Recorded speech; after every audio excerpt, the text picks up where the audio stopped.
Good morning and welcome to round number 2 of the Hunts Kart Racing Club Championships here at Kimbolton on Sunday the 11th of February at what looks set to be a fantastic day's racing. As you can see for yourselves, it looks bright and sunny this morning. The weather just about 10 degrees.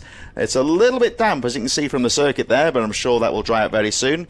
I'm Chris Sora, delighted to be welcoming you to this fantastic 26 races taking place today across the 2 heats and the finals. And joining me, of course, is the man who knows this circuit very well indeed, Charlie Ellis. Good morning to you, Charlie. Good morning. We're back again.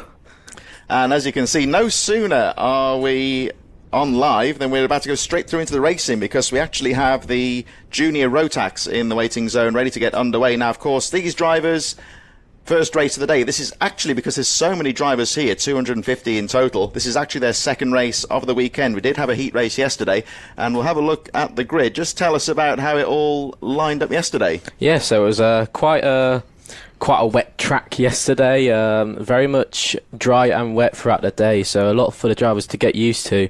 In Heat 1, it was Thomas Behrman who took the win, followed by Brandon Truman, who was pretty much one of the quickest out on track. So Brandon Truman really showing himself on the circuit. James oh wow, that's a long name.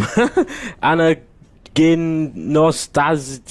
I'm sorry if I cannot pronounce your name there, but he ran out the podium with one of the fastest times of the session, very much showing that he's very much one to look out for today when it comes into the finals. William Antrobus, who very much looking strong yesterday, making up 9 places, rounding out top 4. Charlie Wolfett, who dropped a couple of places but managed to hold on in the end for the top 5. Drivers to look out for after the first heat was Lizzie Mentier, who recently signed with the Alpine, raised her team, very much looking to progress her career more forwards. She came in P6, making up 12 places. Watch out for Aras Mayauskis and Noah Barham, both making up 14 and 13 places throughout the race. So definitely a lot of drivers to watch out for. Yeah, some top drivers in there. We have a look at the grid very briefly. Of course, Benjamin Baker will lead them away from Logan Hartshorn, John Richardson and Charlie Fgrave making up the first 2 rows. We've got a packed group of drivers here, 33 on the grid in total for the second of 3 heat races for the Junior Rotax across what will be the weekend. Of course, most drivers just racing today, but these Rotax drivers, both the junior and the senior, have had 1 heat race each already. Like we say, 250 drivers plus here in attendance over the weekend, the second round of the championship. Parking spaces at a premium in the paddock, coupled of course with the wet weather, so if you can get a space, good luck, but certainly nice and dry here in the commentary booth as we expect these drivers to take their way out onto the sighting lap now.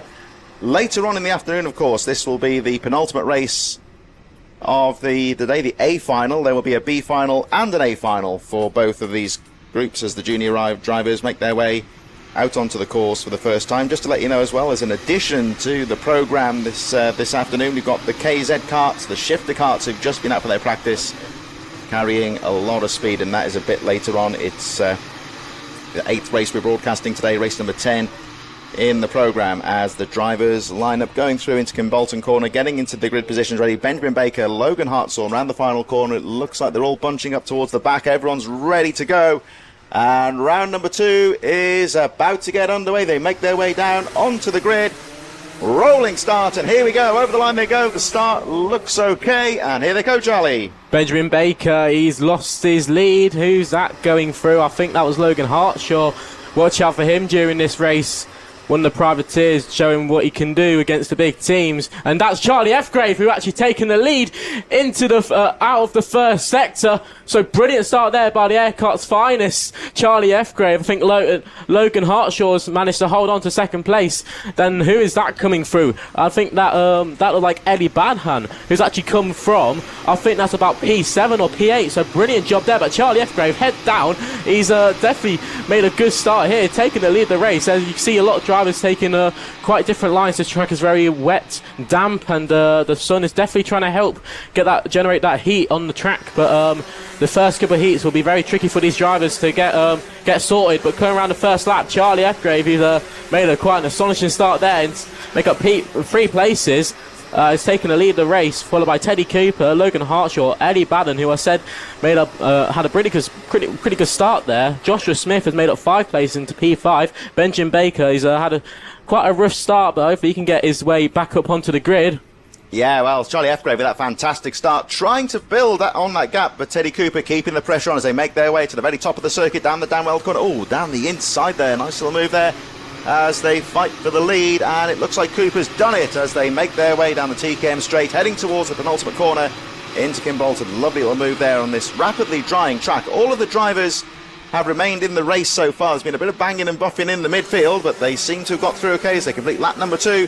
And courtesy of that lovely little move there, Teddy Cooper now takes the lead, but Charlie Fgrave, after that fantastic start, will not want to give that lead up lightly. Ellie Baden then up to 3rd place now, Joshua Smith, Logan Hartshorn. A little bit further down there, Oakley Garthwaite having a under investigation flag there, some conduct in the midfield, but the race goes on with Cooper just trying to break away as they make their way through Derrick's corner. We're moving up to the top of the circuit now, where that pass happened on the previous lap. Lovely, neat driving there through the chicane.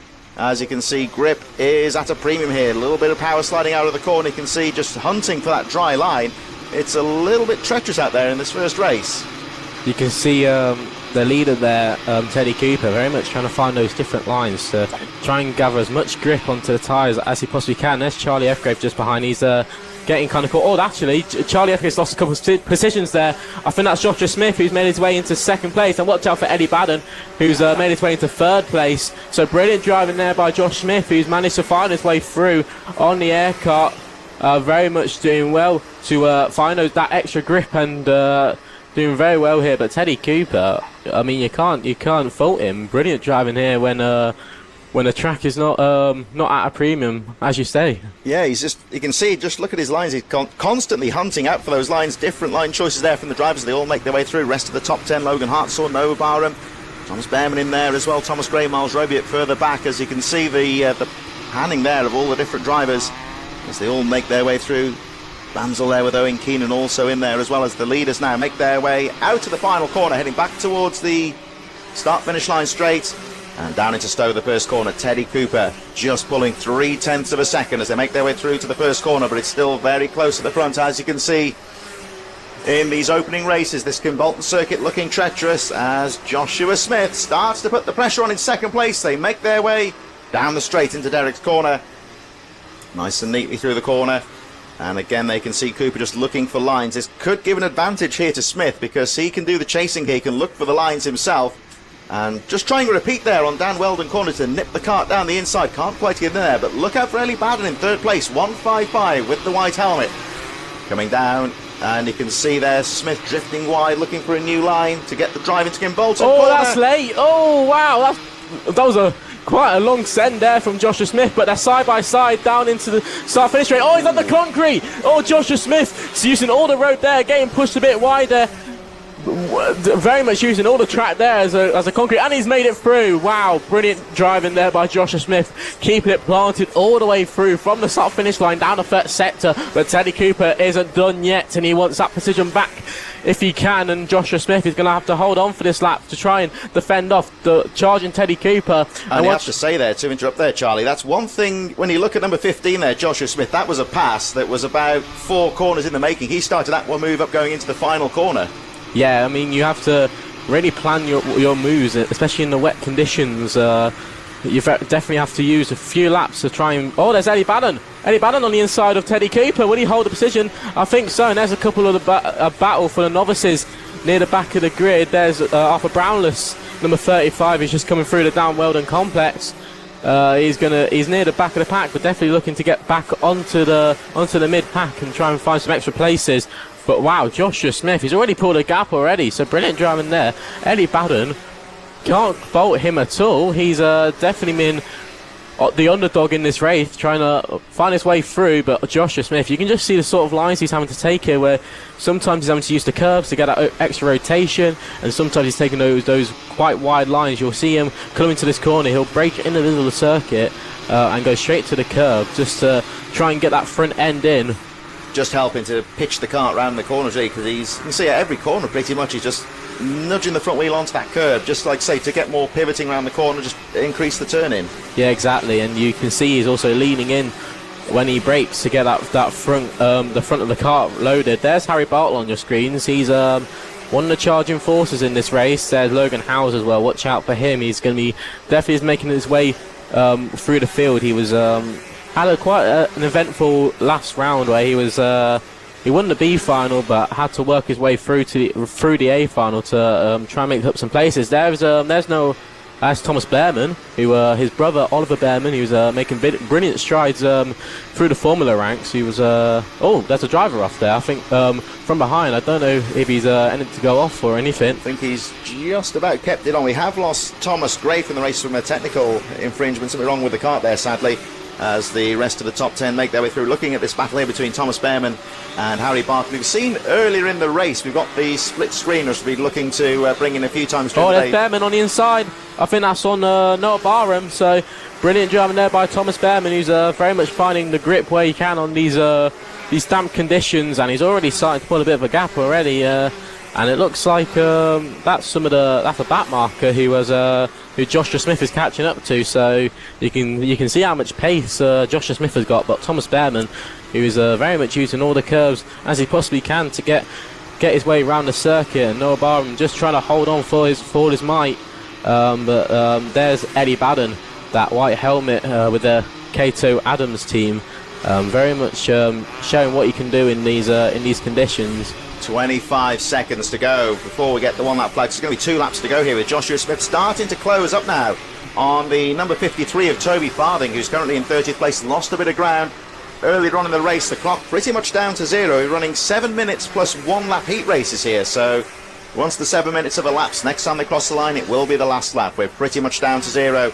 So Joshua Smith, who had that wonderful move early in the race, took him about half a lap to make the pass stick, but he did it, and there you can see again just flipping the curve slightly, looking for those lines as he makes his way back down the TKM straight for what will be the last lap.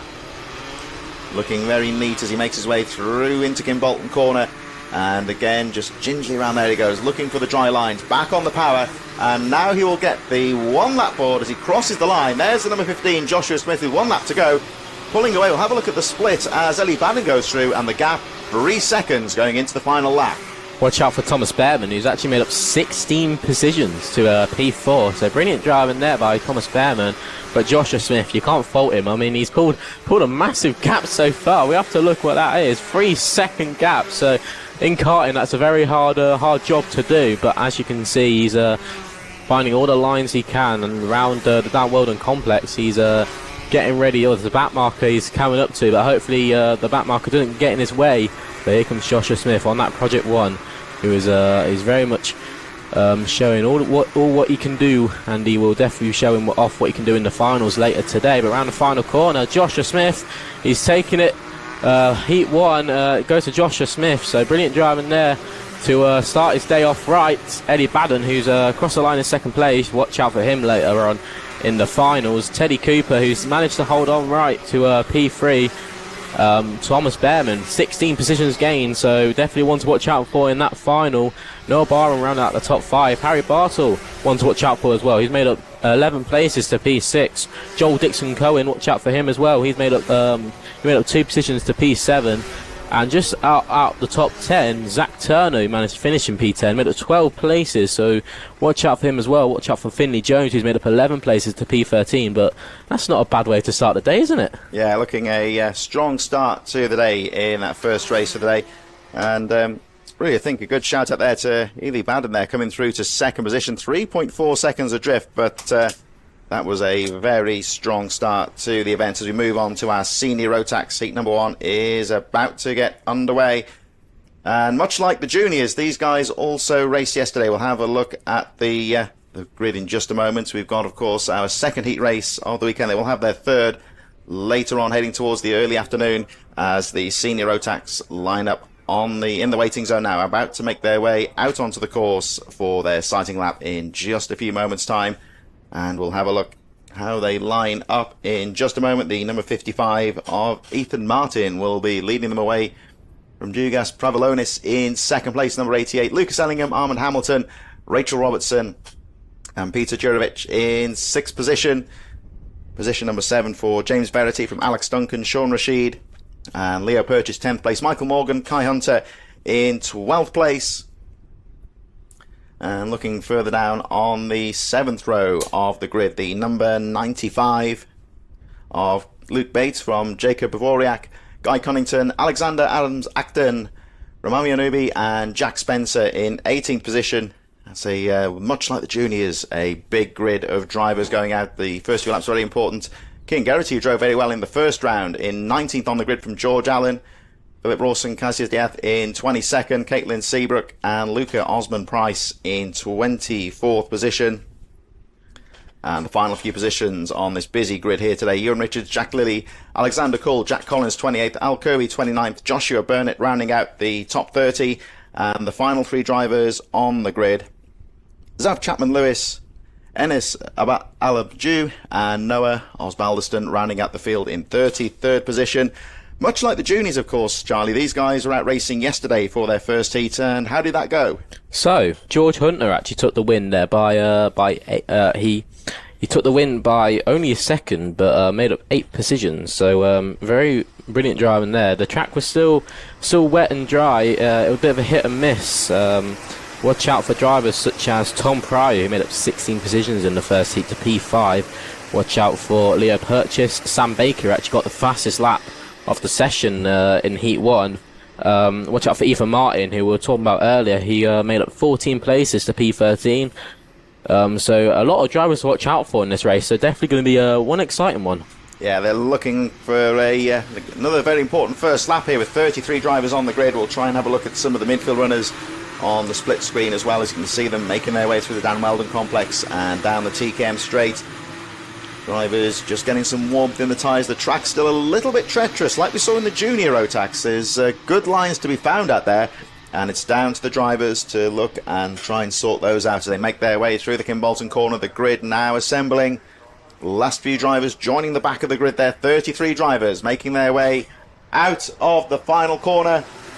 They line up in position. Looks like a good start. Over the line they go, charging down into Stowe in the first corner. You can see them already looking for the dry lines as Ethan Martin. There is a run round. Yep, you're quite right. So we'll have seen there. This is the start has been abandoned effectively then. So we're going to have another run round. The driver's not quite in position. Do you think that was the drivers almost possibly looking to get another lap out there? Oh, I think actually you might have. Obviously, the front drivers the drivers at the front of the pack will definitely want to get as much heat as possible in those tyres before they storm down to turn 1. Because without that heat, you're going into turn 1 and you press the brake and you have no tyres. So not much grip out there. So you can see it is starting to cloud over slightly. The rain not really expected to be a factor. We hope that's certainly the case. But as you see, the track's still looking a little bit slippery out there in places, and a bit of a shout out I think is certainly in order to one of our club sponsors for 2024, Ainsbury Plant Hire, who've been out with the road sweepers getting the marbles and any of the moss off the circuit ahead of this second round. So it's in perfect conditions, the track, but weather-wise still a little bit damp out there. So we're going to go again. Here they come out to the final corner of the grid now in position. Let's hope for a clean start. Here they come into the grid. Over the line they go, and charging down into the first corner. Looks like it's a clean start, and they pile into the first corner. Ethan Martin down the inside, but very close into turn 1. Ethan Martin, our champion from last year. Oh! I think that was the top 2. He's actually made some contact there. I don't think we saw it on our screens. There's a driver spinning near the back of the pack. I can't see who that is. That's the 1-4. That's the 1-2-4. But and I don't think that was on our screens, but Lucas Enningham, he's had to take it to the grass, so he couldn't get it stopped. But Ethan Martin, who was our champion from last year, he's taken the lead of the race. And there's a driver going nearly off there. That's Kai Hunter in there as well on the inside. It's very much tangled toe through the Dan Wilder complex, but Ethan Martin's managed to hold on, and he's taking the lead of the race. I think behind him, that's the 88. That's Divgus Praviolis. So he's driving a brilliant race there. That's Kai Hunter, who I think he's made up a lot of places actually. Kai Hunter has made up 9 positions on that first lap. There's Armin Hamilton, who's made it up to P4. There's one of our drivers from behind. That's Jack Spencer, who's definitely got some ground to gain if he wants to manage to get onto the back of this pack. But you can just see them all coming through the first sector. Brilliant driving by all these drivers to hold on that first lap, especially in these damp conditions. But yeah, Ethan Martin is holding his way. That's Kai Hunter, who's very much one of the strongest drivers in the Europe right now, trying to get onto the back of the 88. He's using all the curbs there to try and get the momentum out of the corner. He's going to go to the inside. Will he get it stopped on the apex? He's got, wow, but they've both gone off the track, and that was definitely to try and find some grip. So Kai Hunter into second place. The number 88 having to drop down a position. So, but watch out for Armin Hamilton, who's actually no, watch out for Lucas Enningham. Actually, who's made it up to P4. He lost a position at the start of that heat, but he's definitely got some ground to gain. And I can see him being up there near the end of the race. Yeah, well, look at that as it goes on. So the man on the move there was the kart with GP on it there, Kai Hunter. Fastest lap of the race so far, 48.64. We've seen just how brave you have to be on the brakes to get the grip out there. Looking a little bit further down the top 10. That's Adam Zachter there, number 18, with Alex Duncan fighting for position through the Dan Weldon corner. You can see the grip, very important indeed. Alex Duncan there, 63, chasing with Peter Jurich in the number 57. Close behind as they battle through into Kimbolton corner. Leaders going over the line, but you can see a little bit of nudging there as they make their way through. I think that's going to be just about on the fair side, you would say. Don't forget, of course, that it is still a little bit slippery out there. That looked like Rachel Robinson having to really hold on to the 157 there. He was very much giving all the love taps he can give. But on your screens there was Armin Hamilton into the chicane. There's Adams Acton, who's made it through, and it's definitely started to pull a bit of a gap. Rachel Robertson just holding on behind, who's one of our females here this weekend. There's a lot of female drivers racing here this weekend, which is always brilliant to see. Females in motorsport is an ever-growing industry, and we hope to see more of them soon. Yeah, always very good, and there's certainly some very top female drivers coming through the ranks, one of which, of course, is the number 56 of Rachel Robertson, who's holding it quite nicely in the top 10, fighting there with Jurich and Alex Duncan. A little bit further up at the front there, looking at the race leader, number 55, making his way, heading towards Derek Corner. Ethan Martin looking in great form, although he can't quite shake off Kai Hunter, who's just starting to pick away at that lead. Look at the GP in second place. Very distinctive kart there at the top of the circuit. There's the race leader, though, 55, Ethan Martin, through that Dan Weldon complex.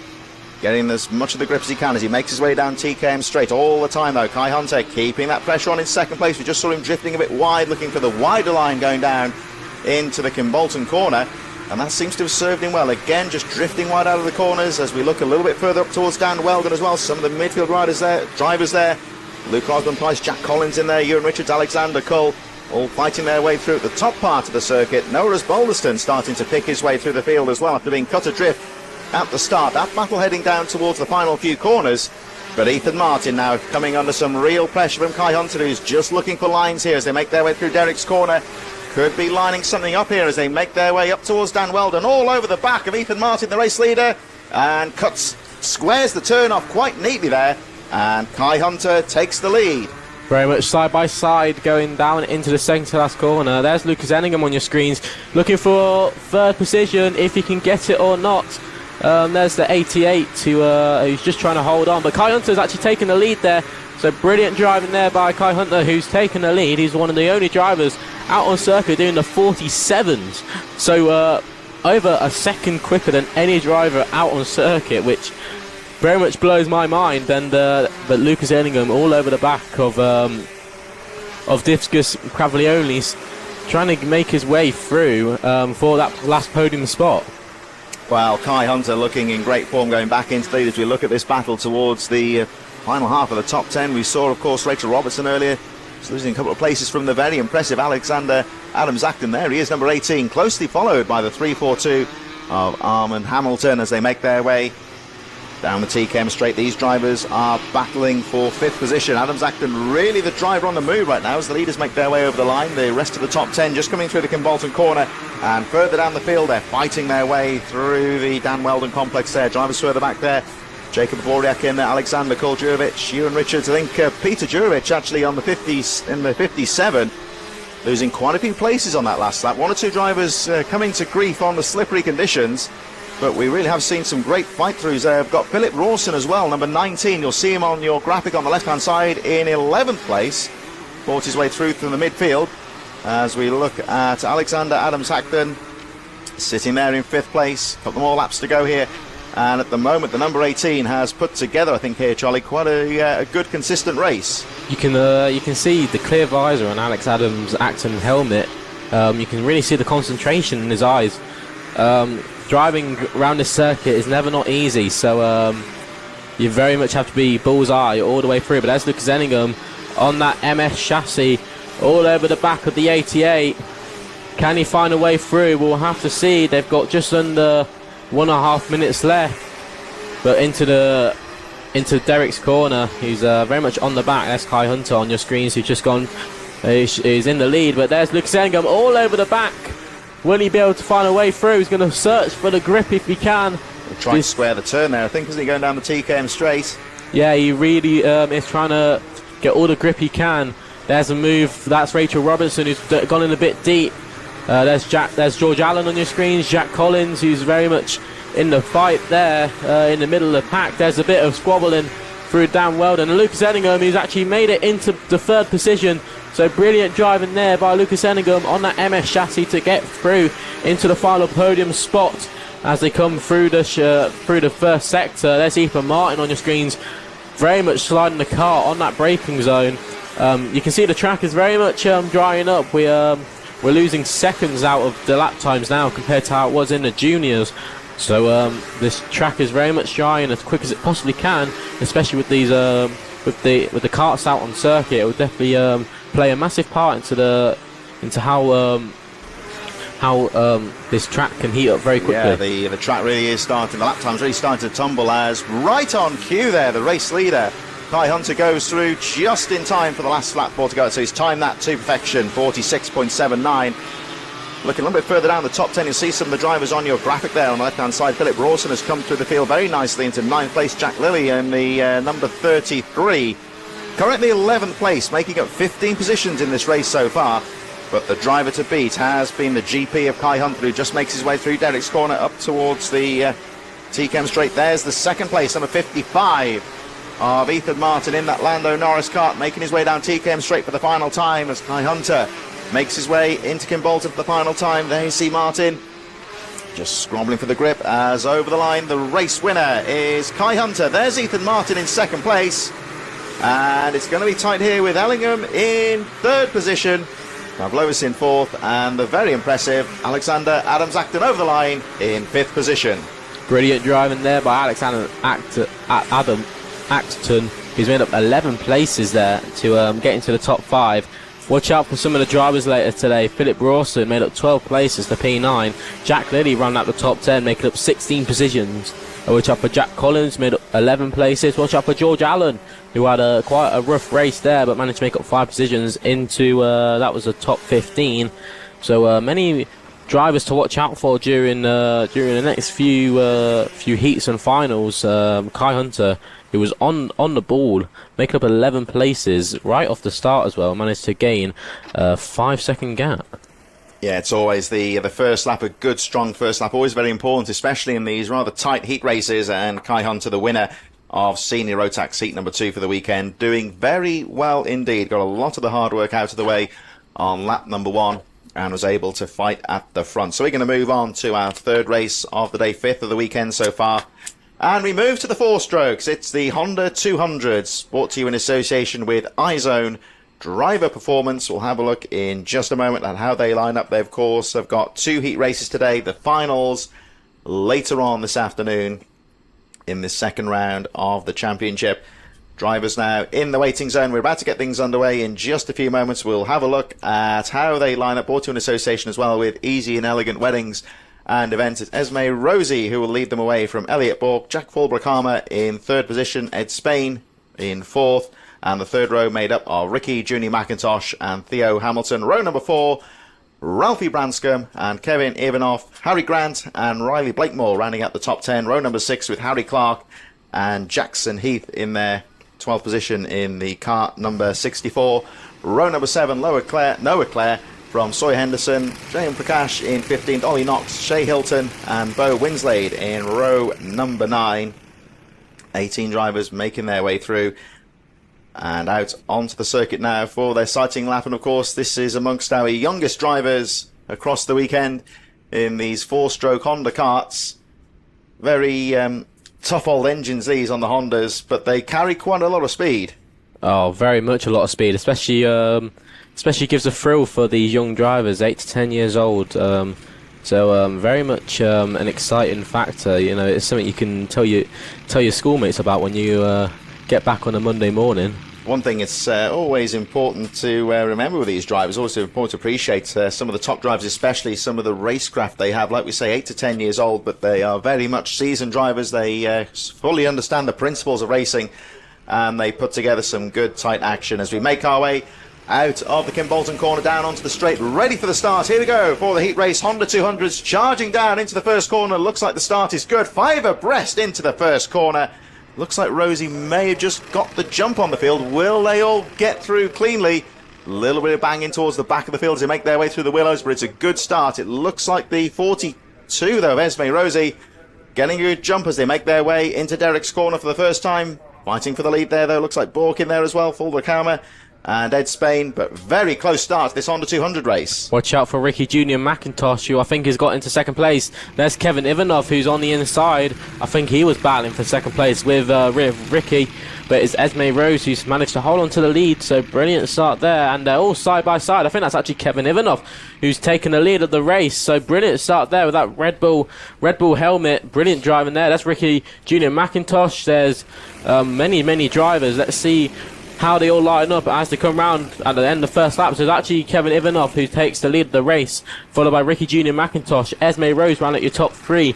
Elliot Bork and Ed Spain ran at your top 5. So brilliant start there by all these drivers. Some of the youngest drivers on our grid, and definitely some mature ones. Yeah, Kevin Ivanov with a fantastic start there, making up 7 positions on the first lap on what is still a drying out circuit here. It's certainly a lot better than it was about half an hour ago. But I would say some of the entrances to these corners still a little bit treacherous. You can really see the karts jinking about in some of the corners, and as the drivers constantly hunting out those dry lines. As you can see on the screen there is something of a racing line starting to develop out there now, but you can see the drivers constantly hunting for the wider lines, looking to carry the speed as much as they can through the corners, and Ivanov really has got himself dialed into the circuit quite nicely as they make their way through on lap number 2.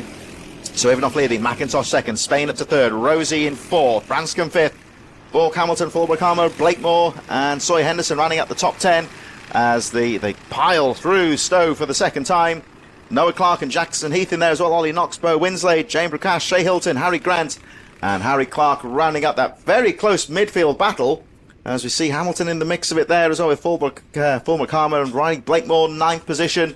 Now looking at the number 42, that was our early leader, Esme Rosie, guarding the inside line with the number 96 of Ralphie Branscombe right on the rear wheels there, lining up for a move down TKM straight. And here we see, Charlie, these moves, 2 or 3 corners in the making here. Is Branscombe just trying to find an opening here? Yeah, you talk about that racing line as if you want to make that move, you have to go off onto the wet patch, which means that you have to, brake a lot earlier and try and work that kart just to try and get it into the corner. But there's Ralphie Branscombe and Esme Rose side by side. Ralphie on the inside has to back out, thinks better of it, and will definitely give it a few more corners just to get that move done and sorted.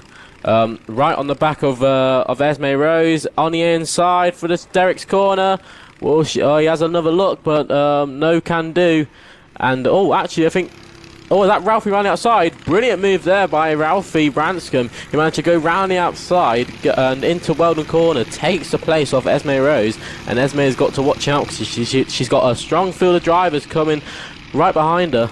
Yeah, Elliot Bork and Theo Hamilton right in there. Kevin Ivanov already has cleared away at the front. Really coping well with this semi-wet, dry circuit, you might say at the moment. McIntosh still second, Spain in third. Here's the battle, though, for the rest of the top 10. Branscombe, Bork, Hamilton, Blakemore in there, Fulber Karma, Soy Henderson, Noah Clark, Jackson Heath right at the back of that little group of drivers there. 1 or 2 just starting to peel off the pace a little bit there. We've got Harry Grant and Harry Clark a little bit further behind. All the drivers still in the race, and here we see the panoramic shot here of the Willows. You can see just how technical yet fast this part of the circuit is here. They make their way through Derek's corner. Oh, and again fighting for positions there. Looks like the move has stuck as they make their way through.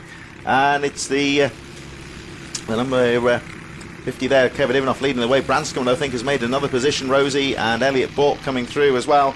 as they make their way down TKM straight, heading towards Kimbolton corner once again. As we look at the number 42, the early leader, Esme Rosie, currently in 6th position. They're fighting with Elliot Bork and Theo Hamilton. Over the line they go, so Ivanov now well clear. 3.5 seconds to go with 3 minutes 30 plus the 1 lap remaining. McIntosh, Spain, Branscombe, Hamilton in 5th. Rosie, Bork, Blakemore and Fulbrook Harmer. That battle still on the edge of the top 10 as we look at Ralphie Branscombe, 96, flying through the willows. The fight for second on there, looking between McIntosh and Spain. Oh, nice move down the inside as they make their way out to Derek's corner, but no, it looks like he fights back. So the number 72, Ed Spain in 2nd place, but look at McIntosh in there as well, number 44. He's not giving this one up as they make their way down the TKM straight. Brilliant driving here by all our Honda 200 drivers.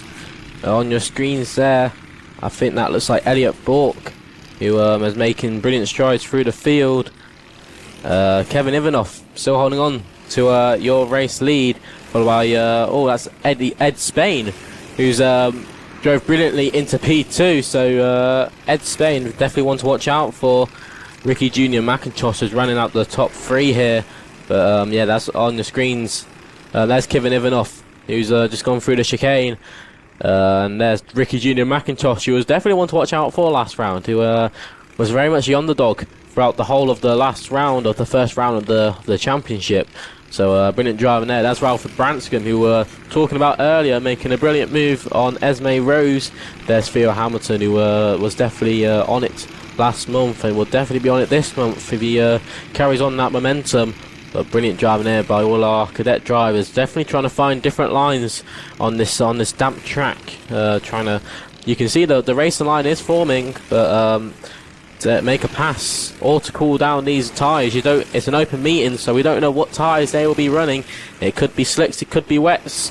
If it's wets, those tyres will need to be going onto the wet stuff to keep the tyres in heat, and because if they overheat, they don't really work well. Yeah, you can see actually on there, looking at some of those panoramic shots on the straight, you see some of the damp patches. So would this be a tactic maybe during the meeting when the tyre temperatures are starting to go, just to drift onto that wet line on the straights, just to get a bit of coolness and moisture into the tyres? Well, it's definitely if you're in the wet, and if you're on slicks, you can definitely use it to your advantage if you're side by side with someone. At, 68 there, I think that's Riley Blakemore having a look at Esme Rosie with Elliot Bork right in there as well. Some very close action here, but Esme not giving this position up lightly. But again, you can see that sweeping outside line seems to be working well. Over the line they go, so we've got 50 seconds left on the clock, plus the 1 lap remaining, just focusing on this battle currently for 6th position. That's Blakemore on the inside of Esme Rose. Through he goes, and that is for P6. So brilliant move there by Riley Blakemore, who's managed to find his way through on that first lap. On that first corner, you could really see the straight line speed he has on that machinery. And there we see the 96 of Blakemore just trying to break away now. Made the move stick. Number 58 there, 68 on my apologies, of course. Riley Blakemore now looks like has secured that 6th place. The lead of the race still Kevin Ivanov, who has increased the gap to almost 5 seconds. But we watch this battle. Oh, Rose having a peek down the inside, going into Kimbolton. And a little bit of a nudge there. I think that was accidental, but that's going to push Blakemore a little bit wide. He recovers well as the clock goes down to 0. So next time round we'll have the last lap. There is a yellow flag on the first corner. Stationary yellow, so it doesn't seem to be anything too serious. As again we look at Rosie down the inside. She's not giving this one up. Oh, lovely move there going through Stowe, heading towards the willows. And let's see if Branscombe can fight back. There we just saw the leader Ivanov already making his way through to the Dan Weldon complex. So far away with 2 laps to go, including the lap there on. It's still Ed Spain in 2nd, McIntosh 3rd. Branscombe 4th from Hamilton, as we look at the number 44 of Ricky Junior McIntosh, who Ivanov really is the driver to beat. McIntosh has put together a decent race, but moving back to the 72 there of Ed Spain in 2nd. There's the fight for 3rd. Oh, it's a spinner. I couldn't see who that was, but it's definitely sending drivers all over this Kimbolton circuit. As Kevin Ivanov starts the final lap. Ivanov's okay. Let's have a look at the... he's certainly clear. We'll see what's happened there. Branscombe, I think it may have been Ricky Junior McIntosh who went off. Forced another couple of drivers onto the tarmac who had to go across the circuit, but they didn't gain any advantage. But yeah, I think Esme Rosie's still in there as well, Elliot Bork. So we'll have a look on the lap charts in a moment. But we're focusing on this guy now, number 50. Kevin Ivanov, who has led the race quite comfortably and has done very well so far on a tough circuit here. Brilliant driving there by Kevin Ivanov, who's definitely showed what he was capable of last round, and come around the final corner. Definitely showing what he can do this round, and he's trying to make it 2 for 2 in the championship, and round the final corner takes the win. And we're just going to be looking back now on our other drivers. It looks like Ed Spain's finished out in second place, so brilliant driving there. We'll have to see who comes through to third place. It was Ralphie Branscombe who took Ricky Junior McIntosh on the final lap, so brilliant driving there by Ralphie, who had that pace near the end of the race to get that final podium spot. Definitely one driver to watch out for near the end, when it comes to the finals. Ricky Junior McIntosh coming in fourth place will be a bit annoyed that he lost out on that podium spot. Theo Hamilton rounding out the top 5, so brilliant driving there by all our cadet drivers. They were all the carts were all over in different parts of Cambridgeshire. Yeah, it was a bit wild on the couple of laps to go there. Most of the drivers keeping it on the tarmac quite well there, but there was a bit of an incident in the penultimate lap. But they all seem to, generally speaking, hold their positions quite well. So we're going to move on very shortly, of course, to the next race, which is the Micromax UK Waterswift restricted event. The drivers now in the waiting zone and about to get underway. Brought to you, of course, with the iZone driver performance. So here is the Micromax UK. This is the Waterswift restricted. There we go.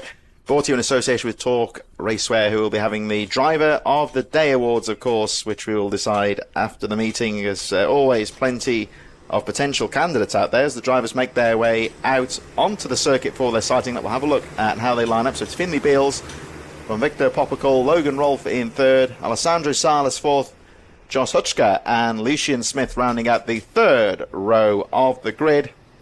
Row number 4 is the number 14 of Max Jolly from Austin Oman, George Swire, Sebastian Behrman in 10th place, Soren Gallagher and Maria Roberto in 12th position on row number 6. Row number 7 is the number 87 of Archie Rogers-Tyler, Oliver Dawson, Harris Barber, Logan Barker, Travis Giddings and Teddy Higgs in 18th position on row number 9, and the number 32 R on row number 10.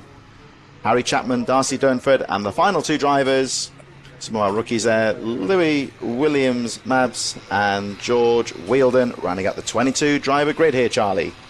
Brilliant. Brilliant to see all these drivers out in the Micromax class, and as we go around, false start, so we'll have to go around one more time, and I think it's a time to talk about the marshals here, who do a brilliant job here to make sure that all the drivers are safe and in a safe environment.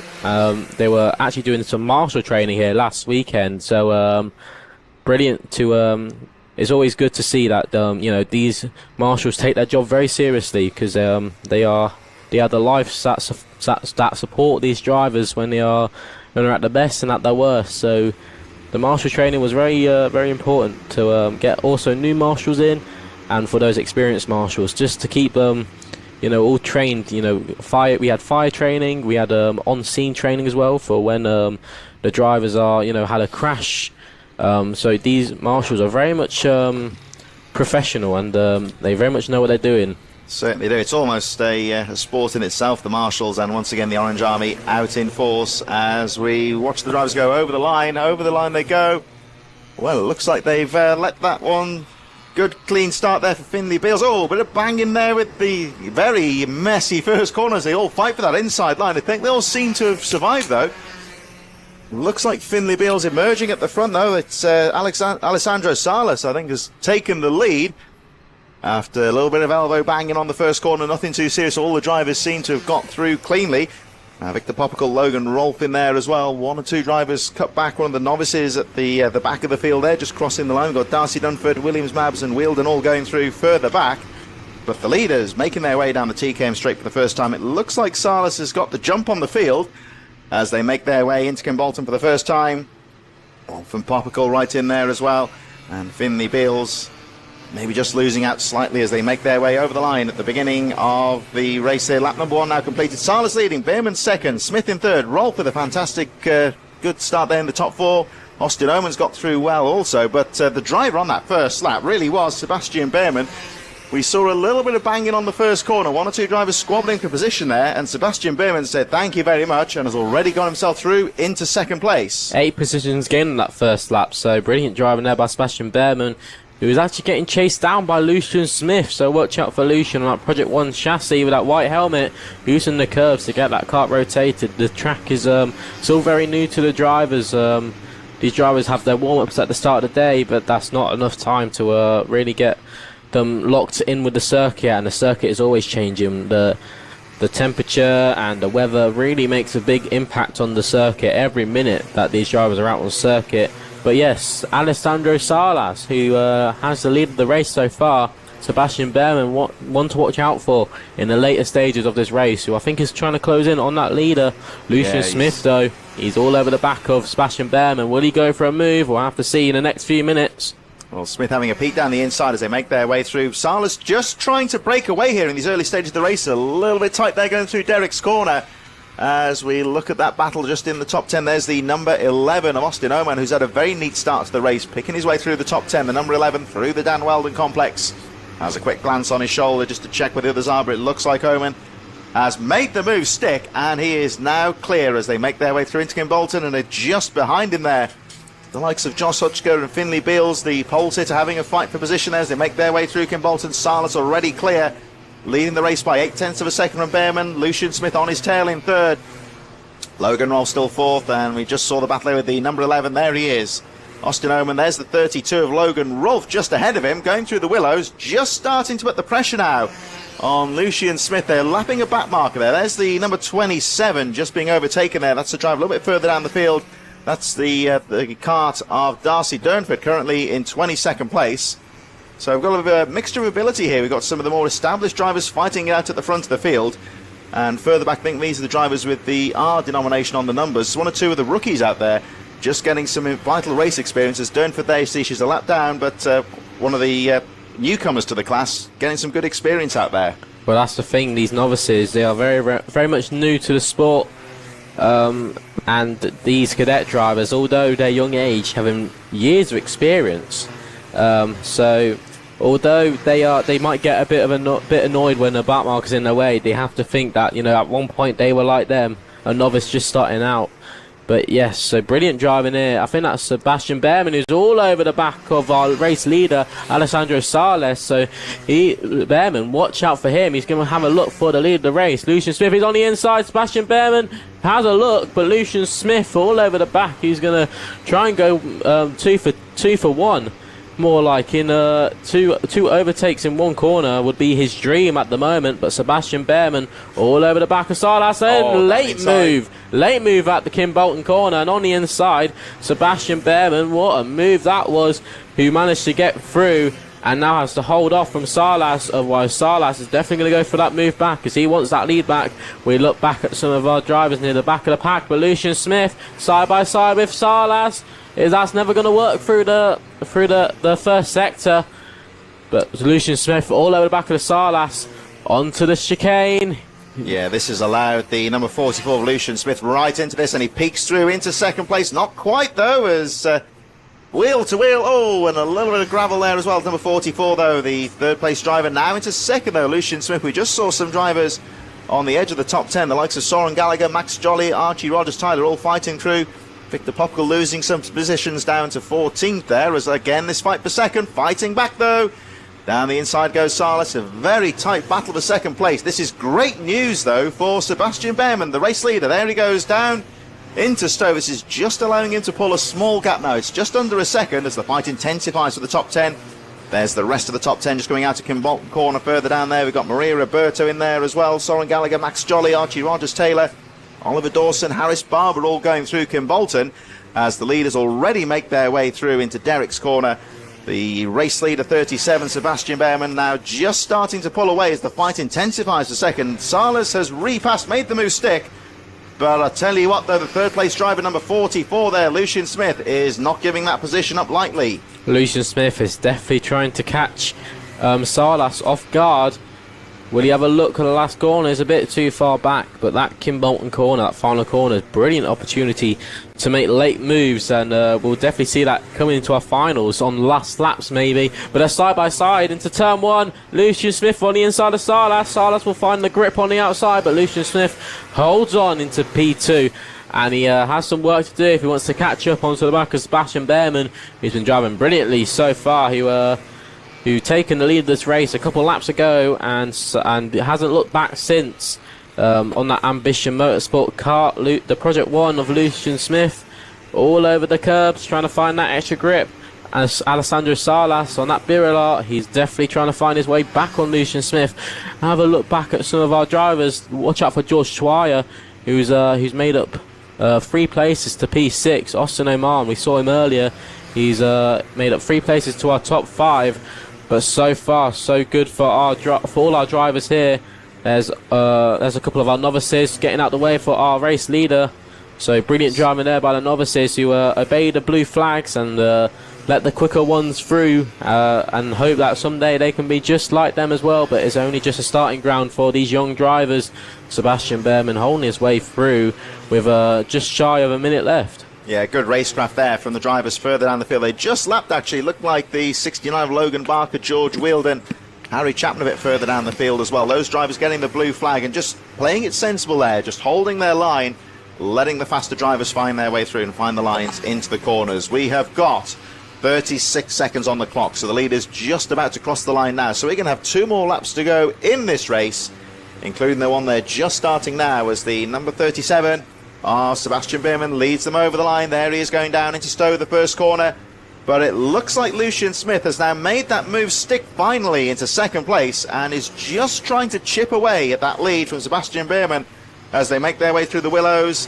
Salas, the early race leader, certainly not giving this one up. He ducks down for the airflow there behind the wheel of that kart. Logan Rolfe, of course, a little bit further behind in 4th. Austin Oman and George Schweier, both drivers having a neat race there, making their way through a little bit further into the top 10, 5th and 6th. So there is the number 32 of these 2 drivers having a good race there. Logan Rolfe still there in 4th place. But Austin Oman, who has had a good steady drive in the top 10, making up 3 positions and starting to put the pressure on Rolfe into Kimbolton as the leader goes over the line into the first corner. There's just coming around the final corner. There's the number 37 of Sebastian Behrman. Lucian Smith with another fast lap there, closing up to 0.6 of a second. So that race far from over as the rest of the drivers, there's still that fight there between Oman and Rolfe as the likes of Maria Roberto, Max Jolly, Soren Gallagher, Archie Rogers, Tyler Harris, Barber a bit further back, making their way through as making towards the top of the circuit now. It's still Sebastian Behrman that leads the way, number 37. But I tell you what, Lucian Smith not giving this one up here, Charlie. Oh, he's very much closing in. Will this be a last corner dive bomb if he can get those extra tenths up on him? Coming into the final corner. No, Lucian Smith, he knows that there are 2 heats and a final coming up later today. So he just has to bide his time. And Sebastian Behrman, the first win in Micromax goes to him. Brilliant driving there by Sebastian Behrman. Lucian Smith giving a bit of sportsmanship, saying well done on a brilliant drive for Sebastian Behrman. Lucian Smith in second place, brilliant driving there. Austin Oman, who took P4, so managed to actually take the position off Logan Rolfe. So that definitely shaped up to be a brilliant battle between P5 and P4. Brilliant driving there, and Alessandro Salas just holding on that podium position. So brilliant driving to keep on the back of the top 2 as the final drivers are just coming through. There's George Wheeldon on your screens near the back, who is definitely showing what he can do at such a young age and just the start of his career. But yeah, no, brilliant driving by all these drivers. Looked like Lucian Smith was definitely one to watch as he got the fastest lap in that session. Micromax is done, and the next race we've got now is a Minimax 950s. Waterswift Inters there in the waiting zone right now. We'll have a look at how they line up, brought to you in association with iZone Driver Performance. Big thank you, of course, to all of the sponsors here at the Hunts Kart Racing Club here at Kimbolton for 2024. Drivers are in the holding bay right now, about to get underway for their first heat of the day. 2 heats plus the final a little bit later on this afternoon. So drivers are about ready to go. The gate will open. They'll be let out onto the circuit in just a moment. And we'll have a look at how they line up. So it's Otis Clearly from Adam Turacek in second, Albert Friend in third. We'll have a look at that in a few moments. I think the graphic just a little bit of a gremlin there, but we'll look at that. Leo Livings, Edward Haynes, Jack Collinson, Harry Bell, Hayden Fisher, Jensen Chalk, Emily Davey, Joshua Griffin and Riley Morrow as the rest of the field make their way out onto the grid right now. Others to look out for: Miles Burton, Luca Holmes Ballack, Nathan Edwards, Oliver Barton, Jamie Ambrose, Blair Smith, Max Wheatley, Jensen Sale, Daniel Minto, Finley Lyons, who looked very good last time out as well. Another one to look out for: Theo Bradshaw, Tom Reed, Hasnain Khan, Akhil Nani, Giannoni, William Horton, Amrit Singh Atwal and Harry Bacon rounding out the field as the drivers make their way down the Kimbolton Straight and TKM Straight, I should say. You see them weaving about, getting some temperature into those tyres very aggressively there as they look to get the grip underway. The grid has got a form now, so the Marshal's doing a great job of getting these drivers in position. Now they've warmed up the tyres, now in position. Are they going to go for a start here? The last few drivers just lining up at the back of this grid. Now there's the number 11 of Otis Cleary, Adam Turacek just alongside number 22. Waved yellows as the drivers form into position. Out of Kimbolton corner they go. They line up onto the rolling grid. Here they come over the line. So the race is underway. Charging down into the first corner. The start is clean and here they come. It's going to be tight there with Cleary down the inside. They pile through that first corner. Will they get through cleanly? This first corner still a little bit slippery. But great driving out of that first corner. A little bit of banging and buffing as you'd expect towards the back of the field as they jostle for position. But everyone appears to have got through fairly cleanly as they make their way through into Derek's corner for the first time. Looks like Cleary with Turacek just behind there. Albert Friend, Leo Livings has got away also very well as Cleary files through the first corner into Dan Welvin corner for the first time, I should say. Leo Livings and Edward Haynes right in there as well. But it looks like Cleary and Turacek, the two early leaders, have pulled away at the front of the field as they make their way out of Kimbolton corner for the first time. Some fast, furious action in the top 10 as they fight for position. Great start here, Charlie. So, out of lap one, it's Leo Livings who's actually taking the lead there on that white helmet. He's got a distinctive L plate on the side of his helmet. I don't know if that's a reference to maybe his driving test, but he's too young for that, so I wouldn't assume. Adam Turek, who's made his way into second place. Watch out for Riley Munro, made up 9 places into the top 3. Albert Friend, definitely one to watch out for. He's lost the position, but he's still holding on there. Jack Collinson's ran out of the top 5. Watch out for Luca Holmes Ballack, who's in P10, who's made up 6 positions. Watch out for Blair Smith in P13, who's made up 7 places. There's a lot of drivers to watch out for in this grid, but on our screens that looks like, who could I see? That looks like one of the leaders. I think that looked like Riley Munro, who's holding his way in the podium place. He's actually made his way in second. Yeah, so Riley Munro into P2, holding on for all his might if he can. And here's all our drivers escaping through. I think that's a couple of our drivers near the back. I think, that's actually Finley Lyons who's near the back of the pack. I think there was a driver in trouble in the midfield on that first lap, and I wonder if it could be Finley Lyons as the race goes on. We'll keep an eye out from our commentary point here as we look at Moreau there fighting for second place. Was number 13 also in trouble as well. That's Amrit Singh Atwal, who went off the circuit as well, but the Marshal's doing a great job of getting him back into the race, so everyone's still out on the track. Leo Livings just trying to pull away from Riley Morrow in second place. Turacek in third, Collinson, Haynes all fighting for position. The leaders making their way over the line. Here they come though out to the final corner. That fight just in the top 10. Collinson then fourth, Haynes in fifth. Cleary regains into sixth place. Luca Holmes Ballack with a good start, making 9 positions, up to 7th place as they fight for position, going through the willows.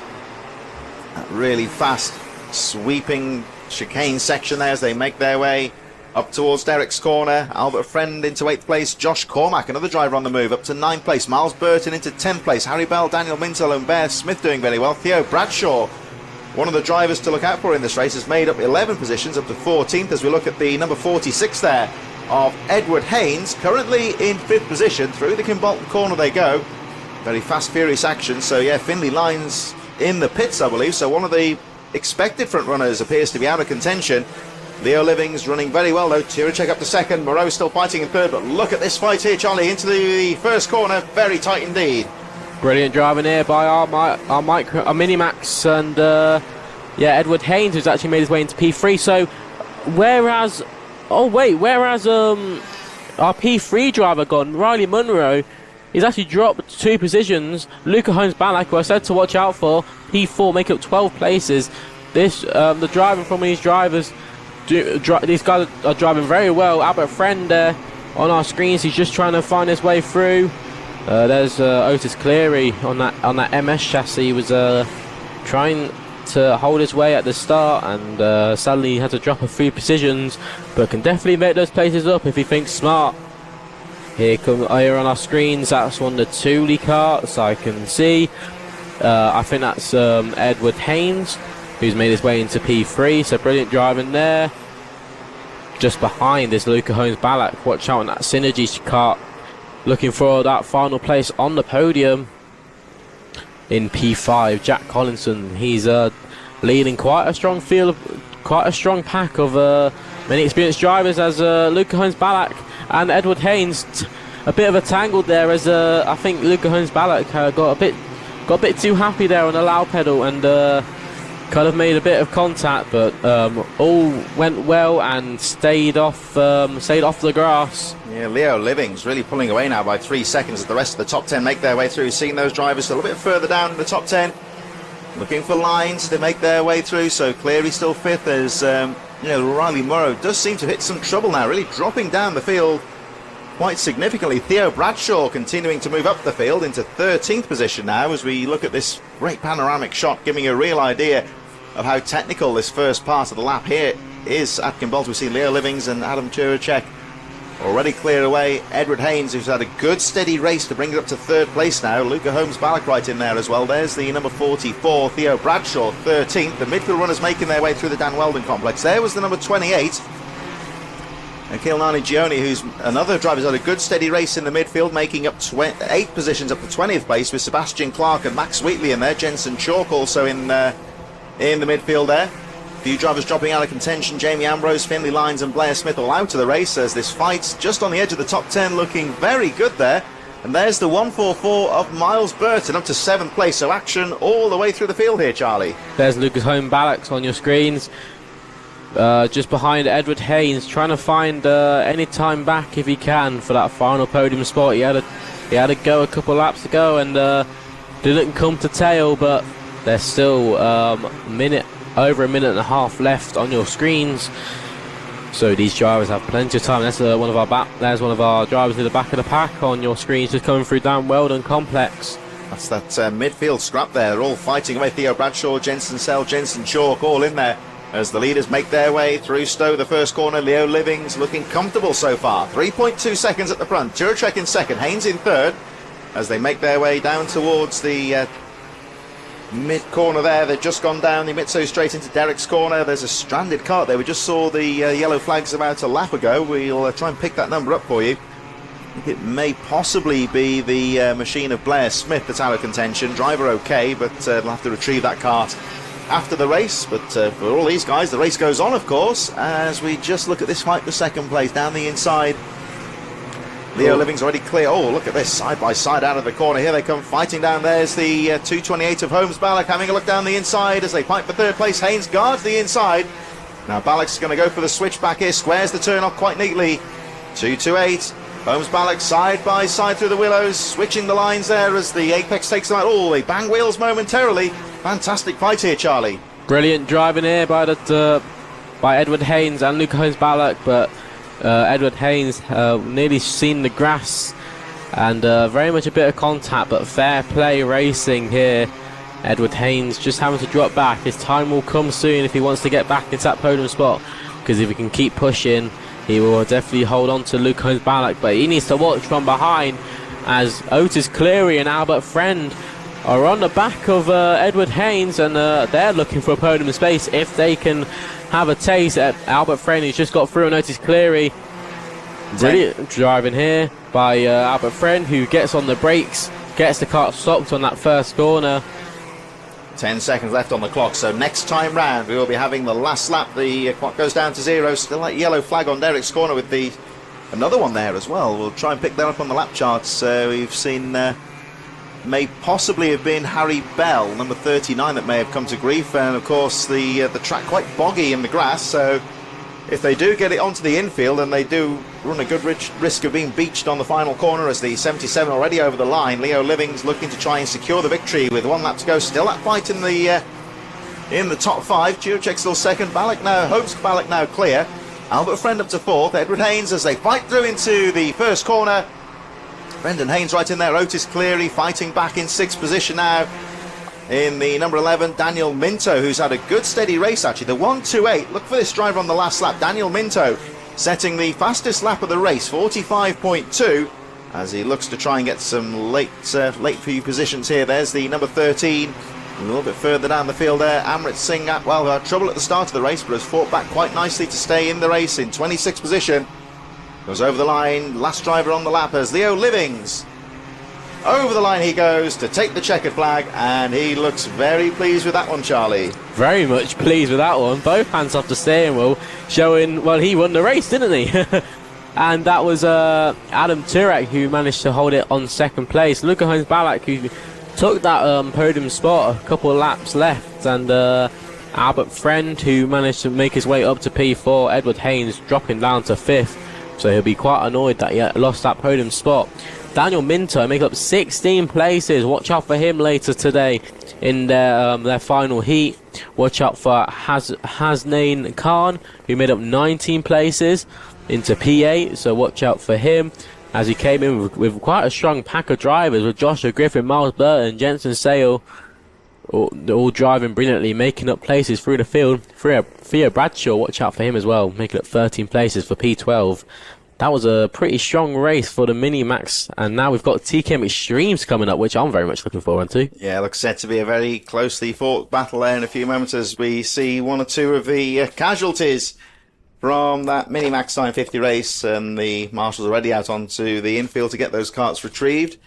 As we wait now, there's one of the unfortunate drivers there, the number 56, who was out of the race, of course. X30 Senior coming up a little later on, of course. We've got the TKM Extreme to bring to you in just a few moments, brought to you in association with Clarkson Motorsport. The drivers are in the holding area right now. We'll have a look at how they line up in just a few moments, because Thomas Shaw will be leading them away. There's the number 46 of Luke Woodward in your shot, composing his final thoughts as he is about to get underway. So there we see them, Thomas Shaw, Luke Woodward, Johan Kalichern, who did so well last time out, in 3rd from Spencer Lane, James Whittaker, Bradley Peck, William Bloom, Charlie King, Charlie Gayard, Gemma Kiddy, and William Bryant from Joseph Booz, Liv Jakins, Adam Sparrow, Al Patterson, Leah Robinson, Jessica Fitchhall, Harry Higgs, Freya Woodall, Charlie Whitehouse from Luke Jarman, Jake Cox, Patrick Leave, Ashley Ruggles, James Morley, Jake Humphrey, Jamie Mead, and the final 3 drivers on the grid being Cian Bennett, Oliver Bowen, and Reese Porter. Those drivers in the holding area and all ready to go, but once again our hard-working marshals having to make sure the track is clear and safe for racing. A couple of drivers getting it wrong around about the Derrick's Corner complex in that race and getting stuck in the grass. So what the marshals are doing here basically is clearing those carts onto the infield here, and hopefully we'll be able to get the race back underway. Maybe the case, perhaps they'll get those carts safely onto the tarmac, out of the way of oncoming drivers, and hopefully get this race underway just as soon as possible. Yeah, the officials here don't want to be running behind, as that definitely ruins the day. But here comes TKM Extreme out the pits, out the dummy grid, and onto circuit. They've got the lap to learn how the track is going to be, because it's changed a lot since the warm-up, and all these drivers very much going to take toe to this track for the first heat. As a driver stopped out on the 2nd corner, if we can get a shot of that. I don't know who that is. That might be Spencer Lane, who's actually starting on P4. So Spencer Lane with our front starters out already. Oh, that's drama there. Appears to be some kind of mechanical trouble just out of your shot as the rest of the pack make their way through the Dan Weldon complex. But drama at the start of the race now. Will this affect the start? The kart is still stranded in the middle of the track on the 2nd corner as the rest of the field make their way down and to form onto the grid, although time running out to get this race underway may be the case. We have to go around again possibly as the last few drivers get themselves into position. Well, they're just pulling that kart away from the track right now, and hopefully we'll be clear in just a moment as they make their way around Kimbolton Corner. Great work, of course, from the marshals. So I think that may possibly have been Spencer Lane in trouble. The race looks like it's going to be a run round, though. No, it's too early. They've still got to get that kart into position. So I think that was that Spencer Lane, I believe, the driver that's in trouble. Yes, it was, and obviously we have to go around again because the safety of our marshals are the main priority on the circuit. But you know, Thomas Shaw, he's already got one lap in his hands with that full start. He can get the extra heat in those tyres and get the engine temp up as they come through Derek's corner, getting ready to line up again. I think the drivers will be glad it wasn't really their fault for that false start, and they can have a take two and go again. Yeah, real shame there, of course, for Spencer Lane, but the race will go on. Of course, there seems to be some kind of mechanical issue, and like Charlie was saying earlier, great job from the marshals throughout these race meetings. It's almost a hobby or a sport in itself, marshalling. These drivers undertake a lot of these marshals undertake a lot of training and cover not just events here at Kimbolton, but all kinds of motorsport events throughout the country. And the first line of protection and safety for the drivers if they get it wrong or hit trouble out there on the track. So the marshals are clear from the track. The kart is off the circuit. Looks like we're about ready to go. Of course, terrible luck, you would say, for Spencer Lane. The kart failing on the sighting lap there. We'll see him later on today as the rest of the drivers make their way out to the Kimbolton corner. Looks like we're ready to go. You can see the premix, the smoke flying in the air as they charge over the line into the first corner. Drivers scrambling for grip as they make their way through. Shaw on the inside, and it looks like he's going to make that corner here, so they make their way through. Good and neat start to the race. They all pile through those first few corners. A little bit of a banging towards the back there, but they all get through cleanly. Luke Woodward on the inside for the lead of the race. That's Thomas Shaw. He's had to drop down into second place. Watch out, Johan Kalichern, who's made his way into P3 and is holding his line there. There's a lot of drivers. There's James Whitaker, who was one of our high championship. He was high in the championship standings last year, so he definitely knows what he's doing in the TKM Extreme class. As there's a lot of banging and bonging through the field. There's a move. Charlie King and Johan Kalichern both making moves on Thomas Shaw and James Whitaker, who want to try and make their way through to the front of this pack before everyone starts spreading out. It's James Whitaker on the inside. That looks like for P3, and Charlie King, who's bought foot bear off it and is taking the place with him. So Thomas Shaw down into P5, but Luke Woodward has taken a toe to the track. Too much there. He went into Derek's corner. He was really aggressive going into Derek's corner. The back end stepping out on him. He tried his best to control that one, but he just couldn't carry it through, and he is on the grass trying to get that kart back onto the tarmac, which he has done so out of the camera shot, which means, of course, that Johan Kalichern has taken the lead. Thomas Shaw, James Whitaker right in there, throws the race wide open once again. We can see the track starting to dry out, but there's still some wet patches that will catch the drivers out. So Kalichern leads, King in second, Adam Sparrow making 11 positions up to third. You can see how aggressive they are going into the Stowe corner. The limits of adhesion, you would say, they're going into that first corner. They can't afford to be too cautious because this race is so competitive. Here they come into Derek's corner, and this was the corner that took out our race leader Luke Woodward last time round. The rest of the pack make their way through. So Kalichern, King, Sparrow. Adam Sparrow fastest lap of the race. The number 2, Charlie King, having a look down the inside, but look for the number 19 here. Adam Sparrow in third place. Down the straight they go into Kimbolton corner. He's had a fantastic start and trying to work on Charlie King. Neat move down the inside, and 19, Adam Sparrow, makes the move stick, goes through to second place. He has had a fantastic start, fastest lap of the race, and trying to put Kalichern under pressure. I might have to start not talking good about the drivers, otherwise I'm the commentator's curse, as they like to call it.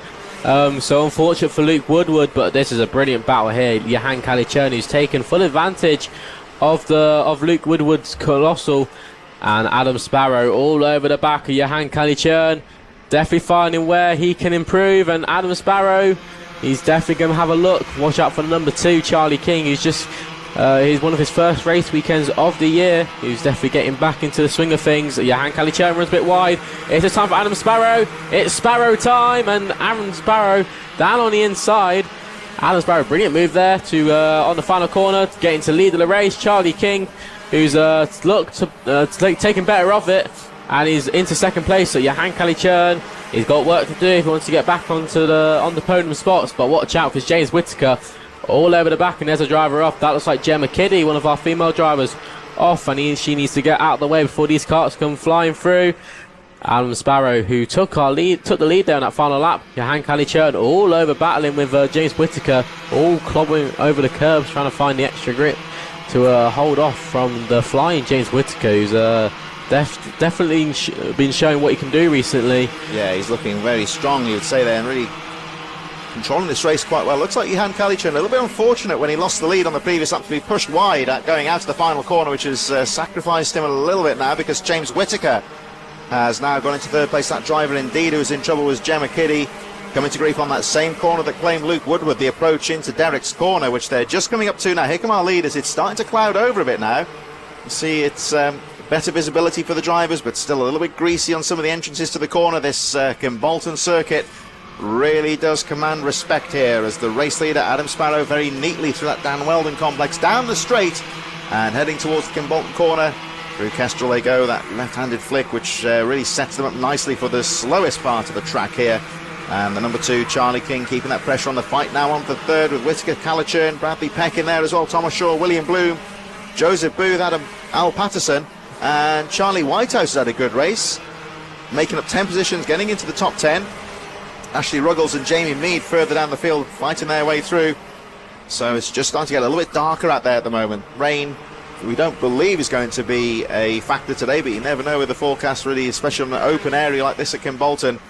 And the track still looking very demanding here, as the number 15 James Whittaker still there in third. Kalichern not giving it up in fourth place though. The track really is drying out here, Charlie, but it's still commanding some respect here. Definitely, you need to love the track like you think the track would love you. And Bradley Peck, watch out for him. He's in P5 and he's definitely holding his toe. There's Leo Robinson in the mid pack, having a bit of a toe-to-toe with another driver. There's a driver off at the chicane, if we could try and see who that was. 7 in trouble there. I think that's Ashley Ruggles. Oh, it's a shame for him, though, because he was running so well into the top 10. And another driver that has hit trouble on that approach, Derek's corner. So as the drivers start to push the limits a bit more in the last 2 races, getting a little more speed into some of these corners, it really is just catching them out. They're on that tipping point almost, and the marshals having a busy job.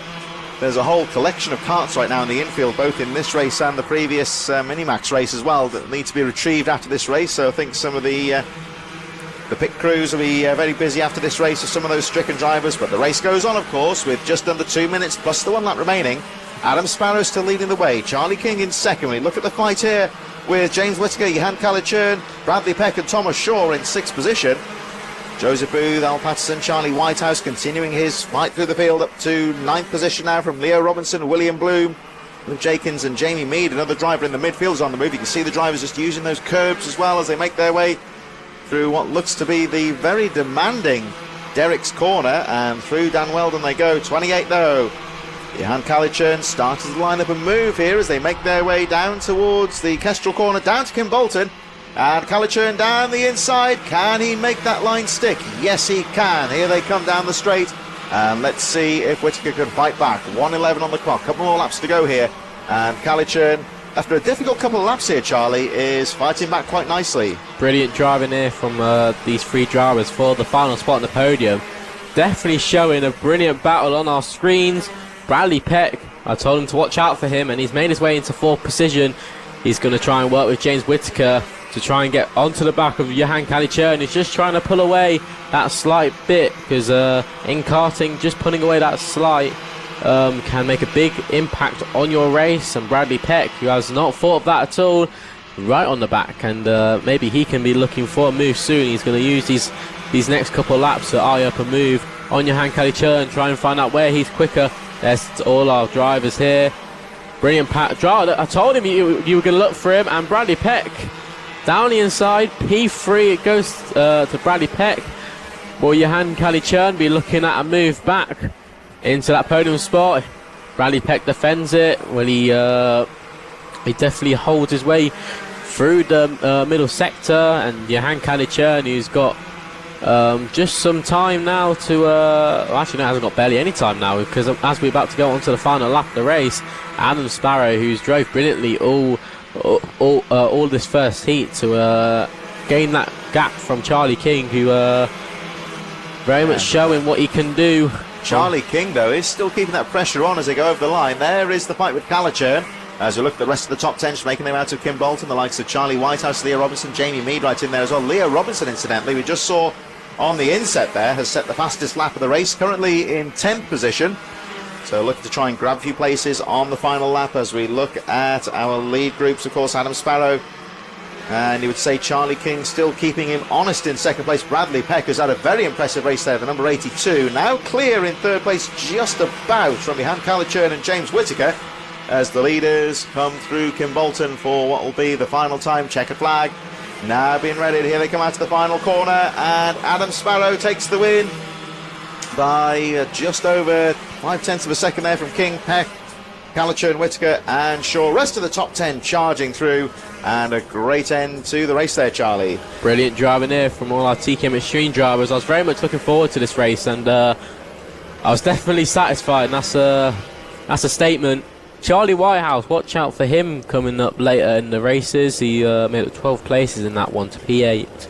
Watch out for Jamie Mead, who's definitely been on it since last month. I think he actually won the race, won the final here last month.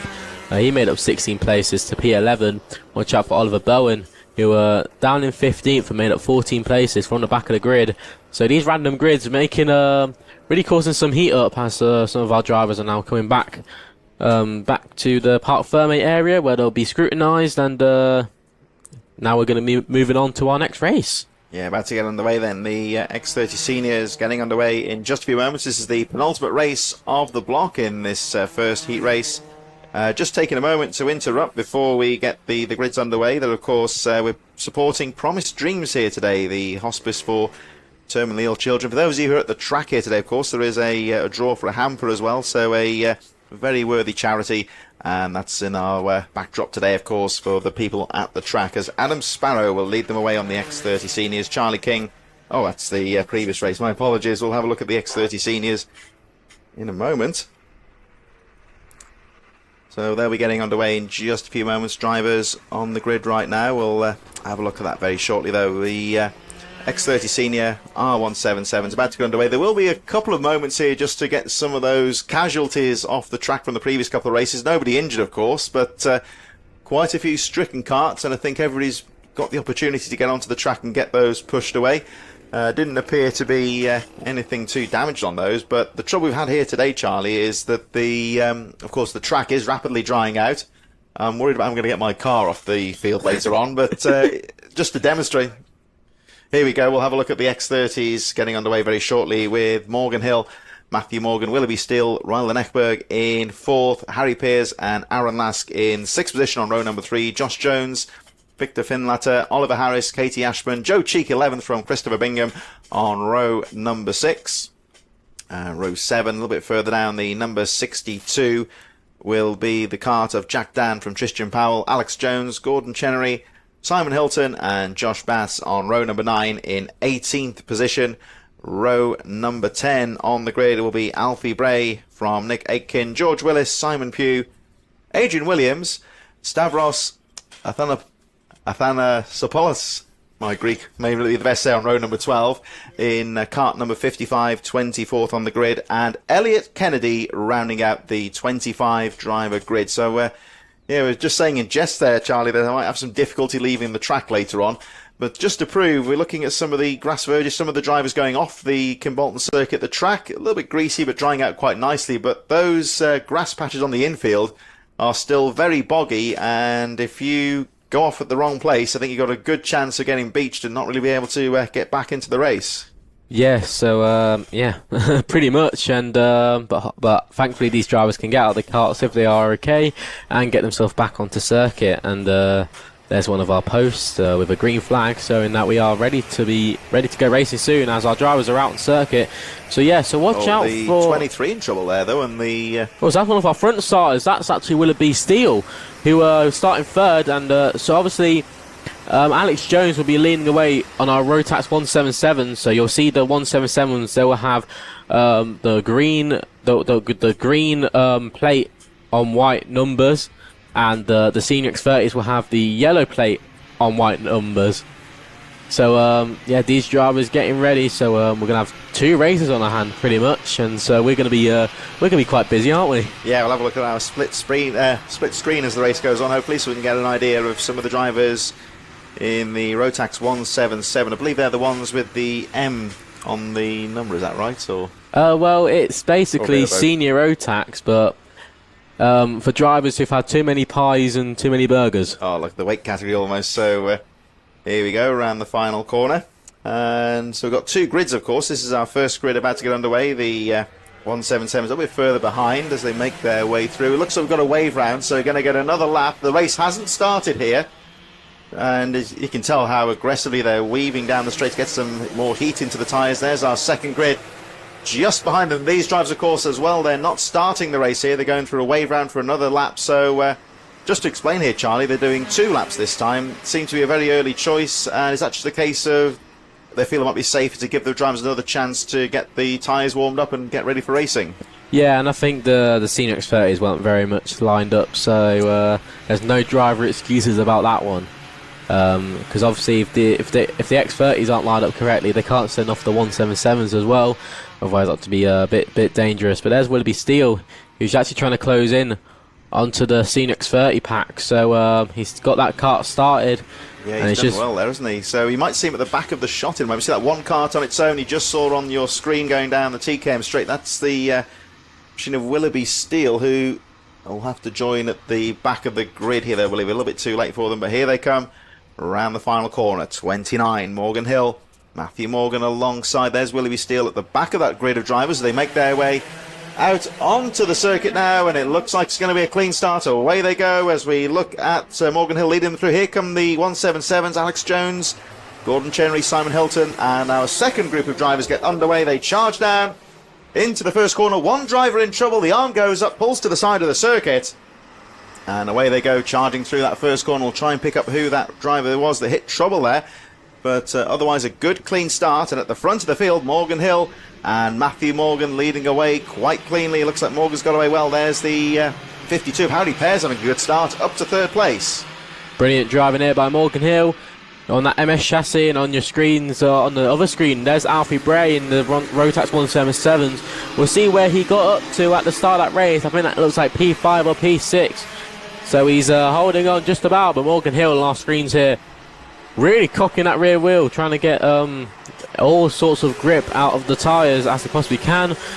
There's I see who that is in second place. That's Aaron Lusk and Harry Pearce, who rounds out the top 3. So these top 3 really pulled away from Ryan Exberg, who I think is actually made up into P4. Watch out for Joe Cheek, he's made up 6 places on that first one to P5. And watch out for Oliver Harris, Chris Bingham, and watch out for Jack Dan and Tristan Powell as well, who's all be making moves up through the field. There's Katie Ashman on the back of your screens. Harry Pearce really close on to the back of Aaron Lusk there. So maybe he can go for a move if all goes well. Yeah, Harry Pearce actually starting really well here, and it's another fastest lap of the race for the number 52. A little bit further down, Gordon Chenry dropping a few places as Alex Jones takes the lead in the R177s a bit further down the field.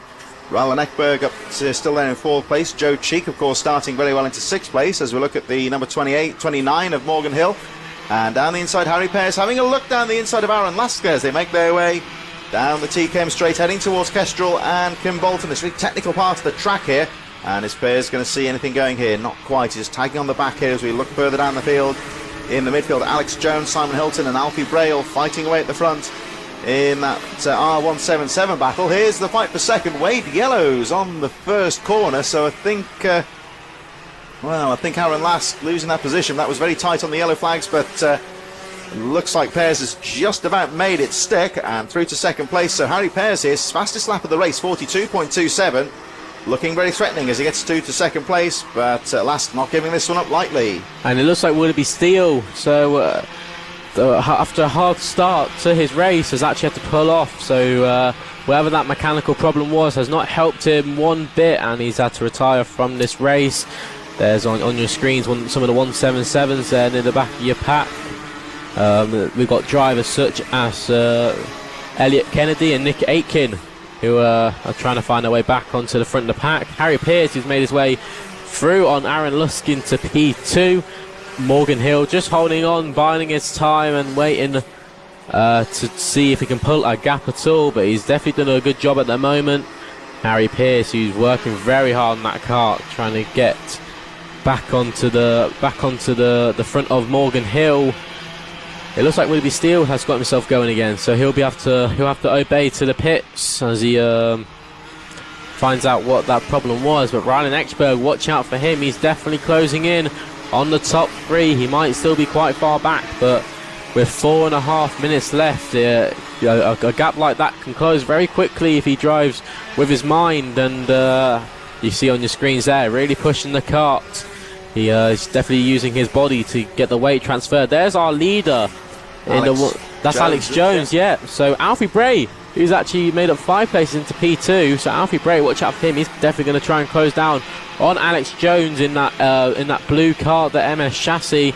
Morgan Hill, who's on the other MS chassis, who's taking the lead. So the MS doing really good here, holding the Senior X30 lead and the 177 lead as they come through Kim Bolton corner. As on your small screens, Morgan Hill holding on that Senior X30 pack with Harry Pearce, who's definitely starting to close in a bit. Maybe this could be a move near the end of the race. And Aaron Lusk, who's holding on that very tight slipstream that can affect a driver's performance so much during the latter stages of the race. And Aaron Lusk very much holding on. There's Adrian Williams in one of the air carts, who's just coming through turn 1. So these drivers are very much spread apart, which will make for brilliant racing, as we don't want these drivers to be getting cluttered between each other. There's some brilliant driving near the back of the pack, but we're watching Morgan Hill as he makes his way. 3 minutes left on the clock, and Morgan Hill using all the curb on the, coming out of turn 1. Harry Pearce just holding on in that P2. Bingham there, after Christopher Bingham to 4th place, the number 26, as we look down towards some of the drivers in the midfield there. Alfie Bray, who's leading the second in the R177s. Gordon Chenery, they're just behind Victor Pinlatter and Katie Ashman, 11th and 12th. You really see it starting to cloud over right now, and the track still looking a bit treacherous in places, but Morgan Hill carrying some nice speed as they make their way through to Kim Bolton. There's that midfield scrap making their way through to Derek's corner down there as well. We're looking at the likes, of course, of Alex Jones, who leads the 177s, 13th on the track. A fight at the front there with Alfie Bray, Gordon Chinnery. Have a look, there's the number 53 of George Willis in there as well. As we look at Tristan Powell and Marcus Harris. Marcus Harris on that pro train, trying to bide his time and hold off the charging Tristan Powell, who I told you to watch out for in this race. He's made up 6 positions so far, and he's going to try and make it 7 positions at the end of this lap if he can.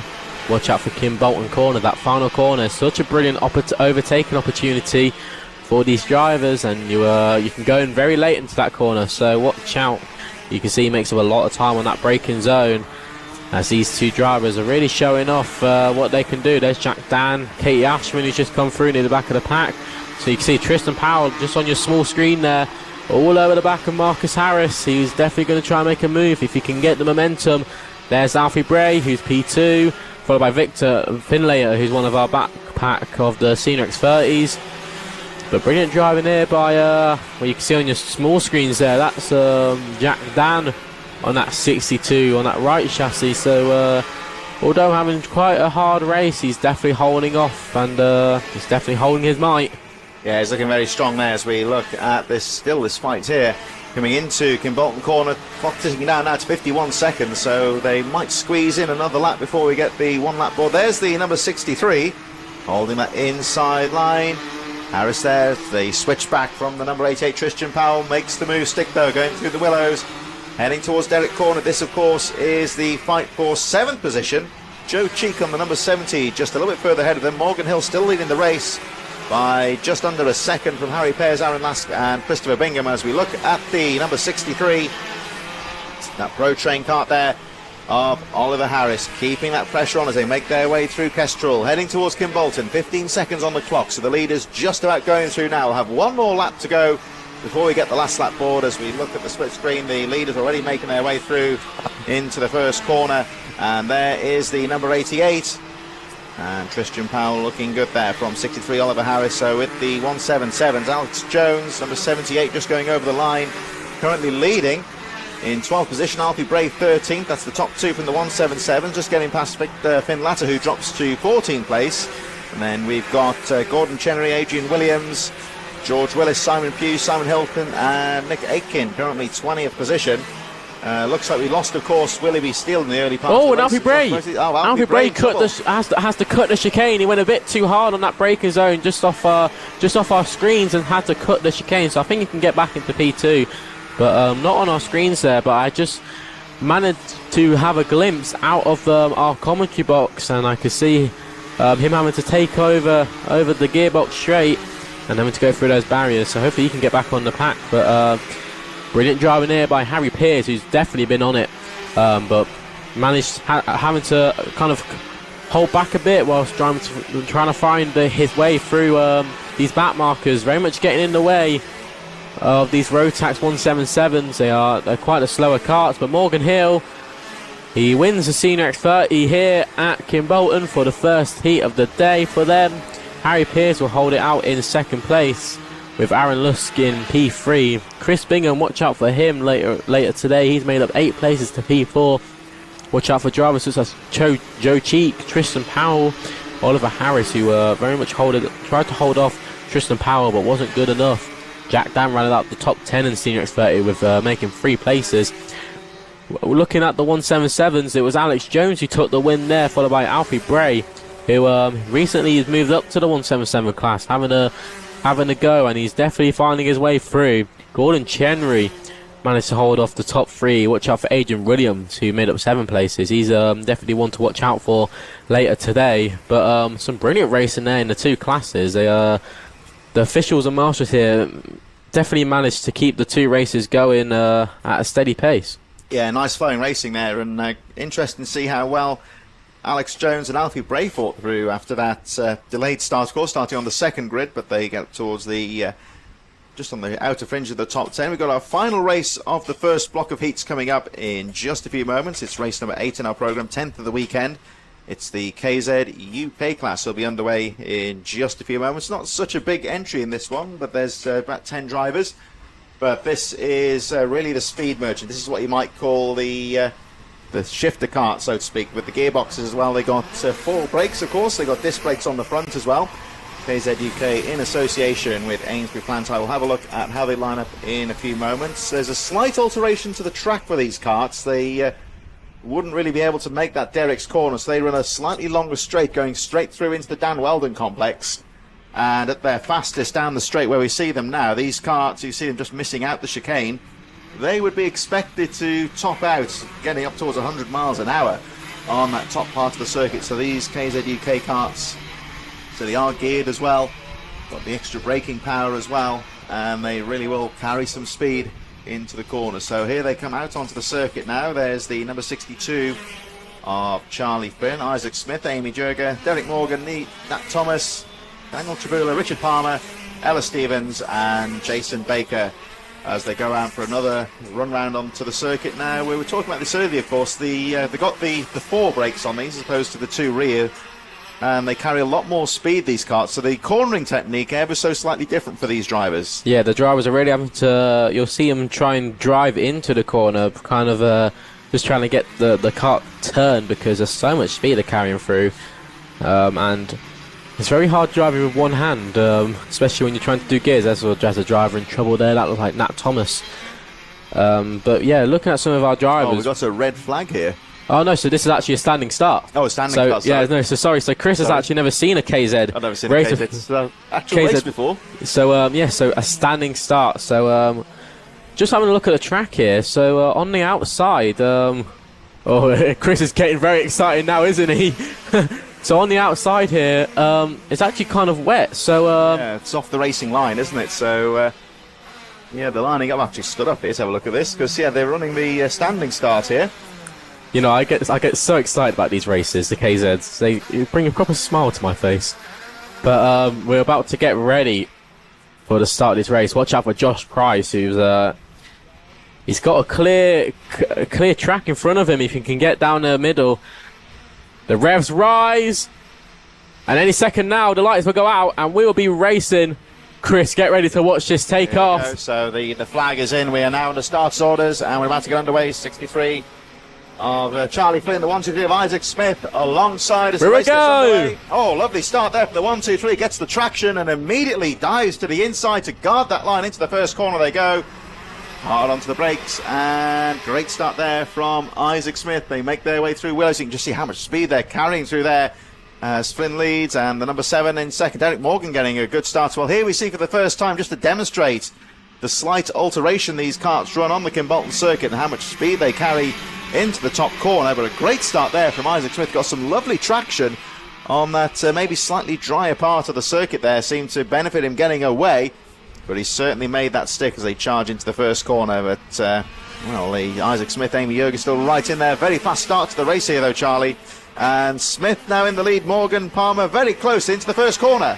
Well, it's going to be very hard to do overtaking it. As I say that, that's the number 7 of Derek Morgan, who's made his way into the lead. So Isaac Smith, he kind of it looks like he messed up that first corner, went in a bit too deep, and Derek Morgan took full advantage of that. But it's very hard to overtake with these KZs because they're going so fast, and obviously when they're having to brake into the corner, it makes overtaking very hard. So these drivers are very much the top of their game, and they have to be if they want to drive one of these karts. These karts are some of the fastest machines in karting, and you very much need to have a clear eye and know what you're doing at all times. There's a bit of bumper to bumper running.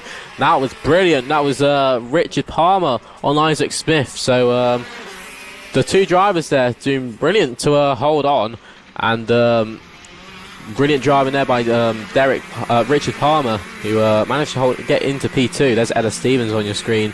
She's got some work to do if she wants to get her way back up into the podium spots. Yeah, Ella Stevens a bit further back. Charlie Flynn was a driver that we lost earlier on, spinning off on the Dan Weldon complex, getting the kart back onto the circuit and joining right at the back of the field as we look at the number 17 of Richard Palmer, I should say, through the Stowe corner, heading through the Willows. Closely followed by Isaac Smith and Nat Thomas, Daniel Tribula not too far. And here we see once again really getting the power down on these KZ karts into the Dan Weldon complex. There's the early leader, 1, 2, 3 of Isaac Smith, who's just lost a little bit of ground here on the race leaders. And just to demonstrate on your screen there, the lap times really demonstrates the extra power of these karts. Well under 40 seconds on this difficult track for the leaders.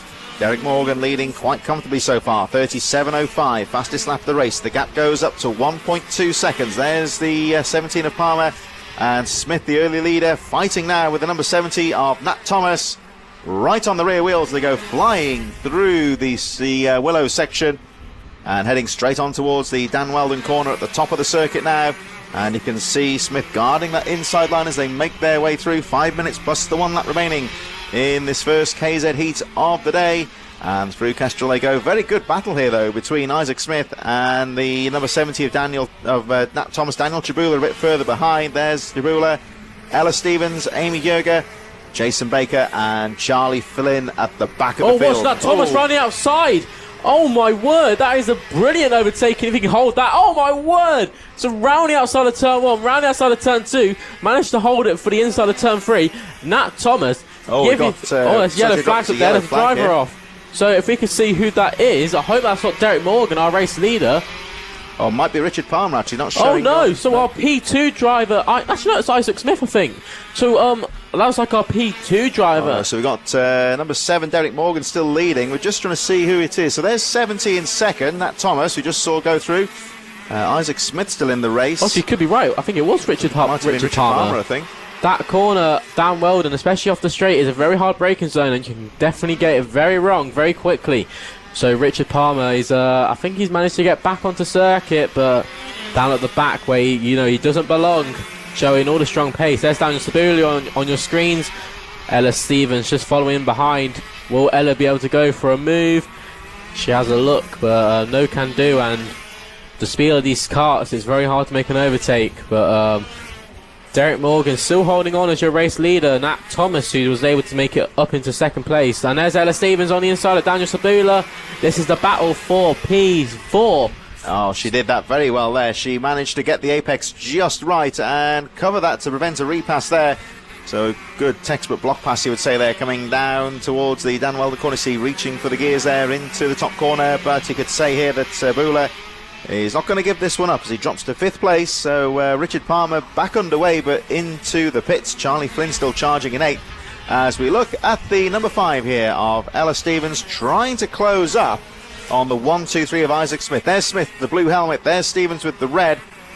She goes for a gear, and closely followed by the number 12 of Daniel Chabula. 2:47 on the clock. Still a little bit more time to go in this race, and plenty of action up here at the front. You can see how hard they are on the braking zones with the gear stick as well. These gear sticks are not like your normal road car. They kind of, you can kind of see like a little knob, and they stick out from the side of the steering wheel, and you have to pull back to go up a gear and push down to go down a gear. So these are very technical karts and very hard to manage, especially going at these high speeds at over 100 miles an hour. These karts can also be used for long circuit racing, so tracks like Silverstone, Alton Park, Snetterton. So these karts can be driven anywhere, but just because of how quick they are, and you actually put them against, you know, a car like a Lamborghini or a Ferrari, and the Ferrari cars are very got some work to play for against these KZs. Yeah, they carry a lot of speed. Of course, the power to weight ratio right there in the with the 2 strokes, running the dual front brakes. So we've got the single one at the back as well. So a little bit more braking capacity to go with the added speed. And you can see just how hard they brake into the... You see just tailing into the corner there as well. The number 70 of Nat Thomas currently in second place, 2.6 seconds down from the race leader, number 7. Still Derek Morgan, so Richard Palmer appears not showing on the lap charts anymore, so it looks like is out of the race. There's the 1, 2, 3 of Isaac Smith, and the hard-charging Ella Stevens, now clear in 4th place, starting to put the pressure going on for the top 3 down the inside. Oh, not quite going there, but she just shadows the back of Isaac Smith here, coming around the final corner, down the Kimbolton straight. Is there going to be anything going here coming into Stowe Corner? And I think Smith knows she's there, guards the inside, so Stevens to the outside here, going to go for the switchback out to the corner, through into the Willows. Lovely move there from Ella Stevens, worked that one out quite nicely. Nice wide entry into the corner and getting the traction, squaring the turn off slightly. Stevens now 3rd, and Smith trying to fight back, looking at the lines here, trying to find a way through. Great fight here, so Stevens in the barrel cart there, lapping I think the 38 of Jason Baker. And Ella Stevens, slowly but surely, has been picking through the field and having a good, steady race here. She definitely likes that first corner. She's done both her overtakes there. So she's done very well to get off the back of Daniel Sabula and down into Isaac Smith. Then the cart pulled over. Is that Jason Baker, I think, out of the race, getting out of the cart? That was the cart that was stricken on the circuit, going very slowly, so one can only assume there's some kind of mechanical issue there for Baker. So we're down to 7 drivers, and there's the number 5 still, Ella Stevens. Derek Morgan leading the race with 5 seconds on the clock. So I think looking down by the finish line, we'll go to the last lap, one would think, because the number 7 just out of your shot there, going over the line. 1 lap to go in this first KZ UK heat, and there is the leader, number 7, Derek Morgan. Fastest lap of the race was 36.47. Nat Thomas in second, number 70, 36.2. Fastest lap of the race so far, but not quite close enough to challenge the leader so far. Ella Stevens and Isaac Smith looking very good, but there is Derek Morgan, who has had a pretty faultless race so far. You really have to talk about the fitness levels here, as these drivers are, you know, trained athletes, and especially driving a KZ kart, they really have to hold their ground for the 7 minutes and a lap that we have today. Round the final corner, that Derek Morgan takes the win. Nat Thomas really closed in on that last lap. He actually took the fastest lap on that last lap. So Nat Thomas, definitely one to watch out for later today. Ella Stevens made her way up to P3, making up 5 positions, and managed to get that final spot on the podium. Isaac Smith, who started off in the lead, started off in second place there, who had a brilliant start and made it to the lead. Had to fall back to 4th, and Daniel Sabula, watch out for him as he can try and find those key setup changes that will hopefully get him up.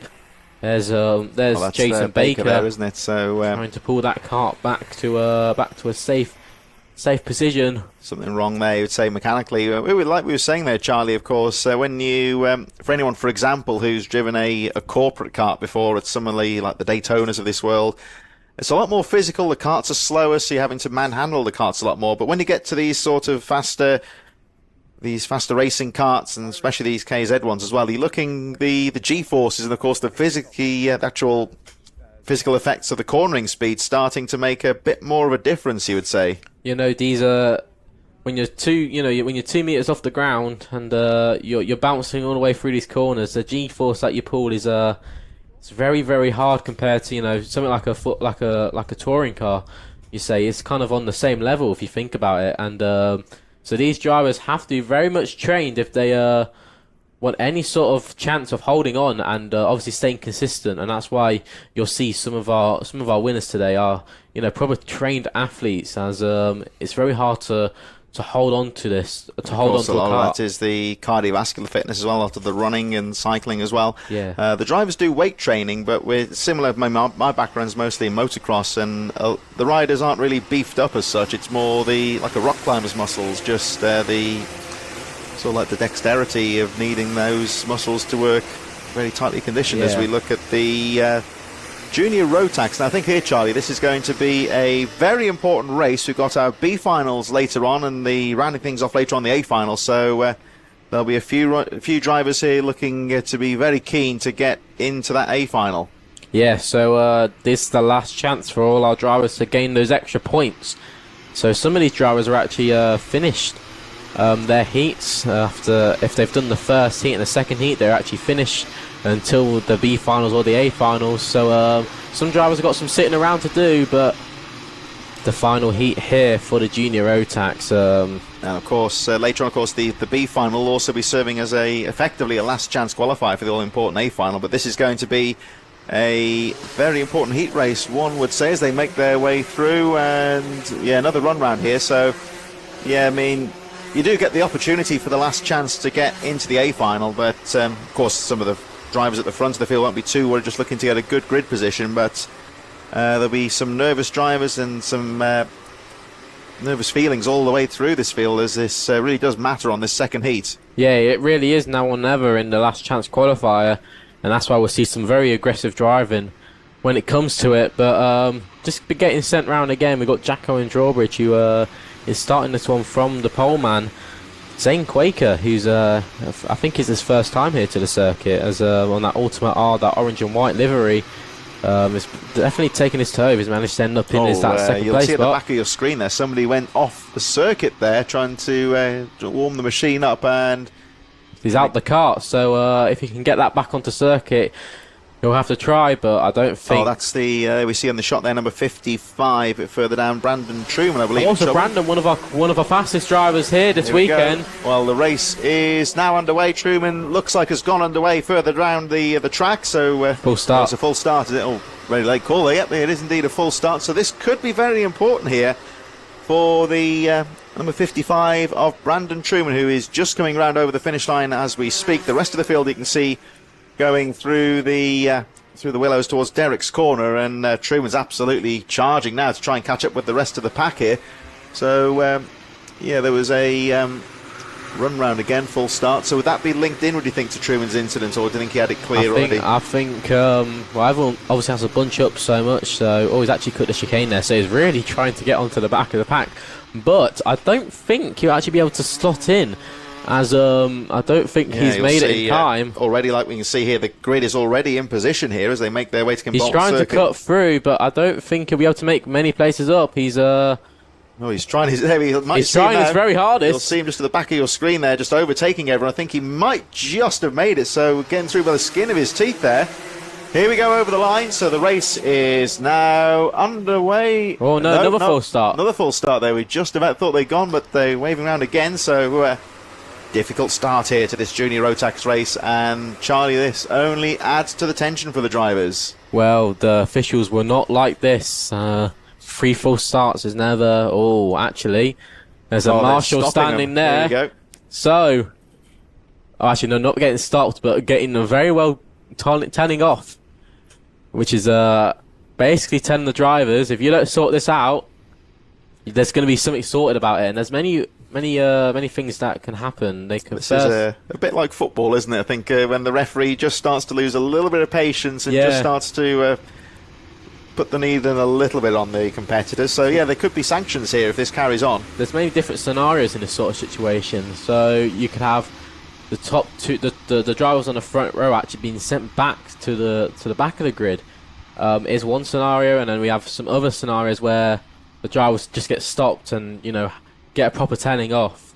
Penalties can be applied if needed, but I think we should be all ready to go for this next one. Well, here we go. Let's see, out of Kimbolton corner. It looks a little bit neater out of the final corner. Over the grid they go, over the line, and the race goes bumping and banging in the midfield. But surely we are racing, and we're racing, aren't we? Zane Quaker, full lock, trying to get that car stopped. I trying to work out where Jacko and Drawbridge has gone. There was a lot of banging and bogging through the start-finish straight, so it wasn't a clean start, so the officials won't be very happy about that one. And here comes Zane Quaker, who's holding on to the lead. I think that's Aris Mariauskis. Trouble in the back of the field there when they all went through. Wow, so there's a few carts piled up there. I think I can see Logan House, who's getting out of the cart, very, very angry. But Zane Quaker has managed to hold his way. Aris Mariauskis, watch out for him in the next few laps. He's in P3. There's a driver storming off. That's Logan House, always very, very angry. That would definitely mean that he'll be in the B final. For the lead, though, that's Zach Turner on the inside of Zane Quaker, takes the lead of the race, so watch out for Zach Turner if he can hold on. But Aris Mariauskis on that Tony cart near the back, and there was a very weird noise. Aris Mariauskis there. Zane Quaker taken to the grass, both drivers. So I think these drivers I don't know if there's something wrong with the track or if there's something on. Oh my god, that's a puff of smoke and water. You'll see on the side of your screen there all the steam as a driver just went straight on by Derek's corner. That entry to Derek's corner, we've seen it catching a few drivers out here. Yeah, there's many drivers getting caught out.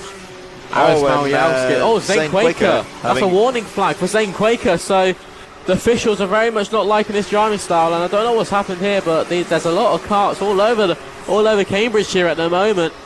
Aris Mariauskis holding on. There's a fight there. There's Toby and Alvarez in that 86 Pro Train kart. We can see Jacko and Drawbridge. He's managed to hold on. I think that's him in P5, if I can see rightly. And there's Harry Bartle. Oh, there's trouble there.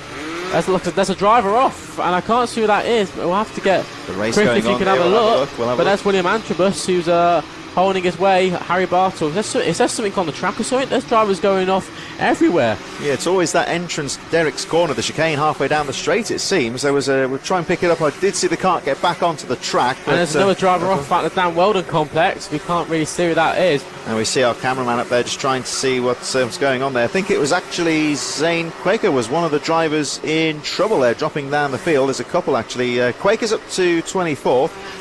Toby Farthing getting a red, getting a disqualification technical infringement there for the number 53. So whether he got caught up in the melee in the midfield as we look at the number 150 of Lizzie Mentier, looking strong here, keeping the pressure on Zach Turner. Oh, well, so I think Zach Turner actually made a mistake or something, because Aris Mariauskis has taken a lead, and that looks like Lizzie Mentier. Oh, actually, Harry Bartle's made his way up to second as well. Bartle's so second. A lot has happened in the last couple of laps. There's Mariauskis, the race leader, number 36. Bartle in second. Looking up for Turner with the fight now with Lizzie Mentier.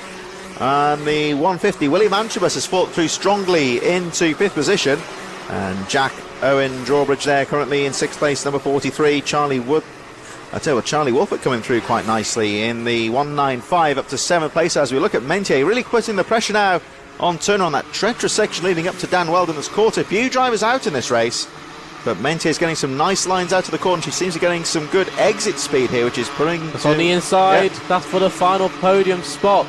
She takes it off Zach Turner, and I think, a lot of drivers making a lot of positions because obviously I don't know what's been going on with the track or anything, but there's been a lot of contacts, a lot of incidents going on throughout this race. So to me, I'm wondering here, perhaps the sun's gone in, of course, as you can see on your camera. It does noticeably feel cooler out there. So would that be enough for the track temperature to play a part at all? Yeah, I think the track has definitely got a bit colder. There's one of our back markers. That's the 86 of Tobian Alvarez. So I don't know what's happened to him, because he was up in the mid-pack a few laps ago, but obviously he's had some misfortune. But Lizzie Mentier got through on Zach Turner, right on the back of Aris Mariauskis. Will she have a look on Aris Mariauskis? She's recently joined the Alpine program, the Race Her program, which is established for female drivers looking to progress in motorsport. Yeah, look at Mentier. He seems to get some good exit speed. Actually takes a nice line through the corners. Just seems to be exiting the corners very well, which is a nice tactic in karting, where the exit speed really can make a good difference. Further down the field, we're looking at Eli Bannon coming through there up to 15th position, John Richardson up to 12th, so some drivers really fighting through quite nicely as we focus on Mentier, keeping that pressure on. And again, nice neat move out to Dan Weldon down the straight now into Miauskis there, number 36, guarding well. We just saw Harry Bartle, the race leader, just ahead, and here she comes again. Mentier again, it looks like she's taking a slightly wider entry into these corners, just trying to get the exit speed there. Well, she's definitely trying to find all the grip she can, and obviously these drivers, they do a lot of data work.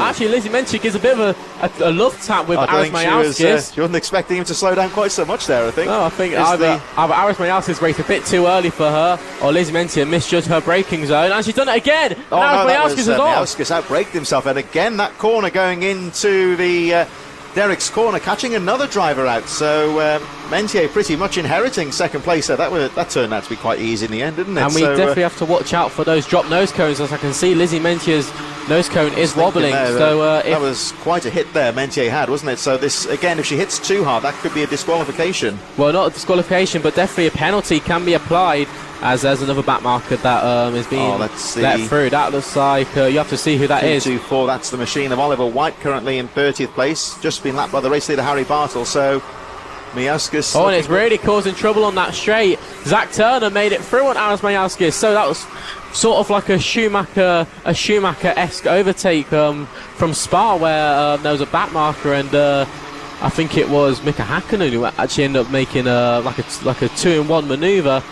But Lizzie Mentier driving brilliantly here, but that drop nose cone could affect her final position, as if these nose cones do get pushed in by contact, it can lead to penalties being applied, and that's why you can see for yourself on that number 150, that nose, the front of the nose cone really does seem to be moving about. So we hope for her sake that that's not going to cause the technical infringement. It doesn't seem to be affecting the kart too much either, though, does it? But there she is, still there in second place.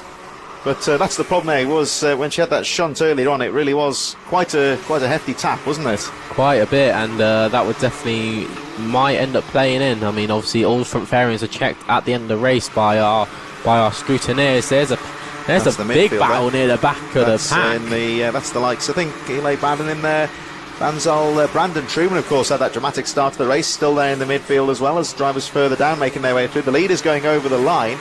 As we look at the midfield runners making their way through the Dan Weldon corner, I think Jason Ducic, Finley Jones, Macy Creed, and Zane Quecker, of course, one of the early front runners still in the race in the midfield there. So Aris Miauskis had a little bit of a look there, and he's actually looking for a move on Zach Turner into Derek's corner. Couldn't get it done, so we'll have to buy this time, and he'll have to wait for the next lap, or if he can do it near the end of this lap on Kim Bolton corner. But there's been so much going on. We need to actually have a look at who's the big stride through the fields are. Yeah, so we've got Charlie Wolfett making up 17 places. Watch out for Miles Roby making up 14 places. John Richardson, who's in P11, has made up 15 places. James Anaginostasis has made up 14 places to P6. That's quite a long name. Yeah, it's doing well there. There he is in 6th place. There's one or two drivers dropping out of trouble there in the midfield. I think Jack Owen Drawbridge seems to have lost a lot of positions on that previous lap, quite possibly. And one of the big talking points, of course, is that Logan Howes is out of the race on the first lap, so one of the front runners looking set to go to the B final at this stage. There's a car, that's a driver cut into the grass at the chicane. I don't think you really saw it on our screens, but round the final corner, we're going on to the final lap. Harry Bartle has made up 10 positions, has been quite in treat of a brilliant race here, but he hasn't really had to worry about it because he's been at the front of the pack and pulling away from the 150 of Lizzie Mentier. Zach Turner's just holding on behind in P3, but Aris Mayanskis is properly on the back, looking for a move if he can on this final lap of the race. But Harry Bartle clean sailing, and he'll be driving through the final sector. Not binding is going to buy this time and take each corner as it comes, and into the final sector comes Harry Bartle. What a brilliant race this has been. It's full of action, and around the final corner, Harry Bartle is going to take the win of the final heat for Junior Rotax. We'll see where he finishes. Oh, that's a side by side. That was Aris Mayanskis and Zach Turner. Zach Turner very much happy with that final result, but we'll have to see what this does to the final grids as we go into the B finals and A finals for the Junior Rotax class. But that was there brilliant. to the line there. We saw Emily Cotty in 9th place, just staying ahead of Eli Baden. Brandon Truman fights through to 11th position. John Richardson and Logan Hartshorn. So some pretty decent drivers fighting their way through into the top 10. And a bit further down there, Samir Paul, Charlie Fgrave, Dominic Parabot goes through, Alexander Gergis and Arthur Brownless, 26. Action all the way through the field as we look at the number 22 there of Jensen Hartshorn, who I think was a lap down but finishes in 29th position. We did actually lose a few drivers out of that race. I think Oliver White getting into trouble, 224 on the final lap, was up by Derek's corner. Tobian Alvarez, Toby Farthing, and dramatically, of course, Logan Howes dropping out of contention. The senior Rotax underway for their heat in just a few moments. We'll have a look at that grid in a few minutes' time. But we're noticing a few mistakes creeping in here from the drivers, especially on that approach from the straight into the left-handed into Derek's corner. A few drivers getting it wrong there. And it's only really started in the last couple of races, as you may see just there as the drivers wait. We see the stricken 97 going into the pits with a very, looks like a bent axle, so they'll have some work to do. Senior Rotax getting underway any moment now with Ainsbury Plantyre, who once again have been out on the track ahead of this meeting, getting the marble swept off the circuit, making sure it is prime and ready for racing across this weekend. So Senior Rotax, of course, much like the juniors, with a B and an A final coming up later on.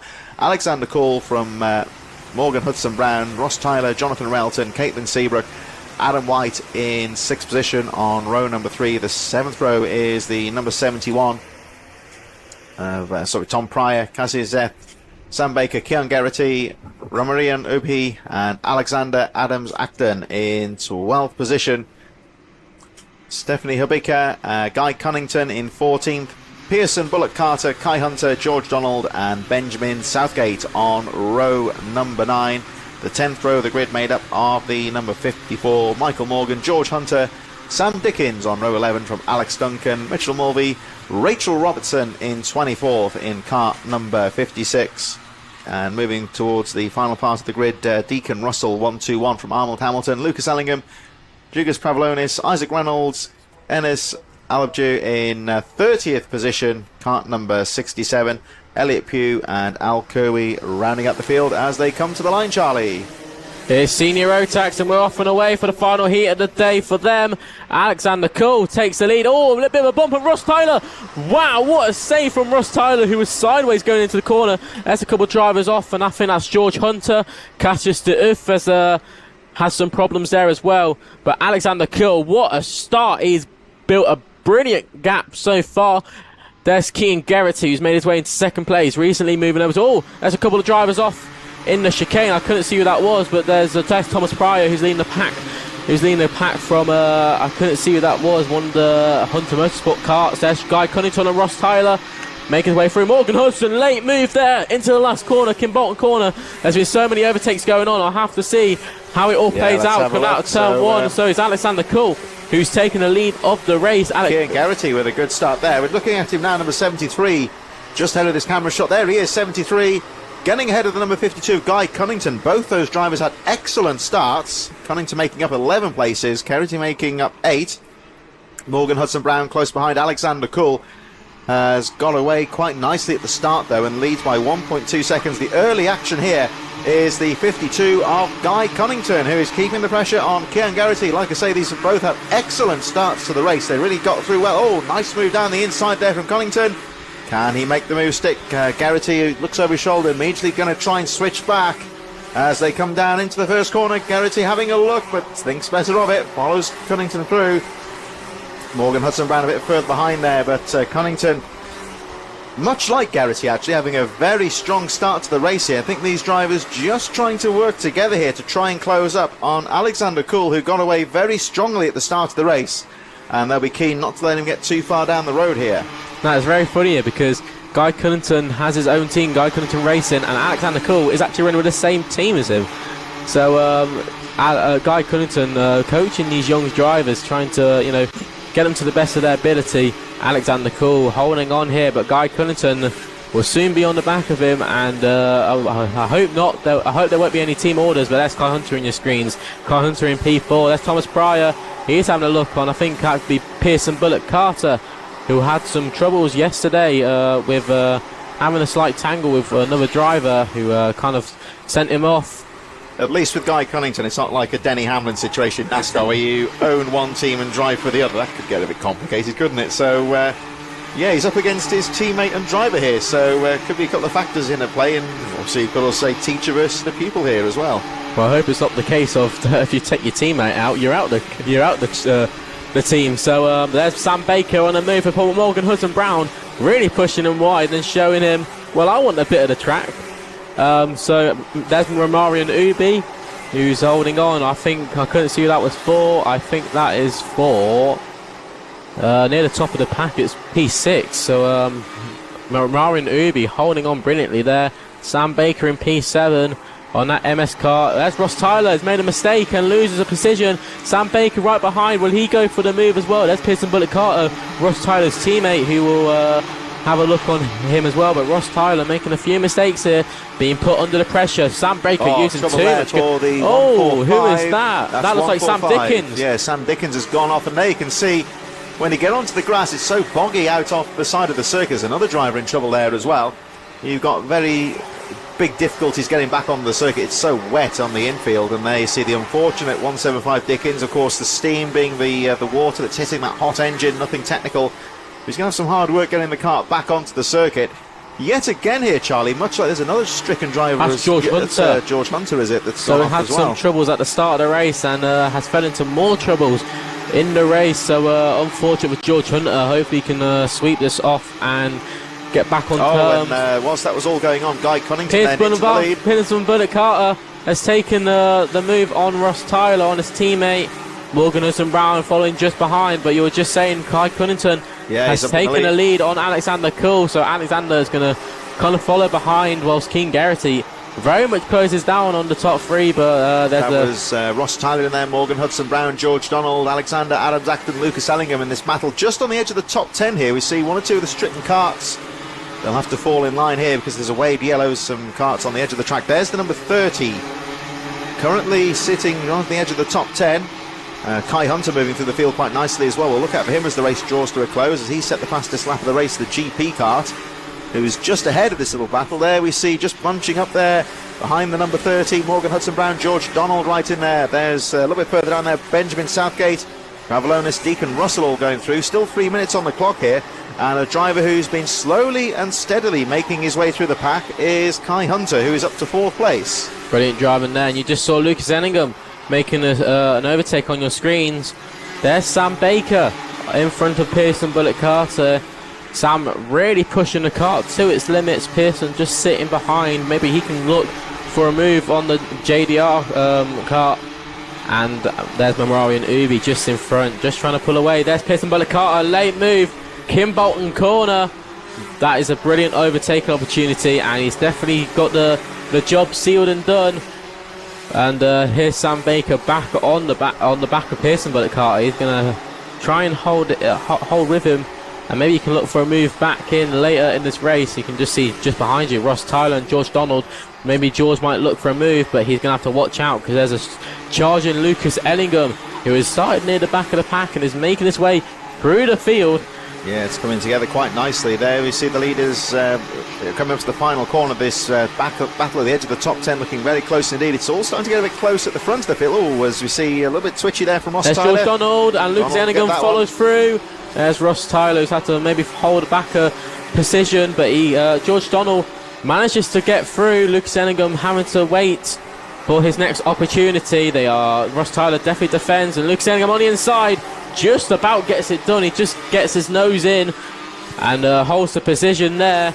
Alexander Cool still holding on, but there's Adams Acton on Ross Tyler. He gets pushed wide onto the grass, so Adams Acton trying to make a move on his teammate, and a bit of banging and bobbing, and he's definitely off. There's Rachel Robertson on your screens, just on the back of the 88. Here we go back to where the lead is going over the line, and that battle. And Thomas Pryor just does them both. So brilliant move there by Thomas Pryor, who manages to make both moves on the two Jacks karts. And a warning there for Ross Tyler, number 30, for bumping out there as well. He losing out there to the number 342 Armand Hamilton, who's coming through the field quite nicely. Leaders making their way up to there. You see him just going out to your shot there, up towards the Dan Weldon corner. Kai Hunter's moved up to third. Another fastest lap of the race, incidentally, for Kai Hunter in third. As we look at this battle on the edge of the top 10, still running very closely, Ellingham, Pryor, Tyler, Hamilton. So Ross Tyler indeed getting a warning flag there. Number 30, the driver in your shot, but he'll carry on, of course. Here they come through towards there. So Pryor, of course, Alexander Acton, he's on Ross Tyler again. And who's that following through? I can't really see how that was. I think that's Deacon Russell. Deacon Russell in so there on that MLC, on that MLC car, watch out for him. There's Pearson Bullock Carter there, number 9. He's had a good steady race up to 6th position. We've got 4 seconds left on the clock, so last lap next time around. You just saw your leaders in the shot there. Cunnington still leading, Cull up to 2nd, Hunter 3rd, and Geraghty 4th, and very close between those drivers. 1.6 seconds still actually at the edge of the top 10. And there we go through Derek's corner. So the leaders, meanwhile, making their way down towards the final corner. The battle's still very close to the edge of the top 10. Kai Hunter's really closing on Alexander Cool, so this might be one to watch out for on this final lap of the race. The brilliant driving here. There's Sam Baker having to defend from, I think that's George Donald. George Donald maybe might go for the cutback. Number 6, that's number 16 there. George Donald wasn't having a good look there. Number 31 of Sam Baker. Oh, trouble though for 77. Yeah, Rawanubi in trouble. I couldn't really see what happened there, but the kart was definitely slowing down. Pearson Bullock Carter managed to get through, so I don't know if there was any contact involved. But Lucas Ellingham closed onto the back, and round the final corner comes Guy Cunnington. Guy Cunnington takes the win in the final heat for Senior Rotax, making up 13 places. Alexander Cool just about holds on for P2. Kai Hunter makes up 13 places to round out the podium spots. Keen Geraghty just holding on. Pearson Bullock Carter to make up 10 places to make up to P5. George Donald, and watch out for Lucas Ellingham, made up 19 places into P8, so watch out for him in the final coming up. Armand Hamilton making up 17 places to P9, so there's a lot of drivers who are charging through the field. Watch out for Deacon Russell in the final as well. When he tries to make his way through the field, he's made up 13 places in that heat.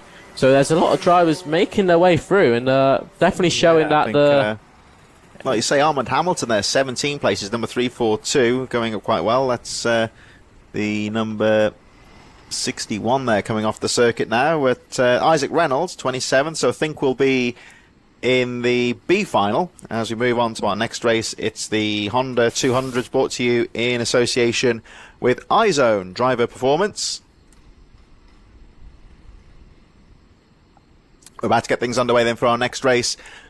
Drivers in the waiting zone, and they'll be out on the track in just a few moments. There is still a bit of a recovery job out on the circuit, so we'll look at the 200s waiting for our grid. Here we go. So it's Riley Blakemore from Harry Grant, Kevin Ivanov in 3rd from Ralphie Branscombe, Theo Hamilton in 5th place from Ricky Junior McIntosh, and a bit further down, Ed Spain in 7th place, Jack Paul Bracama, Elliot Bork, Esme Rosie, Bo Winslade, Shay Hilton in 12th position.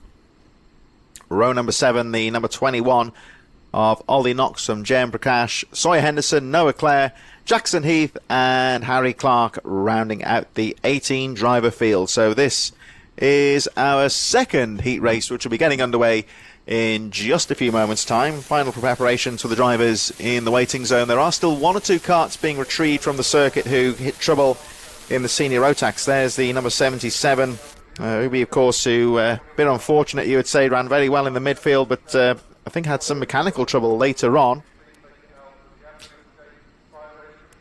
And you can see, again, you just look at the tyres, look at the glossing on those tyres, just showing how wet it is when you go off the track. So any drivers who hit trouble in that sense. If they make a mistake and go off the circuit there, we see the very impressive Strawberry Racing Semi-Arctic in the background as well. Like I was saying, though, if drivers make a mistake though and go onto the grass, there is a risk that they could well and truly get stuck out there as well, because it is very wet and boggy. A lot of rain down here in the Kimbolton area in recent days, like most of the country. And technically there is a weather warning here for rain as well. So I think, touch wood, we are just about missing that at the moment. It's a little bit more eastbound than we are here, just on the outskirts of Hunting. And there is actually, speaking of Guy Cunnington, there is the race team just behind the waiting zone there. If ever you come to these meetings here, well, it's a club meeting, but it's quite a big deal. There's a lot of the major manufacturers and major teams are here. Some big trucks and big awnings set up in the paddock as well. A lot of the teams coming here very early because, of course, the British Championship is here in June this year. So a lot of the teams that want to be here even now in February to get the drivers out on the track, get experience ahead of the British Championship later in the year, which will be coming, of course, on TNL Sports, along with all of the Hunts Kart Club Championship races here at Kimbolton, second Saturday of the month, of course. And of course, our next round will be in just over a month's time in March, and it'll be right here as well. Don't forget, of course, to give TNL Sports a like and subscribe on YouTube. Plenty of motorsport action throughout the year. We've got all of the rounds of the Hunts Kart Racing Club here at Kimbolton throughout the year, and of course the British Championships here a bit later in the season as well. If you like your two-wheeled action as well, TNL Sports also covering the British Supermoto Championship, that kind of hybrid of road racing and motocross out there as well, and that is certainly a great series as well, and one to look out for on TNL Sports. So here we think the kart just being pushed off the circuit now. That was a very unfortunate place to be stuck out there, so he should be able to get that kart into the infield, and as soon as he's off the track, he's on the trolley there. I think he may even be able to squeeze it back into the paddock, and we'll see if the officials let him cross the circuit. He's making good progress here. They're just holding the 200s right on cue, actually, to make their way out onto the track, so I think we might have to wait there a moment as the 200s go out onto the circuit now for their second heat race. We've got the final, of course, coming on a little bit later on today. And these, of course, the youngest drivers, 8 to 10 years old, in these four-stroke Honda 200 karts. Very trustworthy, old traditional four-stroke engine on these karts. Very reliable and very drivable as well. The drivers, of course, like I say, some of our youngest drivers in attendance here, but they do display some great racecraft out there as well. And we're looking forward to this second heat race, which will be getting underway any moment now. The drivers out on their formation lap and coming back out onto the track in just a few moments' time. They make their way down the TKM straight, everyone bunching up quite nicely here, getting into position and just getting some heat into those tyres.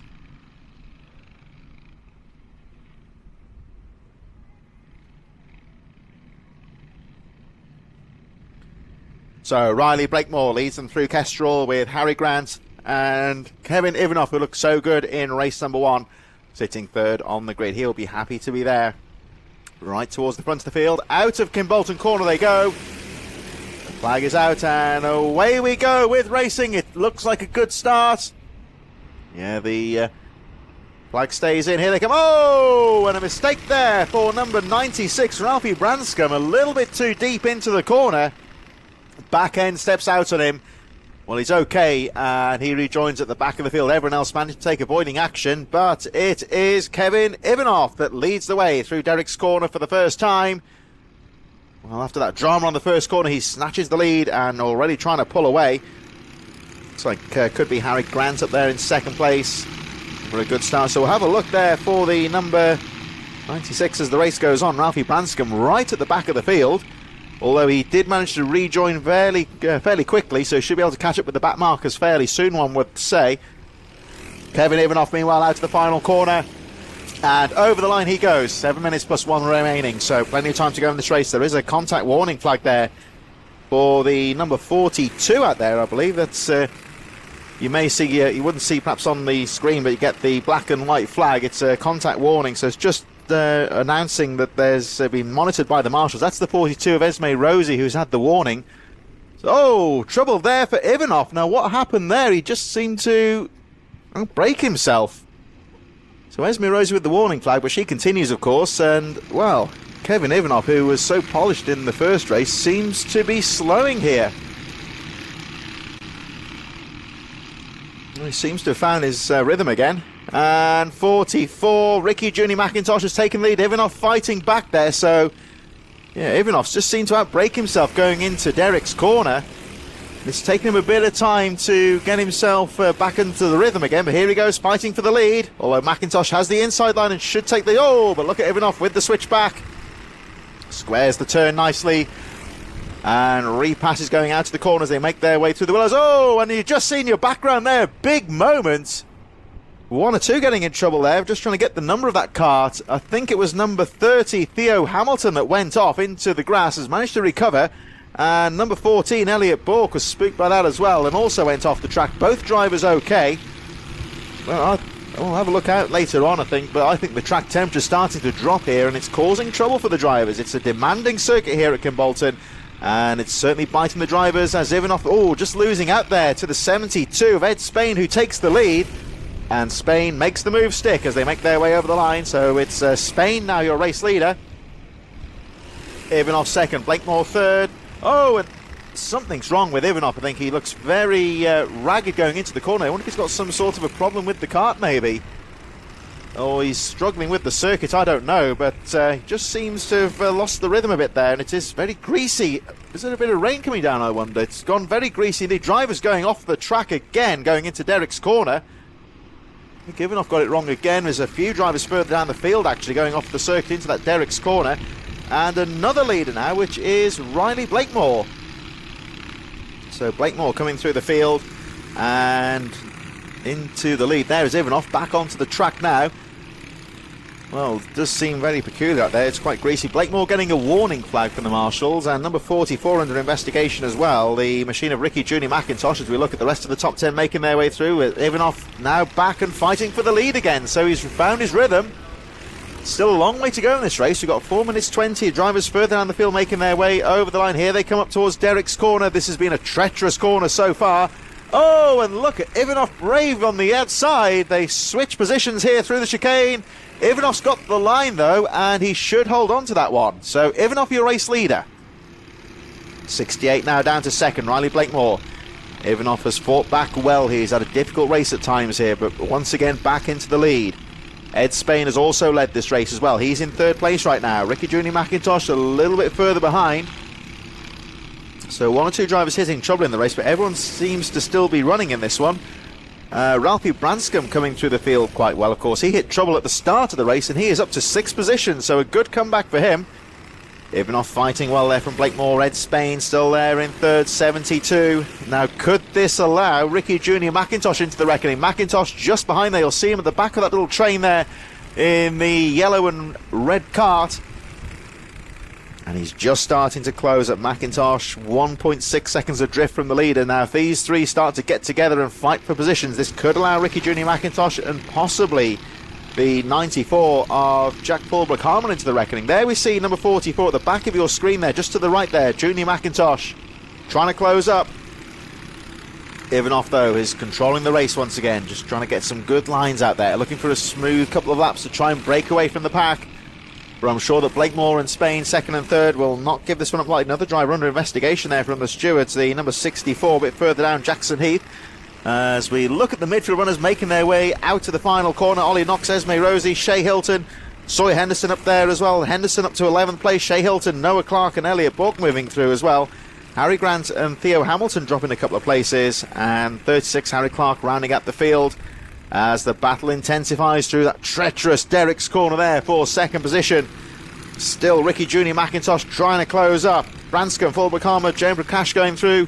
As we look at the midfield runners making their way through Dan Weldon corner, the leaders coming through to the final corner now.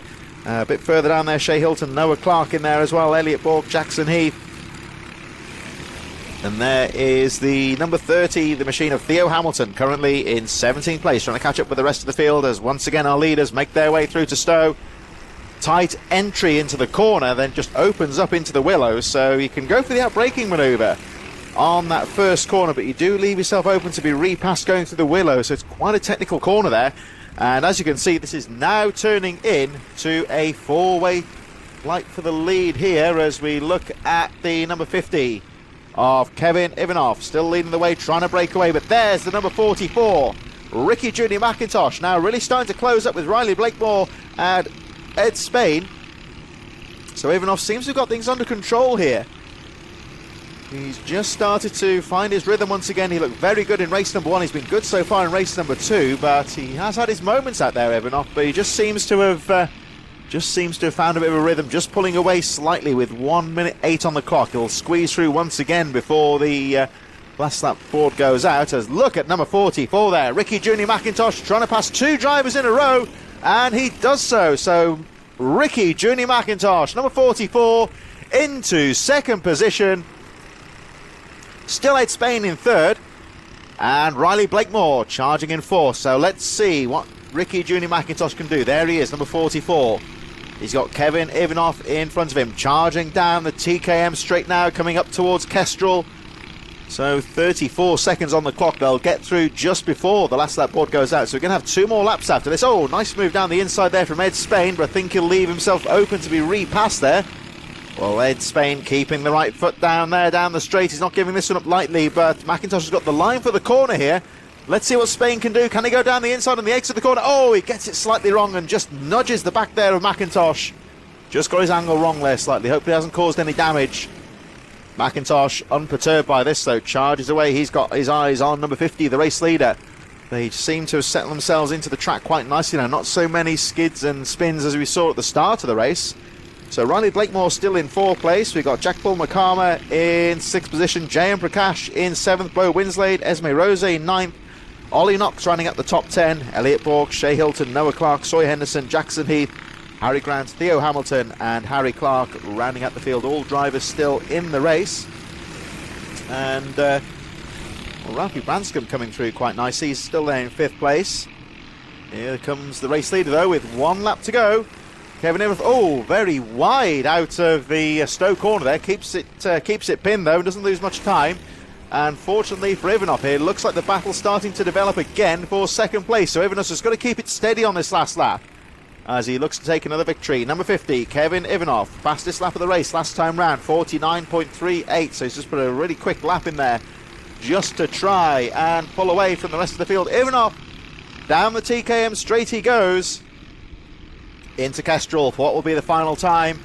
Just got to get round Kim Bolton for the final time. Here he comes, number 50, Kevin Ivanov.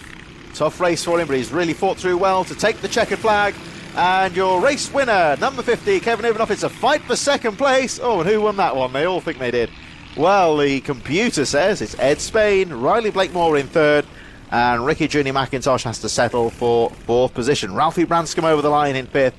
Jack Paul Bracama, Jem Prakash in 7th, Bo Winslade, there's Esme Rosie, number 42, and into the top 10 goes Elliot Bork on the final lap, Ollie Knox, Noah Clare, Shea Hilton, Sawyer Henderson, Jackson Heath, and Theo Hamilton, with Harry Grant and Harry Clark. So 18 drivers started the race, 18 finished. There's Harry Grant, number 45, last driver on the lead lap, finishing in 17th place, and there was the 36 of Harry Clark rounding out the field. So that's the heat races done for the Honda 200s. We'll see them, of course, a little bit later on today in the final this afternoon. Don't forget, of course, action here at Kim Bolton throughout the afternoon here on TNL Sports.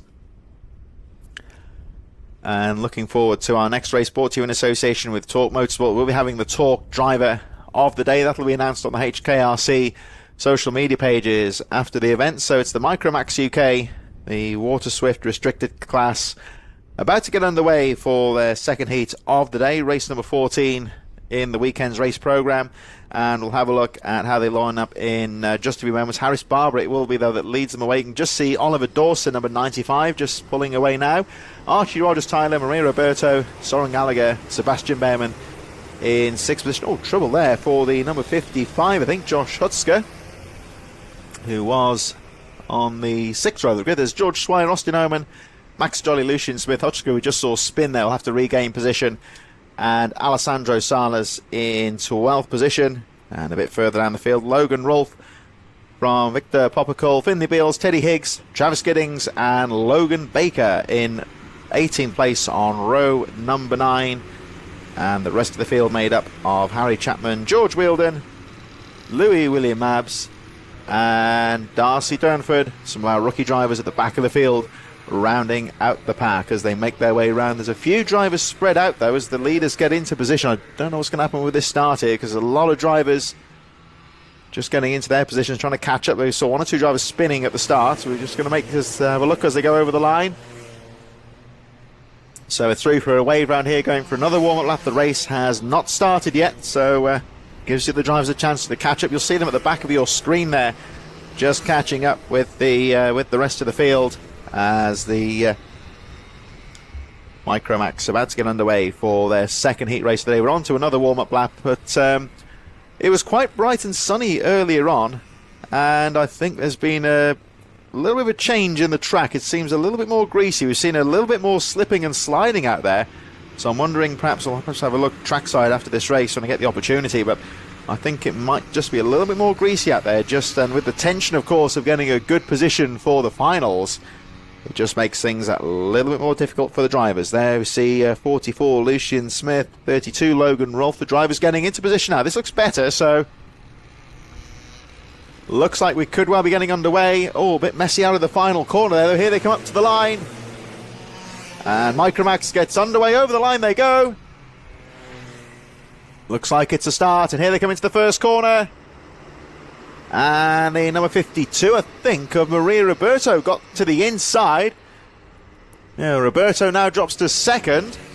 And here they come up towards the Derek's corner for the first time. Oliver Dawson, Archie Roberts, Tyler in there as well. Soren Gallagher as they make their way through Derek's corner for the first time. And it looks like into the lead now goes the number 37. Great start there for Sebastian Behrman. Getting the lead on the Willows corners. And down the back straight they go. So it's Behrman. Roberto in there as well. Here they come into the final corner. And number 37 then, Sebastian Behrman, who's been on top form so far today. Over the line he goes, leading the way. So Behrman leads. Roberto after that good start in second place. Maria Roberto right on the tail there. Oliver Dawson in third. Harris Barber and Soren Gallagher. Austin Oman up to sixth place. A good start for him as well. So at the moment it is Behrman that leads. Roberto in second, and Maria Roberto just trying to break away now from the chasing pack to get back with the leader. Of course, there are one or two novice drivers in this race, so they're dropping a little bit further off the pace of these more experienced guys fighting at the front. A little bit of banging going on there into the top corner. I think from a biking point of view, I'd call that bar banging, but we've got wheel banging here, you would say. Down the TKM straight they go into Kestrel. Oh, and a moment there. That's caused a ripple effect, and I think it may have been a bit further back there. One or two drivers spinning off, but here they come over the line. Pick up those numbers there. I think it may have been the may possibly been the number 82 that hit a little bit of trouble there. George Swire into Kestrel. All drivers okay as they go fighting through the Willows there. Very, very close in this top 10 battle. Alessandro Sala's in there. Josh Hutchker, who span on the warm-up laps there, managed to get back onto the grid and looking good in the top 10. So Maria Roberto still in second. You'll see the gap there, 1.8 seconds from Oliver Dawson, and then it all gets very close here with Austin Oman, number 11, Lucian Smith. See Lucian Smith in there as well, 55, also well placed. Josh Hutchker, Alessandro Salas, this battle in the top 10, all very close. The leaders starting to pull away. They are starting to close up on some of the novice drivers at the back of the field. We've got George Wheeldon and Darcy Durnford running up the field in 20th and 21st position. We seem to have lost Teddy Higgs out of the race. And over the line they go. So Behrman leads, Roberto still second place, and then the fight then for the rest of the top 10. Smith in third, Oman Salazar 28, the 95 of Dawson, all very close indeed. They make their way out of the Willows, heading towards the Derek's corner section. Will they all get through cleanly? It's all very tight indeed. The track, I think, a little bit greasy in places, a little bit treacherous, so the drivers can't afford to be too risky here as well, at the same time as trying to fight for position. Austin Oman looking good in fourth. There they go past the number 27 of Darcy Durnford, who's in 21st, and Durnford holds her line, lets the faster drivers take the corner. And just off the track, just to let you know, there's a warning flag for number 41, the machine of Soren Gallagher, currently in 9th place. So the black and white diagonal track conduct flag there for number 41 Gallagher, so it's just a warning at this stage, just to take on board if anything carries on, then might face consequences afterwards, but just a warning for the driver. And Gallagher still remains in the midfield there, just on the edge of the top 10, drops to 12th momentarily. As you look at this fight, still fighting away in the top 10. There's the number 82 George Swire, closely followed by the number 28 Alessandro Salas, and it looks like Swire on the move here. Sebastian Behrman now clear away at the front, but Maria Roberto keeping the pressure on for second place as the leaders make their way around the final couple of corners here. And the leaders over the line. So Behrman leads, there's 37. Roberto still in second place, just half a second down. Lucian Smith in third. Austin Oman also in there as well. And into the first corner they go, just to keep you up to date as well off the track. A warning flag for Finley Beals, who's currently in 16th position. So another driver just getting a little warning from the stewards. But the race goes on, of course. Number 11, Austin Oman, keeping the pressure on. The blue flags waving here as they start to close up on one of the other novice drivers. I think it might be the number 89 of George Wielden, who's about to be lapped. We'll see him coming into shot in just a few moments' time as the leaders make their way down towards Kestrel. I think that might be Wielden there as the leaders go through. Behrman still leading Roberta. Maria Roberto in second, but just seems to have lost a little bit of ground here and coming under some real pressure from Lucian Smith down the inside of Roberto. Can Smith make the pass stick? Takes the line away, and Roberto's going to try and fight back here, but there was a good move there from Lucian Smith, a good block pass into the first corner just to prevent Roberto from making the switch back and repassing. So now it is Lucian Smith in second. Sebastian Behrman leads the way. Number 37, 2.5 minutes on the clock, plus the 1 lap remaining as the leaders make their way to the top of the circuit. 44, looking at Lucian Smith, driver on the move at the moment. And down the TKM straight they go, heading towards Kestrel. And at the moment, all this fight for second place is allowing Sebastian Behrman to pull away slightly here. Here they come, around the final corner. So Behrman leads. We've got 2:14 on the clock, still a couple more laps to go here. And there's the number 44, did so well to snatch that second place away, but Maria Roberto in third place is not giving that fight up lightly. She's staying on the back of the number 44 in second place. Very close racing here as they make their way through towards Derek's corner again. That title chicane has claimed a few drivers in the last few races, but they all seem to be coping with it well so far. There's the 44 of Lucian Smith and Maria Roberto still in third. Austin Oman in fourth. George Schreier, Alessandro Salas, Logan North, Max Jolly, Josh Hodgker in 9th, Soren Gallagher up to 10th place from Oliver Dawson, Harris Barber, Victor Popical, Finley Beals and Louis William Mabs a bit further behind. Rogers Tyler, Chapman Giddings, Logan Baker, George Wielden and Darcy Durford running up the field in 21st with Teddy Higgs out of the race. 1 minute 15 to go, plus the 1 lap remaining, so they'll get through once again. There's the 27, and that's the machine of Darcy Durford, who just is aware of the faster drivers coming, just concedes the racing line there to let them through. And Durford at the back of the field, but she's gaining some good experience out there as she learns her racecraft. Back on the lead lap though, 44. Lucian Smith now through into the lead here. So great move there from Lucian Smith.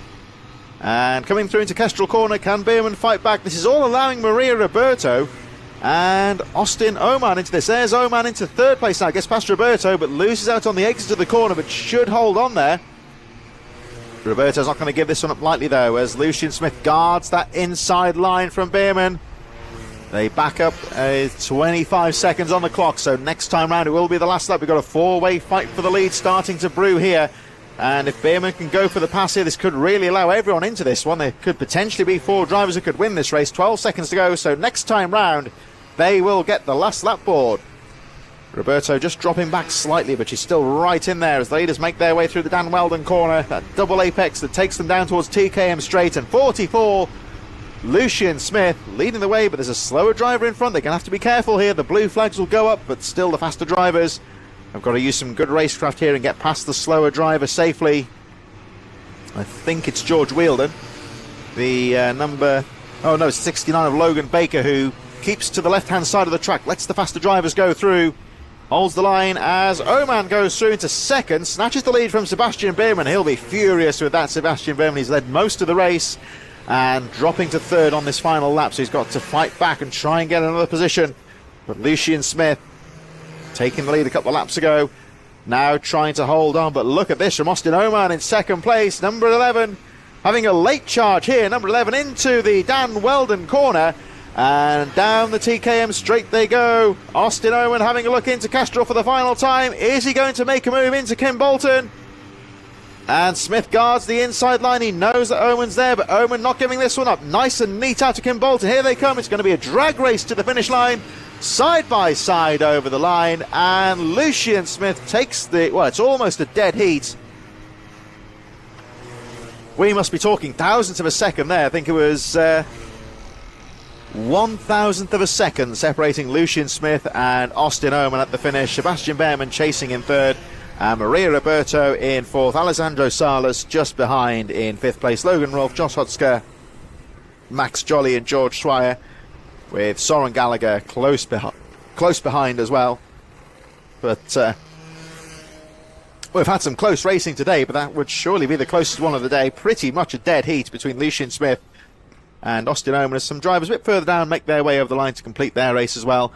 There's the 27 of Darcy Durnford and the number 89 of George Wheeldon over the line to complete their race.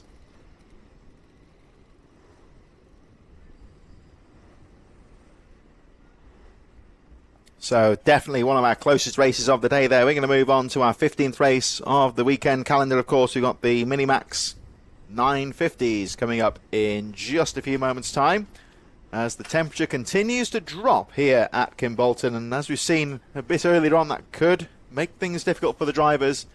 Of course, as we head on towards the afternoon, things could get very difficult as well. Minimax 950 and Waterswift Inter about to get underway for their second heat race.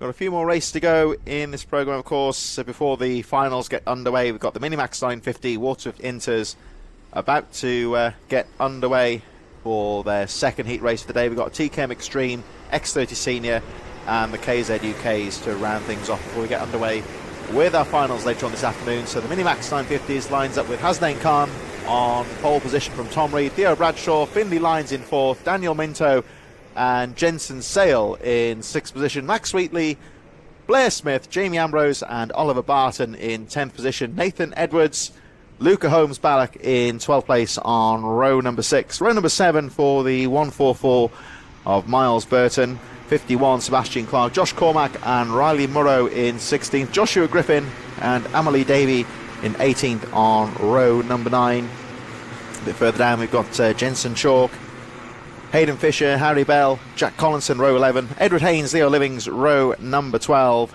row number 13, Albert Friend, Adam Churacek, Otis Cleary, Amrit Singh Atwell, William Horton and Akil Nanagioni in 30th position, with Harry Bacon rounding out the field. And back in the commentary box now, taking a well-earned lunch break, is Charlie Ellis himself. And here we go with the Minimax 950s. We're off and away, and way round. No, full start. So we're going to go round again. So just to you've been trackside now, Charlie. Does it feel any colder out there? Because we've seen a few drivers starting to make mistakes recently. Well, I've put my fleece on, so that might say a lot. So yeah, it's definitely got a lot colder.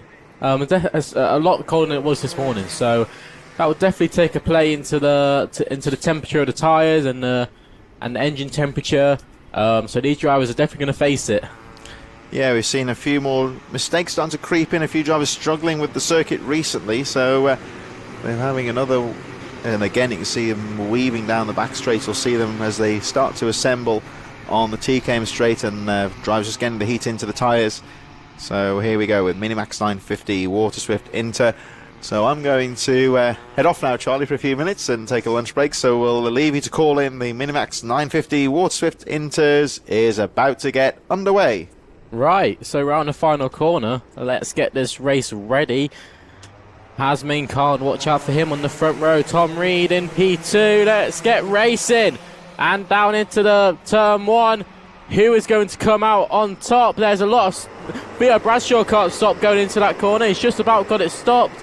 There are many, many drivers coming through this field, and it looks like, I think that could be Daniel Minto, who's taking the lead, coming out of the first sector.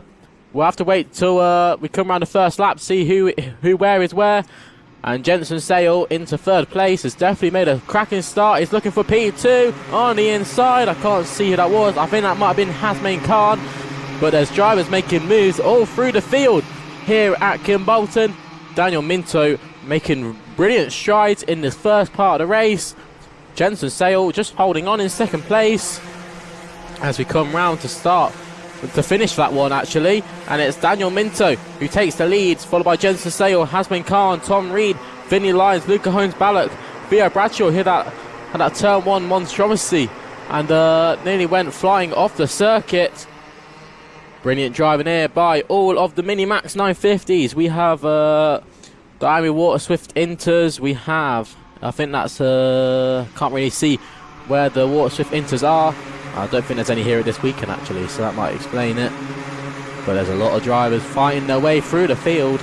We'll have to see who comes out on top. There's Jensen Sale, who's closing to the back of Daniel Minto. Finley Lyons on the inside. I think that's on Tom Reed. So down the inside on Finley Lyons, makes a move. He had some struggles in the first heat, but thankfully he's working his way back through the field, trying to get that all-important final starting position. Daniel Minto holding his line in the lead of this race. Jensen Sale closing in on that braking zone. Maybe he was pushed a bit by the guy in P3, which is Hasmain Khan. Watch out for Hasmain on that Hunter Motorsport machinery. Finley Lyons really closing in on the top three here. Daniel Minto holding on just about. Jensen Sale. Oh, that's the Finley Lyons on the inside. That's on Hasmain Khan. Down the inside of the final corner. He loves that move, Finley Lyon. The Kimbolton corner does provide loads of action. Brilliant overtake opportunity for when you're driving through the field. And Finley Lyons is definitely showing what he's capable of so far. Getting right on the back of Jensen Sale. He is picking them off one by one. But Jensen Sale is closing in on Daniel Minto as the clouds draw. And it's getting darker by the minute. But Jensen Sale just holding on from Finley Lyons.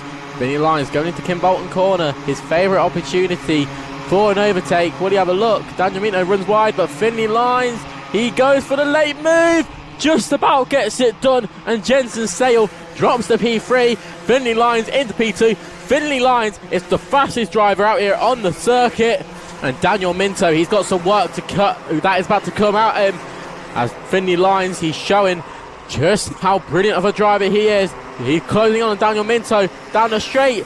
Will he have a look? He's going for a late move. Daniel Minto pushed wide a little bit, but Finley Lyons takes it into the lead of the race. He's having to hold off now, Daniel Minto, from Jensen Sale. Will and can he hold on? We'll have to find out. We've got 4.5 minutes left of the race. Hasmain Khan just holding in just behind, but he's got to watch out for Luca Holmes-Ballock, who's slowly closing in. There's a squabble near the back of those two drivers. That's Theo Bradshaw. I couldn't see who that was on. I think that was Tom Reed. So Tom Reed really showing a lot of promising signs in this race. Finley Lyons, it's actually getting very dark. Will there be rain? I can see spots on the commentary box. Is there rain coming? We'll have to find out. Finley Lyons holding on in P1. But we'll have to see what happens in the next few minutes. This track can change very quickly if rain drops on the circuit. But Daniel Minto, he's really showing he's a strong man here this weekend. And Finley Lyons holding on. Jensen Sales just trying to close in that ever bit. There's a late move there. You'll see coming on. That's Edward Haynes on Theo Bradshaw. That was a very late move. He actually got all the braking, all the overtake done before the braking zone. So he definitely is showing he's got a lot of momentum going. But Finley Lyons is holding on. And you can see on the front of your screens, he's holding on very well here from Daniel Minto, Jensen Sale, Luca Holmes-Ballock, Joshua Griffin, Hasmain Khan, Tom Reed, Max Wheatley, your top 8. But there's Theo Bradshaw on your screens. On that's the 1-2-2 of Riley Munro, who's very doing brilliant driving here. He was on it in the heat before, and he's just showing, oh, there's a bit of a squabble behind. I think I couldn't see who that was, but there was definitely some love taps going on.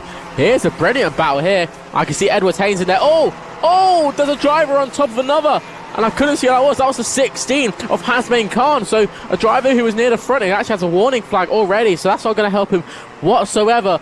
But Hasmain Khan got a very, very excited going into that first corner, ends up going over the car in front of him, and sadly that was him out, or not out, but definitely dropping down the field. So he's got some work to do now if he wants to close up. Here's Luca Holmes-Ballock all over the back of Jensen Sale and down the inside. That's for second place. So the Luca Holmes-Ballock, who hasn't really been there at the start of the race, he's closing in big time on Finley Lyons now, who is leading the way. Jensen Sale, brilliant driving, has actually taken has the hold back into third place. And watch out for that number 4 driver, Joshua Griffin, making up 13 places so far. So he has been on it all race and has definitely got a lot more to show on that Dan Holland car. Watch out, because Jensen Sale is starting to make a small mistake, and that's going to lose him some momentum. Watch out, folks, because Joshua Griffin will be knocking on your doorstep soon. Here he comes. Jensen Sale down. Joshua Griffin down the inside of Jensen Sale for P3. Brilliant move there. We've got just under a minute and a half left. And Finley Lyons, he's got some work to do now, because Luca Holmes-Ballock, his teammate, is all over the back of him. Joshua Griffin in P3. He's going to have a look at closing down on the top 2. It's definitely going to be a long-tail battle, because the top 2 are teammates, so they can work together if Joshua Griffin's just tries to make a move. But I think we can definitely see rain coming soon, which will be a massive talking point in the next few sessions. But Luke Holmes-Ballock, when he looked for a move, he thinks wise to it and realises that, you know, it might not be the best move on your teammate. Bump drafting each other down the straight. Luke Holmes-Ballock opens up. He doesn't go in yet, but Luca Holmes-Ballock is holding on, and he's getting ready to pounce at Finley Hines when he's got all the car underneath him to do so. Oh, he's going in. Luca Holmes-Ballock for the lead of the race, pushes Finley Lines out, and watch out for Joshua Griffins, because Joshua is right on the back of Finley Lines now, ready to make a move for that P2 spot. But Luca Holmes-Ballock has got to get out of here, otherwise Finley Lines will definitely be back on him yet again. As we're about to come into the last lap of the race, Finley Lyons late move on the, oh wow, he loves doing that last corner move, and he's definitely got it sorted there. It's a three-way battle for the win here in Minimax 950. Finley Lyons on the inside, holds, oh the back, oh no, that was Joshua Griffins going over Luca Holmes-Ballock, and Jensen Sale manages to get into P3. I'm losing my voice as we go, but Finley Lyons, he's got it all sorted here, I think so. If he doesn't lose track of where he's going, he's got he's got a sector left to go, and God, that got me very excited. The brilliant battle there, and there's a last corner moves going on. That was Joshua Griffin's on. Joshua Griffin's actually got Jensen Sale in the last corner, but Finley Lyons takes the win in the final heat for the Minimax 950s. Luca Holmes-Ballock holds out in second place, making up 10 places. Joshua Griffin's, what a drive by him, make up 14 places to get into P3. Edward Haynes, watch out for him, he made up 17 places to get into that P6 spot. But my word, was that some brilliant driving by Finley Lyons, Luca Holmes-Ballock, Joshua Griffin and Jensen Sale. They're really showing that at a young age you can be so mature with your driving. There's some of our map markers coming in, finishing their races. Glad to see them finish, as we just got another driver coming over to finish. But my word, was that some brilliant driving by the Minimax 950s. Some major talking points to look out for when we go into our finals, as we've got only a few heats left before the main events.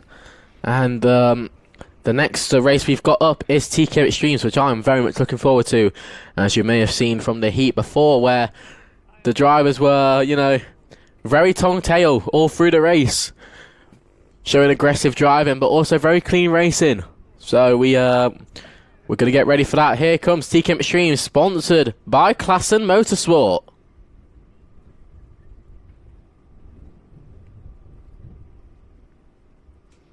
So, let's get ready to dial back on some proper TKM racing. God, take a sip of water after that race.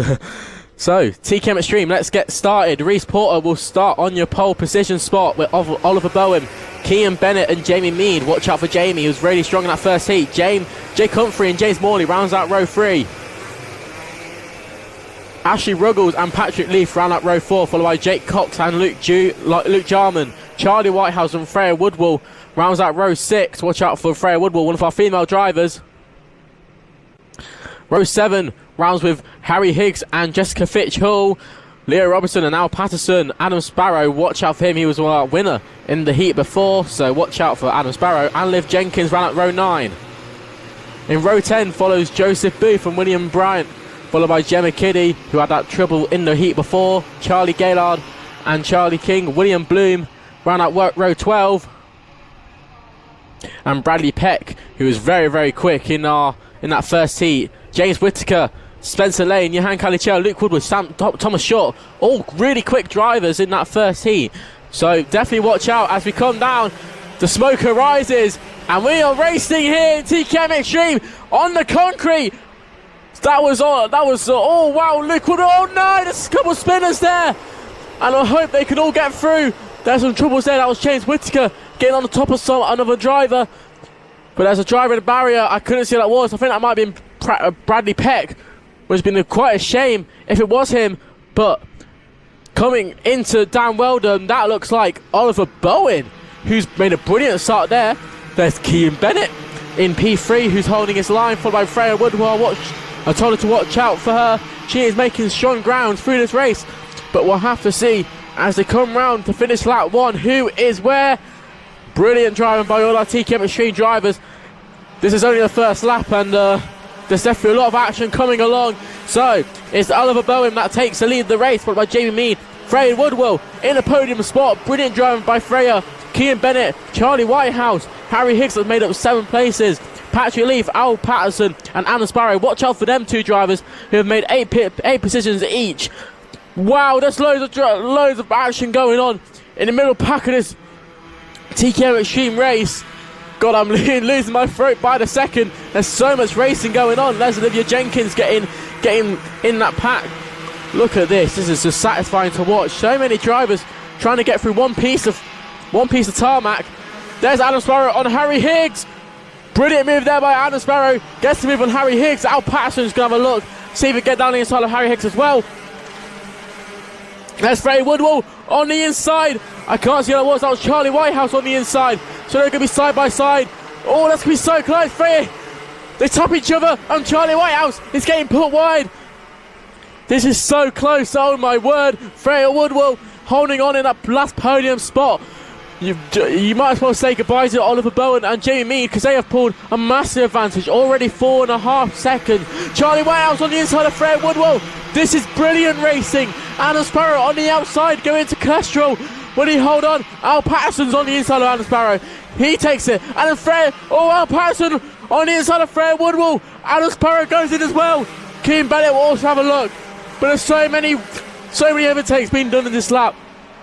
There's Adam Sparrow on Al Patterson on the inside. Gets it stopped.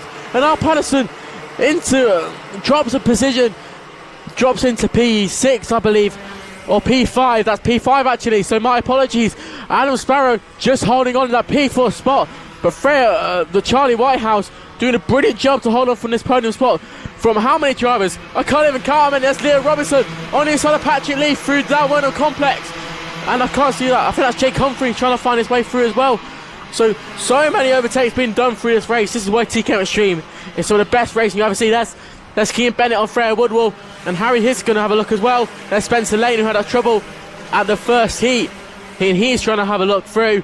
Charlie Whitehouse, though, holding on from a massive stream of drivers. This is why TKM Extreme is some of the most exciting racing, and this is what... Oh! Doesn't matter. Oh no, who's that? That's Leah Robinson and Jessica Fitch Hall, I believe. I don't know, you might have to mark my words. But Leah Robinson, I saw he made some contact with another driver, which sent him flying in the air. We're going to have to see who that was. But that was, oh, that's Harry Higgs. Oh no, so Harry Higgs was running a brilliant race. Is out of the race with Leah Robinson. My word, that's the problem with so many karts together. There's only one bit of tarmac and about 20 drivers want to go for that same bit. So sometimes Telto, Anna Sparrow, he points to the yellow flag. Al Patterson overtakes on the yellow flag. Oh my word. Will he be penalised for that? We'll have to see, but Alan Sparrow clearly states to Al Patterson that there's a yellow flag and you've just overtaken and do a yellow flag. So whether that'll be investigated after the race, we'll have to see. But Alan Sparrow, he's definitely not going to let that be the worst of his worries. But Charlie Whitehouse, brilliant driving. Oh, actually, oh, that's Alan Sparrow. Al Patterson, Alan Sparrow on the inside of Al Patterson. I am jumping out of my seat right now. This is exhilarating racing. He points that yellow flag again, just to stipulate again. You overtook me under yellow, and I'm going to do it cleanly with a green flag overtake. But Leah Robinson just getting looked at, making sure he's okay, followed by Harry Higgs as well, who storms off quite in the mood. I wouldn't be surprised, you know, being in that top position and losing out can be very, very frustrating. There's Charlie Whitehouse, who's doing very well here to hold on. And I have to say, Jamie Mead has taken the lead of the race from Oliver Bowen. So somewhere in those last few laps, there was an overtake done for the lead of the race.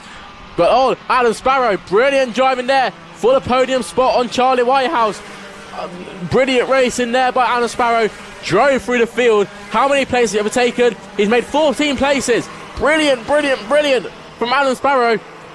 Charlie Whitehouse has really shown what he can do in the TKM Extreme field. He's not done yet though. Is he going to look for that inside line? No, he's 6 behind Adam Sparrow. He knows Adam Sparrow is a very, very quick driver and is ready to pull away with him. Al Patterson's just going to follow behind, but Al Patterson, this is not where he wants to be. He wants to be in that podium spot because Jamie Mead and Oliver Bowen are out of here. Watch out for Kean Bennett, who's slowly closing in on the top 3, especially if on 3rd to 5th, especially if they make some battles in the last 2 minutes of this race. But my word, TKM Extreme, you have been brilliant so far. Alan Sparrow just holding on with all his might. He's definitely got the pace. But no, Adam Sparrow is really showing what he can do here on our screens. I wonder if we can have a look at some of the mid-pack battles going on. We'll have to wait and see. That's Spencer Lane on your screen. So Spencer, who had a very, very hard start to his first heat, having to retire. There's James Whittaker, who's starting near the back of the field. He's been able to drive through the field as well. Let's have a look at our results and have a look at some strong drives through the field. There's Olivia Jenkins on your screen. One of our female drivers just on the back of James Whittaker on the front of that pack. Charlie King, watch out for him. He's one of our charging drivers. He's definitely going to be looking for a move. Jake Humphries defends. Wow! Charlie King, what a move that was. Joseph Booth goes in as well and does the 2 of them. But my word, Charlie King, that was very, very well timed because that could have gone horribly wrong. Charlie King on the inside. Brilliant move there. Takes the move from Joseph Booth. And I'll have a look where that puts him into. If I can see on my screens, that might put him into P15. So just that battle for the top 15 is looking very strong at the moment. And there's battles all the way through this field. There's a late move. That's Johan Kadichern on Charlie King. No, not Charlie King. That is the 74, which is Charlie Gaylord.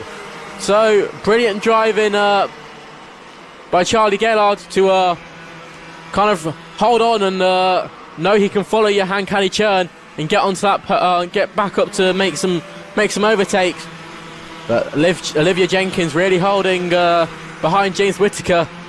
Maybe she's ready to make a move, but Charlie King following behind. We'll have to see what these drivers can all do. Spencer Lane there on your screens, driving brilliantly. There's Luke Jarman in front of quite a strong pack. But here is your third to fifth battle. This is the last lap of the race, so much action's gone on. We haven't really been able to look at the timings left, but this is the last lap of the race. Adam Sparrow's having to defend now. Charlie Whitehouse is all over him. We're going to have many defenders from charging drivers, but there is Jamie Mead, who did the overtake a few laps ago whilst we couldn't see at all. And in a brilliant race, it's Jamie Mead who takes the win in Heat 2 of TKM Extremes. I'm going to have to look back because there's the 4 drivers there. Will Adam Sparrow hold on? Yes, he does. Charlie Whitehouse. Oh, drag race to the line. Spencer Lane and Al Patterson.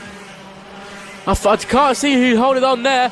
That looked like Al Patterson got him just on the line there by 4,000 of a second. Look at how many drivers just came in the blink of an eye.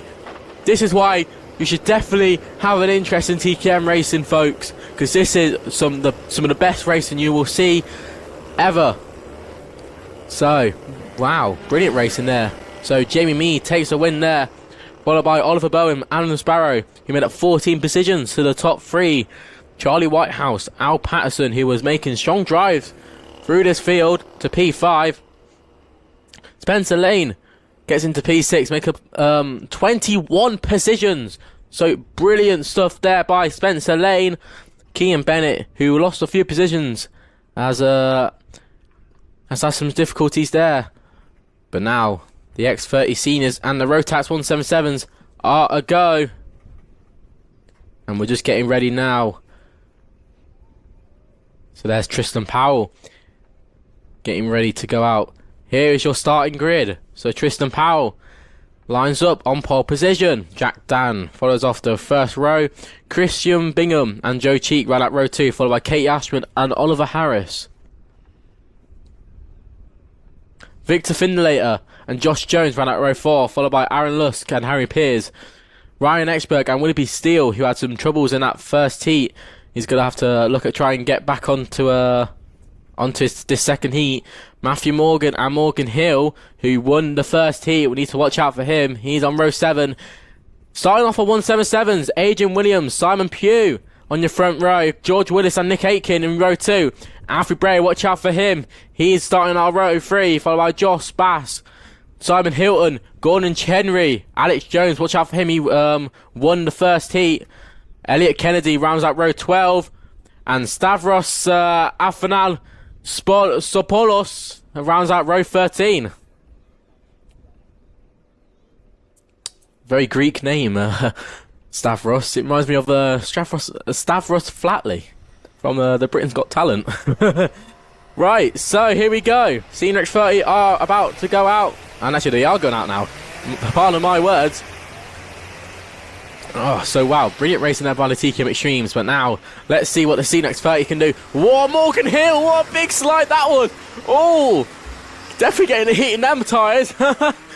Brilliant driving there by Morgan Hill just to keep it on the track. But these tyres are very cold when they are set out on circuit, and these drivers having to put a lot of work in to get them heated up, ready for when they go charging down to turn 1. So there's Tristan Powell on your screens. Just coming off it, actually. He's going too quick. So, lining up now. Tristan Powell.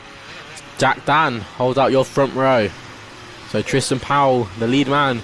Oh, there's a problem there. I think that's for Victor Findlater. Off your screens there, but going down into the final straight has kind of had a problem there. So, hopefully he can join back onto the back of the grid, but this might have to be a full start. We'll have to see. We kind of hope it isn't, because we want to get this racing underway.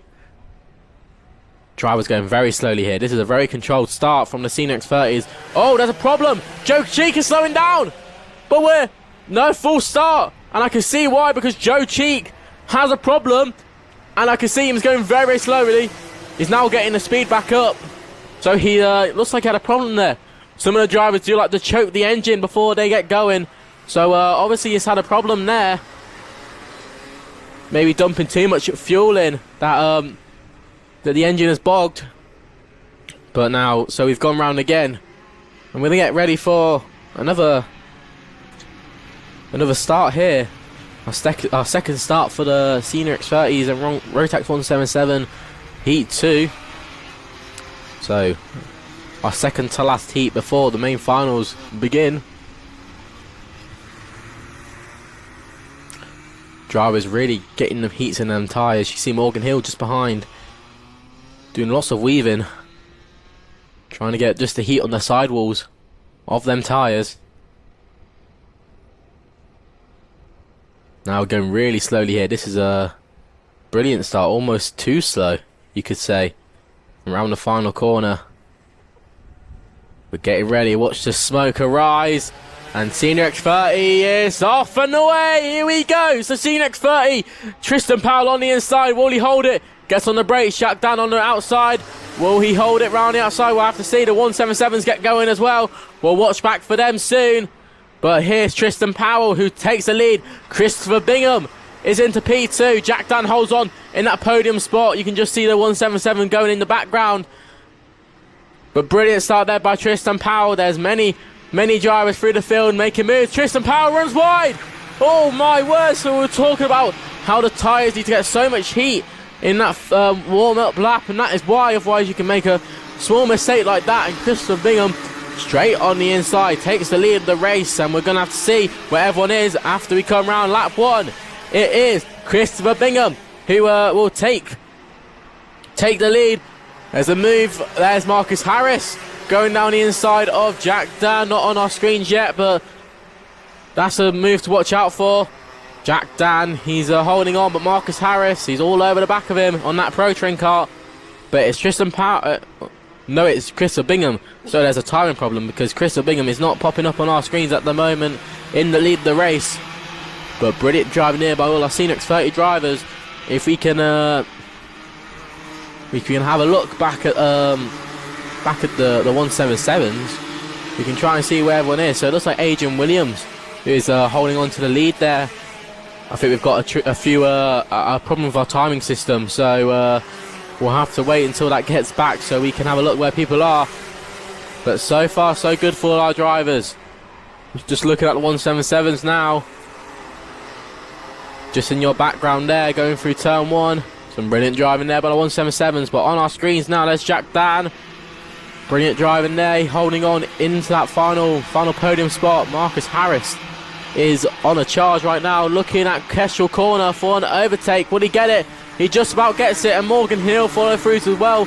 So you'll see when they come on your screens, Morgan Hill does a 2-in-1 through that final sector, gets into the third spot, and here comes Morgan Hill. Oh, there's the driver. There's two 177 drivers off. A massive puff of smoke as he goes through the water. Wasn't on your screens, but we just saw it out our commentary box.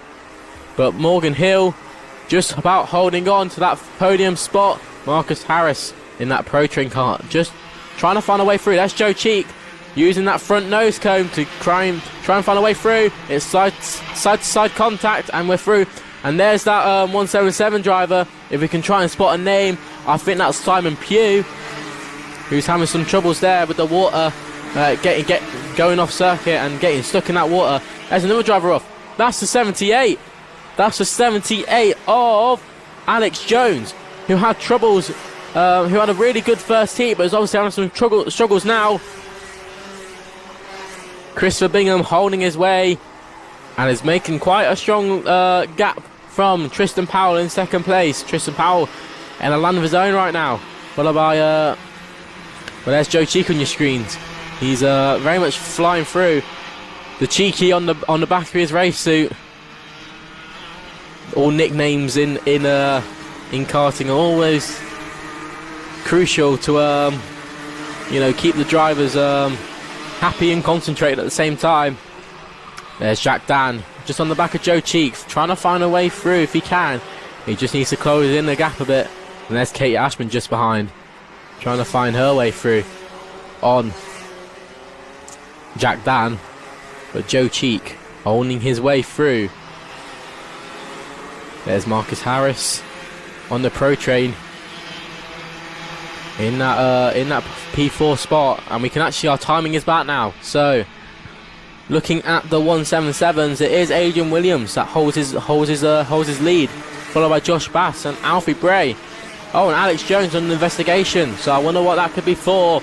Maybe it's for that for an incident that involved him being out of the race.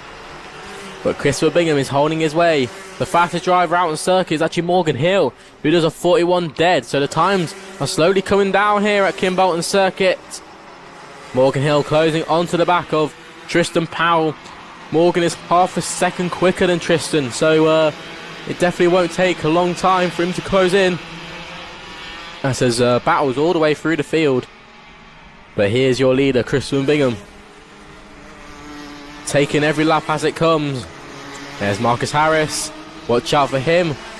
Oh, and there's a driver off. That's Victor Finlater. So that's down before the second to last corner on the TKM straight. So I don't know what's happened to Victor, but he's very far off the grass. There must he either has a problem, or that's a lot. Or he just got on the grass and obviously can't get off it, because especially in these conditions, the grass just sucks you in. There you can see there he is. But Morgan Hill right on the back of Tristan Powell. Will this be a dive? Here he goes, Morgan Hill on the inside of Kimbolton corner. That Kimbolton corner provides many action. Tristan Powell, they're side by side going into turn one. I wonder who's going to hold out on top. Tristan Powell jumps in. Morgan Hill has to sit there and wait, but he knows he can pounce at that Kimbolton corner, as he's got all the momentum to do so. But he's got to find a new way. Oh, what late move there by Morgan Hill on Tristan Powell. Tristan messed up the braking zone a bit going in, and he's quite slow out, so problems there for Tristan Powell. He's very much struggling to get the kart turned in. He's having to jack the kart just to find any sort of grip on the tyre. That's Willoughby Steele, who had that problem in the first heat and is definitely trying to make some ground in the second heat. But brilliant driving here by all our senior X30 drivers. There's a battle on your screens. That's Jack Dan, and I think he's battling with Aaron Lusk. So watch out for them two in this race with a minute and a half left to go, plus that following lap. So Morgan Hill just holding on that second place. Christopher Bingham already pulled in the 3.5 second gap, so managed to get away from the battles when he could, and has let everyone else fight when he can. Marcus Harris there on your screens. Joe Cheek slowly following in, trying to close in that gap to Marcus Harris on that Pro Train. He's got the speed, but will he have enough power to get that nose cone to the inside? We'll have to wait and see, but he's very much closing in. You can see Joe Cheek carries a lot more cornering speed than Marcus Harris can, so that he's definitely got them tyres worked up. And Joe Cheeks is going to bide his time. Recently moving over to the X30 Miami category after being in TKM for quite a while, wanting a new change. So that's definitely what he's doing. And he's oh, there's a little move there, and Joe Cheek goes through. I wonder if that was any nose cone impact, but Marcus Harris on the last corner manages to make it through back in on Joe Cheek. He's going to have to defend, and Joe Cheek sees that inside line, but can't do it yet because Marcus Harris probably defends, and Joe Cheek finds his way through in turn two. There was a bit of a gap left, and Joe Cheek took every advantage he could. But there's Katie Ashman. She wants a taste of this action where she can, and slowly follow. And there's Morgan Hill. Morgan really pulled a gap now from Tristan Powell as we're about to go into the final lap of the race. Christopher Bingham driving superbly here. You can just see he's very much being smooth on the wheel, putting in simple steering inputs just to make sure that car goes where he wants it to go. And so, oh, there's some troubles there. That's for a couple of 177 drivers. That's the number 16. That's Elliot Kennedy, and I think that was with Nick Aitken. So troubles there at the chicane. We'll have to see if them drivers can get out. But there's Christopher Bingham stuck behind one of the back markers. That's Nick Aitken with our 177 drivers just went off. Thankfully lets him through, so you can drive through and take the flag. But around the final corner comes Christopher Bingham in one of our final heats today. Takes the win in Senior X30. That will do him gladly for the final, followed by Morgan Hill. He's pretty pleased about that one. Morgan Hill makes up 12 places, followed by Tristan Powell, Joe Cheek, Katie Ashman, Harry Pearce, Oliver Harris, Aaron Lusk, Joshua Jones, Jack Dan, and Willoughby Steele rounds out the top 11. Looking back at the 177s, I think we'll have to see who wins in the end. George Willis takes it in the end then, followed by Josh Bass.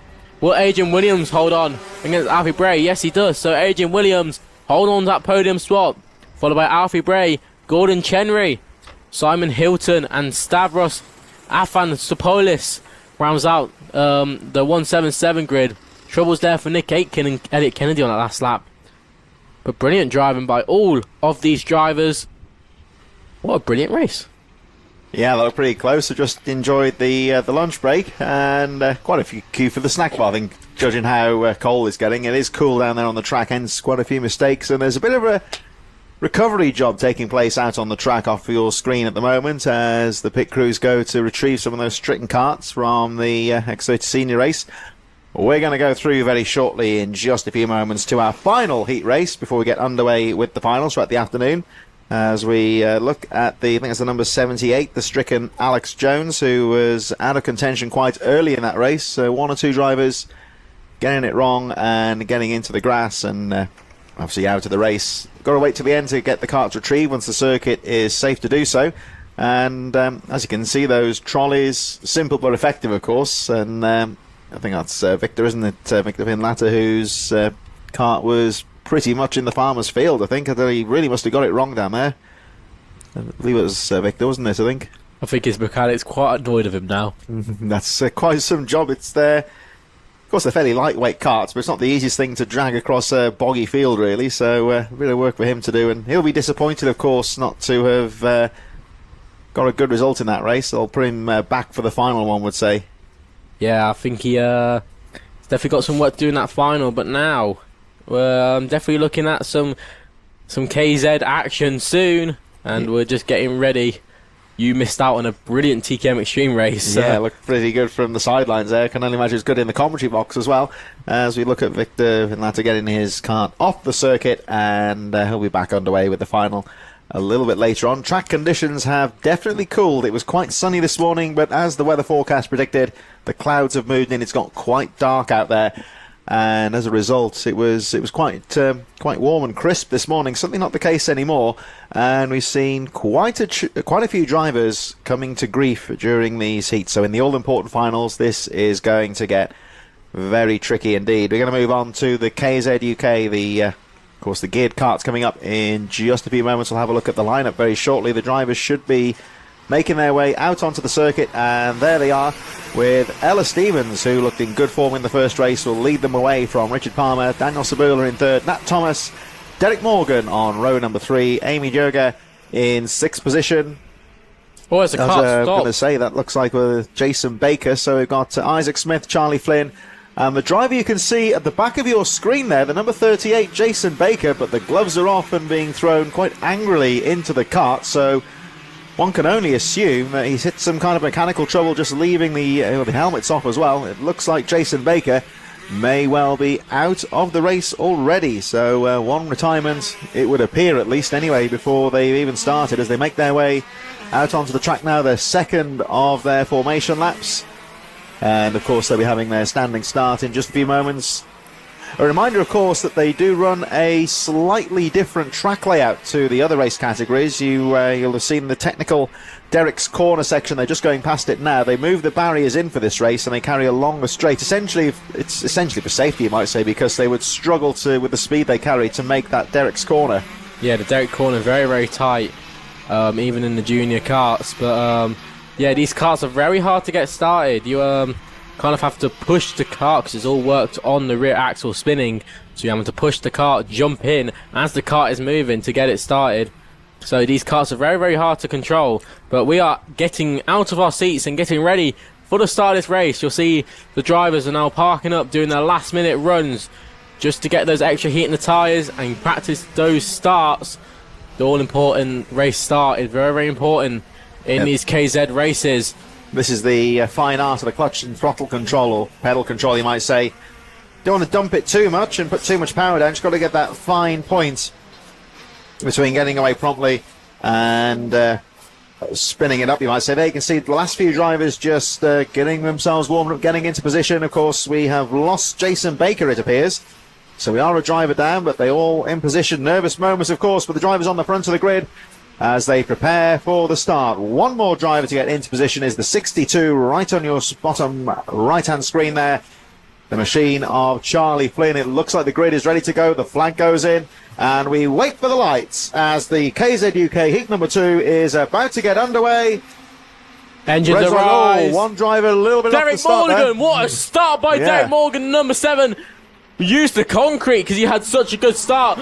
But going into turn 1, Nat Thomas holds the lead. Derek Morgan straight into the lead of the race. So Derek Morgan, who started about 4th position, has made it straight into the lead, followed by Nat Thomas, who had the lead for the first off. But Derek Morgan's shown exactly what he can do on this Kim Bolton circuit. There looks like Ella Stevens, who had a good start there, but as well got into P4. Well, Nat Thomas appeared to leave a little bit early off the grid there, assuming it was legal. We'll wait and see what the marshals say. But looking strong on the edge of the top 3 as they make their way around. But a fantastic start there for the number 7 of Derek Morgan. Really got a good jump on the field. Richard Palmer 2nd, Ella Stevens. Nat Thomas remains in 4th. Charlie Flynn, Isaac Smith and Amy Yerger. I think another driver that we lost may have been the... Amy Yerger's still there. Daniel Sabula, my apologies, in 5th place, but obviously Jason Baker out of the race as this KZ UK heat number 2 starts to settle down as we look at the number 5 of Ella Stevens coming under a bit of pressure now from Nat Thomas. Nat Thomas got a bit pushed wide on that first lap, lost that 2nd place to Richard Palmer, but so far so good for all our KZ drivers. Ella Stevens on that final podium spot is holding off Nat Thomas, her teammate. Will they hold on? We'll have to find out soon enough. They've got 6.5 minutes left, which is never not easy in a KZ kart. These karts are so physical. They do give you a bit of a battering if you don't treat them well. There we see the number 5 then, Ella Stevens, looking neat in 3rd place. Looking very smooth out of the Dan Weldon corner. Down the TKM straight and charging to try and catch up with the number 17 of Richard Palmer. Derek Morgan, though, getting a fantastic start. Just dropping out of your screen there.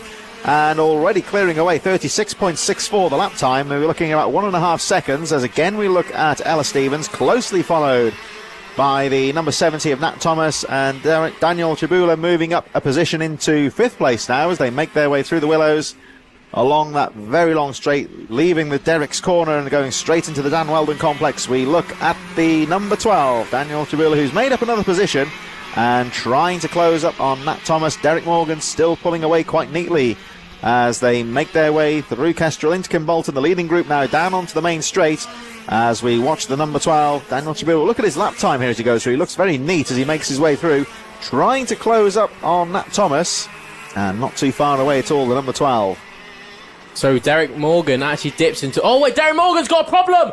Oh, no! So Derek Morgan... If we can try and get back to the first corner, our race leader is in trouble on the exit to the first corner. So Richard Palmer now takes the lead, looking at Chibula, but the drama is off the track because Derek Morgan is stranded on the exit. There he is. On the inset there, you can see out of the cart some kind of mechanical. He's making no attempt to get back into the race, so I can only assume some kind of mechanical trouble.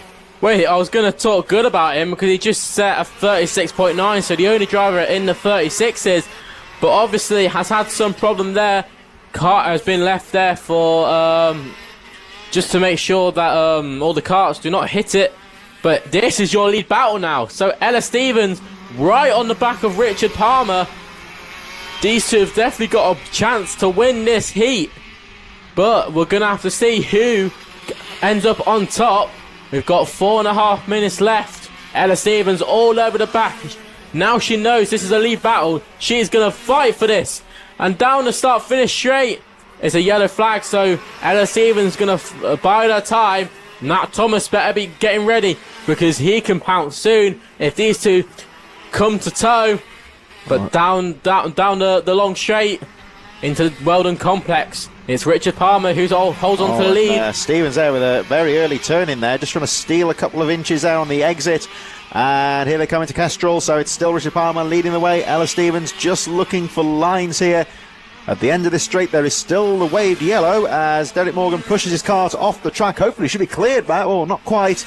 So Ella Stevens going to have to follow here through the first corner. Now, can't make the overtake here, but certainly going through the willows, could line up heading towards the Dan Weldon complex. Down the straight they go. Imitsu straight, and here's Stevens' moment, just jinking about, looking for an opening, and here they come into Weldon Corner. Brilliant driving here by these two.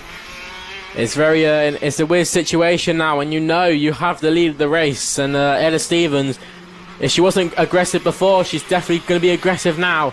So now they'll come through, and there's going to be a stationary yellow waiting, so there won't be... Oh, actually, Ella Stevens on the inside. So there was a track clear now, but she looked for a move, but couldn't get it, or had to get it stopped, because Richard Palmer hadn't seen her and was starting to turn into the corner, so that could have ended very badly.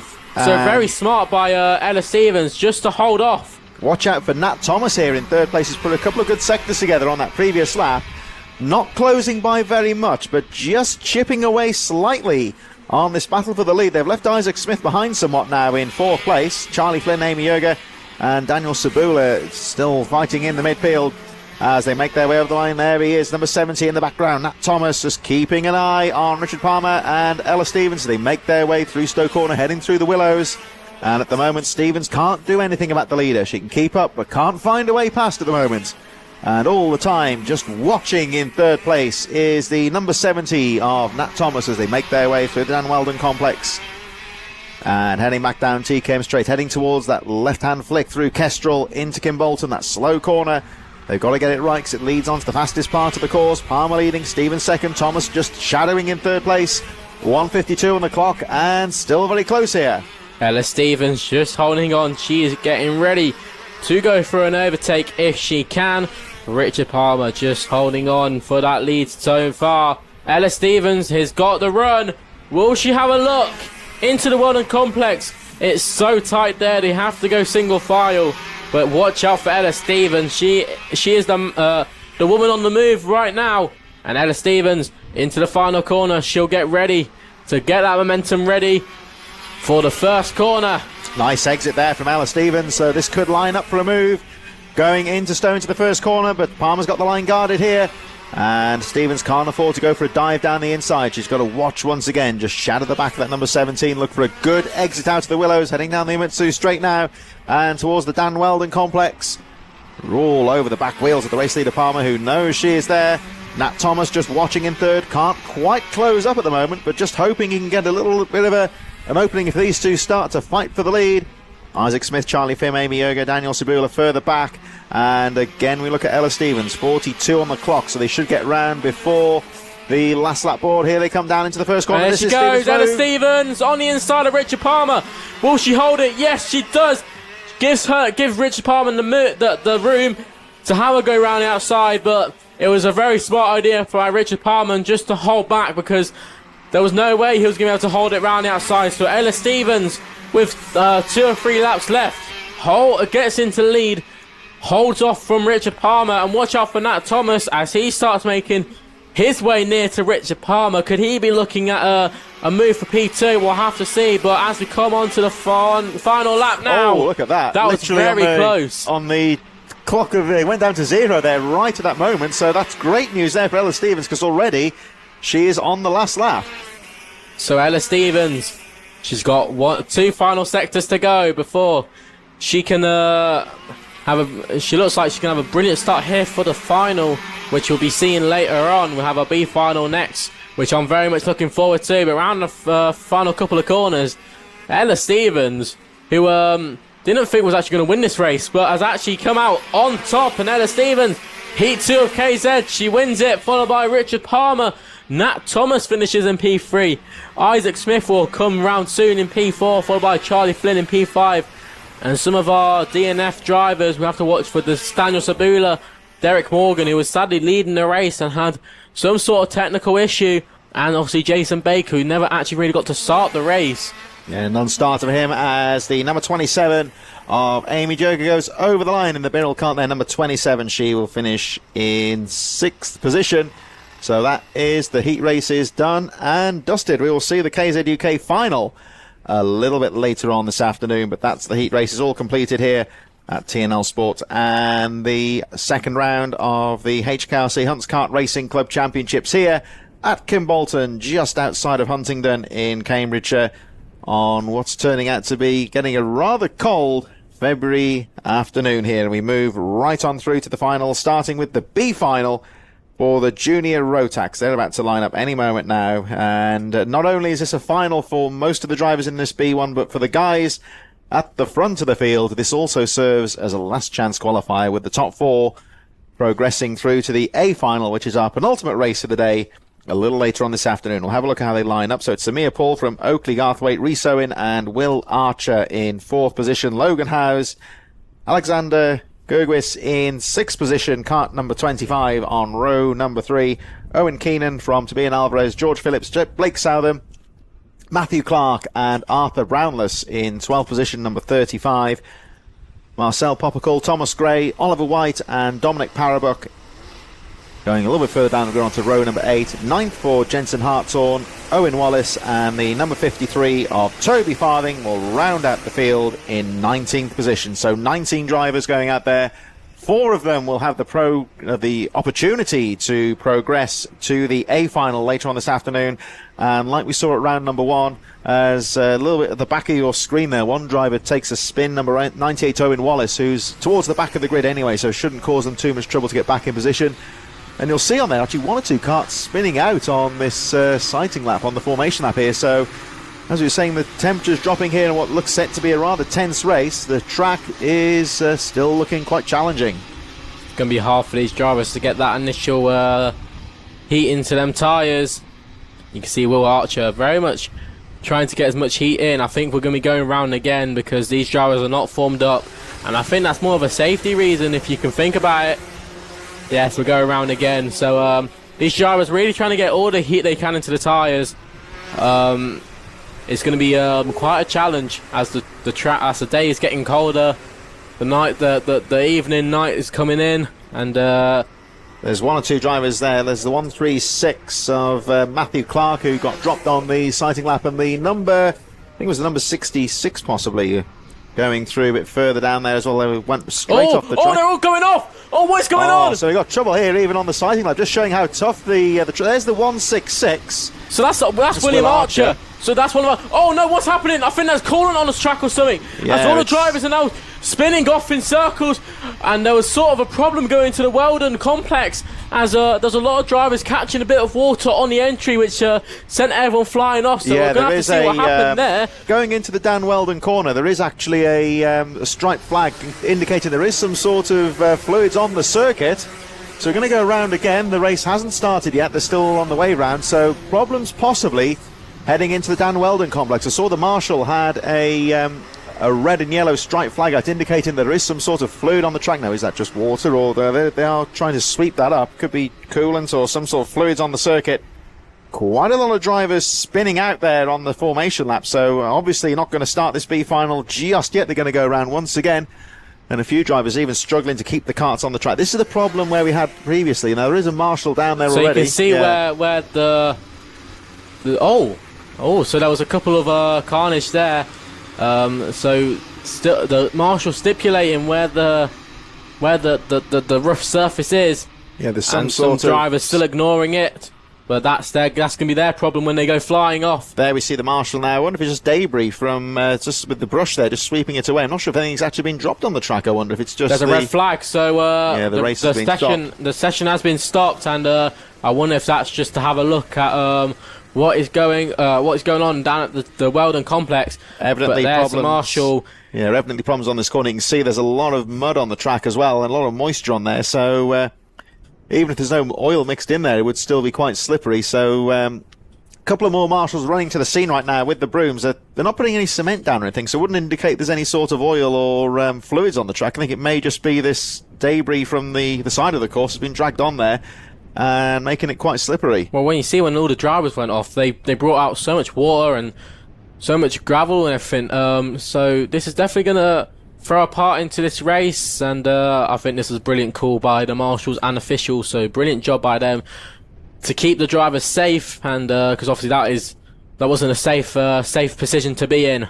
So that corner's still going to be tricky, even when they get most of that debris swept away, because it's not going to be totally clean. I don't think they'll do a very good job of clearing the track up as much as they can, but could be cautious down on that. This is the Dan Weldon corner at the very top of the Kimbolton circuit, the furthest part away, and they can see the drivers assembled on the grid. I think the marshals having a chat with one or two of them right there as well, but they all seem to be in position right now. There's the number 53 of Toby Farthing, closest to shot there at the back of the field, and 136 Matthew Clark, who should be in the midfield but was one of the drivers who hit trouble on the formation lap, so we'll presumably have to try and move up a little bit further forward. Dominic Parabuk, Jensen Hartshorn in there, 22.98. These are some of the drivers towards the back of the field, but as you can see, no racing so far. The red flag is out. There's been no accidents as such, nothing too serious, but there is a problem with the Dan Weldon corner at the moment, which is covered in mud and debris from carts going off, and essentially the driver's struggling to even get around that corner at the moment. Well, you could definitely see that because, half of them only recently finding the grip, and there was none of it. So, sent them flying off. So, yeah, no doubt we got the drivers having a chat with the marshals, telling them what they're supposed to be doing. I think that's actually one of the drivers going to fix their front nose cone. So, as part of the ruling, because the race hasn't officially started, if any of the drivers had nose cone damage, they can fix their nose cone, only if they're able to. Looking out to the vantage point, I think that's the number 25 who's popped out there. Alexander Gergwis, just have a look at the cart. They've one or two just firing into action there. Yeah, the 25 cart appears to be okay. There we go, back to the trouble at the top of the circuit. The marshals working very hard. They've done a great job of sweeping as much of that debris away as they possibly can. That's just purely mud and grass, water that's been dragged in from the inside line there, and you can see, well, look at the marshals' legs and feet there, just how muddy it is on the side of the track. It's a problem, of course, when it's a day like today. The track fairly dry, of course, but the surrounding soil, the part of the track off, if you go off the course, you're in big trouble. And, well, the looks a little bit better. They've just got to try and sweep that up as best they can, really. Look like there's some barrier damage as well, but we can just see on our grid now, the drivers are getting formed up and ready to go racing again. Hopefully we can get this all sorted and we're not losing too much time, but this might have an effect on our future finals, which might have a shorter time distance. We'll have to see, but yeah, so we'll far... have to, keep an eye on that one. It's just coming up to 2:10 local time here, so we've pretty still got a couple of hours left before the daylight becomes a factor. These early season meetings, of course, very much run to the clock because we've got the natural restriction of daylight here. This is not a floodlit circuit, so if it gets too dark, we wouldn't be able to race. So on the whole, though, it's been a very tight ship today. There's not been too many incidents that have held things up. This is about the first major stoppage that we've had, really. If you're just tuning in, emphasise there's been no serious accidents as such. It's just purely because of the debris that was dragged onto the circuit during the formation laps there, and simply on the Dan Weldon corner, too slippery to continue. The chief marshal, you might see just on the centre of your screen, you'll see the marshals up by the start-finish line, has got the green flag ready, and as soon as they're happy that the track is safe and ready to go, I think most of the marshals have now left the circuit. Okay, engine started. Points. So here we go. Getting ready to go racing again for the Junior Rotax B final. Now this is, of course, a difficult situation here because they've been sat in the cart, firing it back up again, so they'll be hoping the plan will be to the back of the field. Toby Farthing didn't get too far, but he's okay. He should rejoin that one. And of course they've got to fire the machines up, get them warmed up, and immediately get back into race mode. If your race gets halted, it's a very difficult situation because you've immediately got to snap straight back into action. I've definitely had it in past times where you kind of lose concentration in that moment when you've Let's got... have a look here. So we've got the slippy surface flag is out. Let's see what happens with these drivers as they come through. Hopefully they've seen now where the rough surface is. All avoiding it, aren't they? Yes, you can see. Well, it's a lot easier to see now with the dirt. They'll be able to see where that thing is. But I'll definitely make a big play for overtakes in that that corner. We're definitely going to have to see what happens. But now these drivers slowing down, getting ready for the Junior Rotax B final. 8 minutes plus a lap. 8 minutes of joy. So here we go. The drivers getting into position.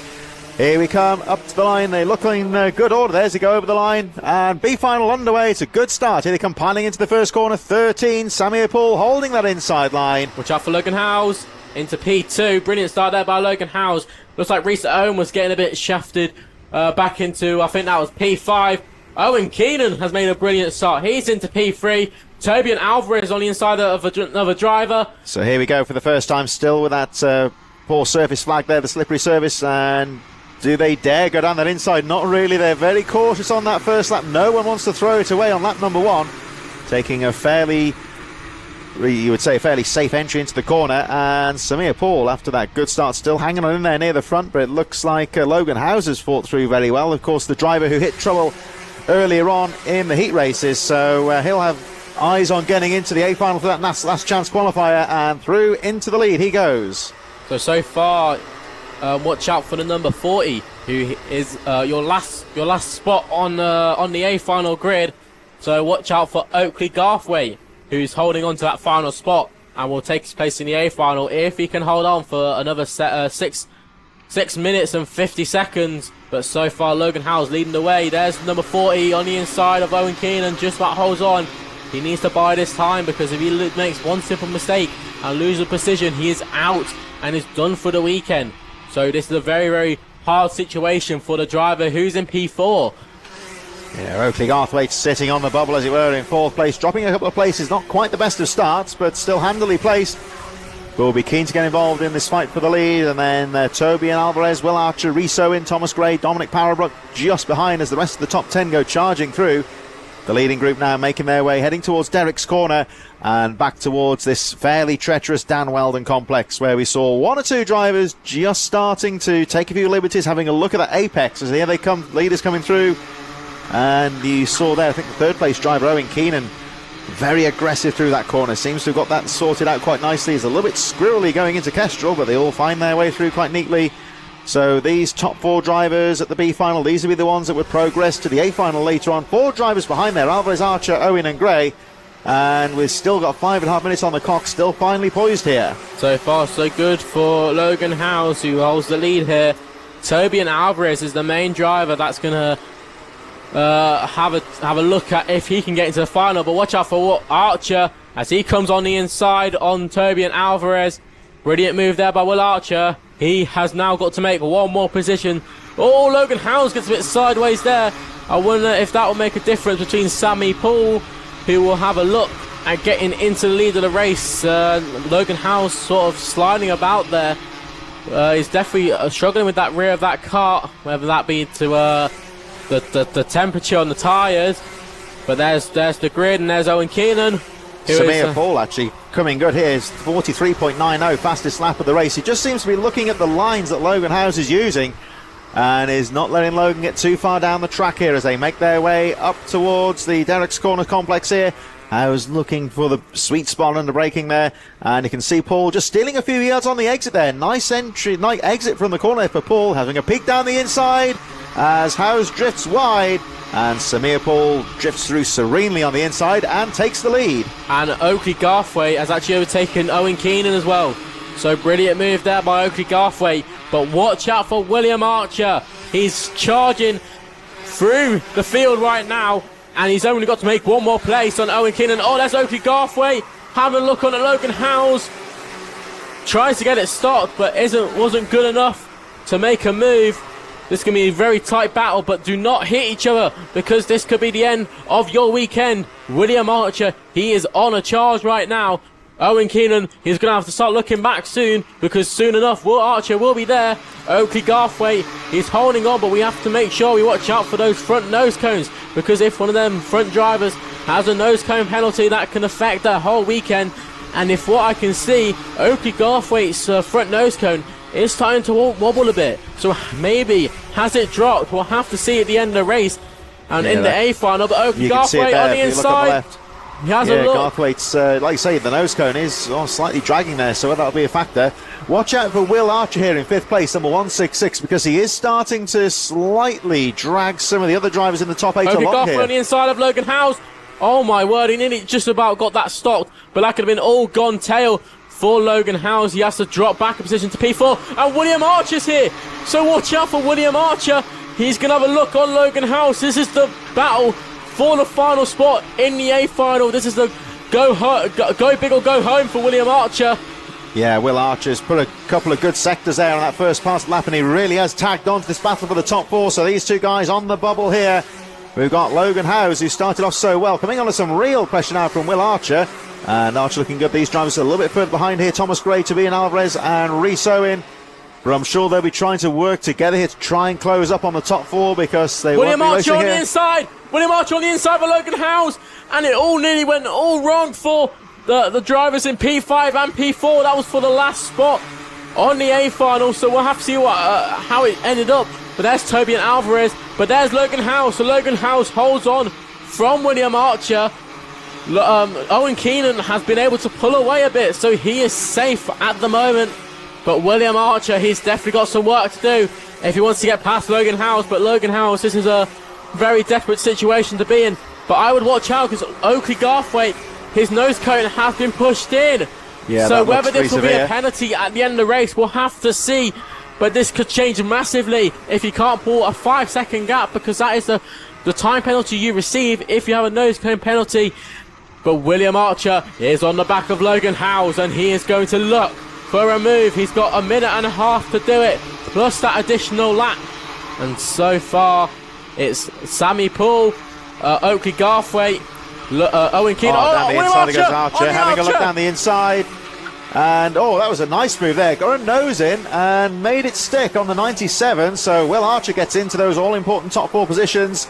Still a question mark possibly here over Oakley Garthwaite and that front nose cone, which we'll wait and see. But at the moment, we'll say it how we see it here, because Will Archer now sitting in the final last chance qualifier spot for the A final. Logan Howes not giving this one up, and it's all allowing Alvarez Gray Riso to slightly get involved in this one as well. Samir Poole having a great race at the front, pulling away quite neatly. That Dan Weldon corner still, the grip's coming back, but it still can't be entirely trusted, one would say. As here we go in towards the final couple of corners, the 166 of Will Archer just starting to pull away slightly from Logan Howes. This, of course, is for the final qualifying spot for the A final. 5th place downwards, they'll be off home, but the top 4 determined to get into that final, and the top 3 now pulling away. So here we are, Charlie. This is really becoming now a fight for the A final here, headed by Will Archer. Will Archer really needs to get his head down here if he wants any chance of getting into the A final, but I wouldn't count out Toby and Alvarez yet, because he is slowly closing in on the top 4. Logan Howes, he's just trying to hold on, but he isn't in yet, so he needs to get on the inside of Will Archer. But time is about to restrict to 0. The last lap board is going out, so there's only 1 lap left. Sammy Poole will take it, and Oakley Garthwaite holding on in 2nd place. It's side by side, Logan Howes and Toby and Alvarez. Who's going to hold on? But this is doing Will Archer brilliantly as he pulls away in that P4 spot for the last spot on the grid for the A final. There are many drivers here who aren't going to be going into the A final this weekend. But Oakley Garthwaite, you can see that nose cone, it's moving about a hell of a lot. So whether that will make a big difference, whether he'll be in or not, we'll have to see when the A final comes about. This guy here, Samir Poole, has run a fantastic race at the front, got the lead nice and early, and wins the B final. Of course, we'll see him later on. It's going to be Garthwaite in 2nd. Will that nose cone be okay? We'll find out later on. Owen Keenan 3rd. Will Archer provisionally takes the final spot in the B final from Logan Howes to be in Alvarez, Riso in Thomas Gray, Marcel Popical and Alexander Gergwis making out your top 10 in the B final. So provisionally we're looking at Samir Poole, Oakley Garthwaite, Owen Keenan and Will Archer will go through to the A final later on. Although we shall see if Oakley Garthwaite's damage to the nose cone is sufficient to render a time penalty. If it is, then he hasn't pulled the 5 seconds away because it was so close, which would mean that Logan Howes would progress to the A final if that were the case. But we shall have to wait and see as we move on to the second of our B finals, and of course, Senior Rotax. I'm very much looking forward to this one. There's a lot of brilliant drivers in this B final. Let's get ready to go then for our second B final, and the last B final before we start our main A finals. Here we go. So Benjamin Southgate is looking to start on pole position, followed by Michael Morgan, Jacob Borak and Morgan Hudson-Brown around at your row 2. Philip Rawson, watch out for Philip Rawson, he's a very quick driver, followed by Mitchell Mulvey in row 3. Elliot Pugh and Caitlin Seabrook will run out row 4, followed by Sean Rashid and Mamarian Ubi rounds out your row 5. Ennis Aljmer and Jonathan Relton will run out your row 6.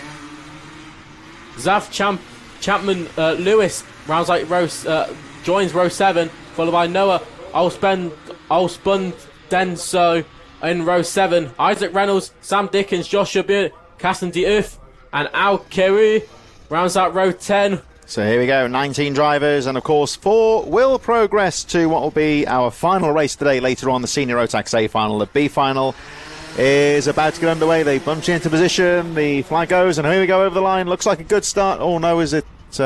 No, we're going to go for a run round here, I think. They immediately shut off going into the first corner quite substantially. And the reason might be up at the Dan Weldon corner, out of your shot, there is a driver stricken on the circuit. I can't tell you who it is. Maybe we'll get a glimpse when they come up here at the moment. But there is a kart out on the track at the moment, and I think appears to be out of the race. Just getting some help from the marshals, just coming up to the point where we are now. So when the camera pans around, we might get an idea as to who it is. The kart has already been dragged off the field, though. I think, looking at the lap chart, I think it's Ennis Alabu, number 67. Yes, it is. So Ennis out of the race, sadly, on that first lap. So it seems that the track wasn't quite safe to go. That number 67 was on the track, and the unfortunate Ennis's day is over. You can see looking a little bit dejected, and who can blame him, because his race is over before it has even started. So here we go, round Kimbolton corner. The track is now clear, so hopefully we'll be ready to go. Senior Rotax B final is underway. They charge into the first corner, diving down the inside. Benjamin Southgate round outside, does about 3 or 4 karts and managed to take the lead of the race. Brilliant move there by Morgan Hudson Brown. What an astonishing move that was to get round the outside of about 3 or 4 cars. But there's Benjamin Southgate who gets into second place, followed by I think that was Michael Morgan who rounds out the podium spots. There's Philip Rawson who got into P4. He's trying to find his way through. But there's Mitchell Mulvey as well in P6 and Caitlin Seabrook in P7. But my word, what a move there by Morgan Hudson Brown. Yeah, it's when everyone guards that inside line, it's just such a great opportunity. It leaves the outside open, and that's what Morgan Hudson Brown did there. Coming out to the final corner, and of course Benjamin Southgate, who's guarding the inside, has got a fight here. He's looking good in second place though so far. That's Philip Rawson. Rawson. Right off of Rawson and Morgan there for third place, and it looks like Morgan's just about held on. Mitchell Mulvey just sitting outside of the bubble here. Number 211 is about 1 second behind this top 4 battle. You'll just see that bright green and white kart there with number 211 of Mitchell Mulvey, who's put in a good first quarter, trying to close up on this battle with the top 4. Those 4 drivers going through to the A final. There's the 211, that green, white and blue kart of Mitchell Mulvey. Look out for him as he tries to close up on Rawson. Brilliant driving there by Rawson to get through on Michael Morgan. He knew that he didn't really have to, as he already had that top 4 positions. But as we can see the field coming through, it's Morgan Hudson Brown who still holds it here. There's Mamari Nubi just holding on the screens. Oh, there's a late move there. I couldn't see who that was. I think that was Sean Rashid. And there's been tongue-tails through that pack.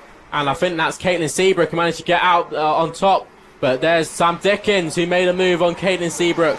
So that was 4. Oh, trouble in the midfield. A bit of banging there with the 153, I think that was coming off worse there. Elliot Pugh, who will drop a couple of positions, still hanging on the edge of the top 10 as the 4 leaders pull away. Pugh now back into the rhythm here. I think he may have lost a position to Caitlin Seabrook. Hudson Brown leading. Philip Rawson up to second as Southgate drops to third. Morgan 4th. Mulvey still there in 5th place. Ramion Upi, the number 77, not too far behind there in 6th. Could still be in with a shout of getting into those top 4 positions. Actually, Ubi setting the fastest lap of the race, 41.32. So actually, when we look at the top drivers now making their way into the Dan Weldon corner, they are starting to bunch up here. The 5th place driver, Mitchell Mulvey, is starting to close up as we look again at Elliot Pugh.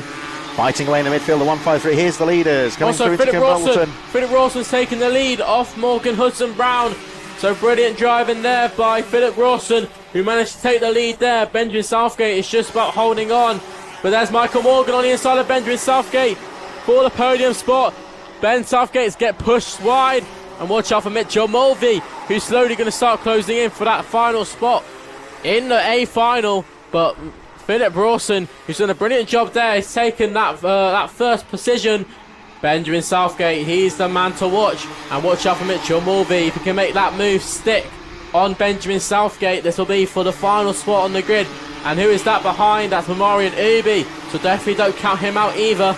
Here they come then. So your new race leader, the number 19, Philip Rawson, 25 in second place, still Morgan Hudson-Brown. Michael Morgan into third. Benjamin Southgate now drops to fourth with the number 15. And right on him there is the number 211 of Mitchell Mulvey, who is keeping that pressure on. He knows he's fifth in the race, I'm sure, and he is dragging along the number 77 of Ramir Onubi, who's put together some very good laps to get involved in this fight for the all-important top four positions. Don't forget, of course, the top four in this race will progress to the A final later on. Philip Rawson leading the way quite comfortably now. The gap, I think, has gone up to, well, it was 9/10 of a second. I think it's over a second now.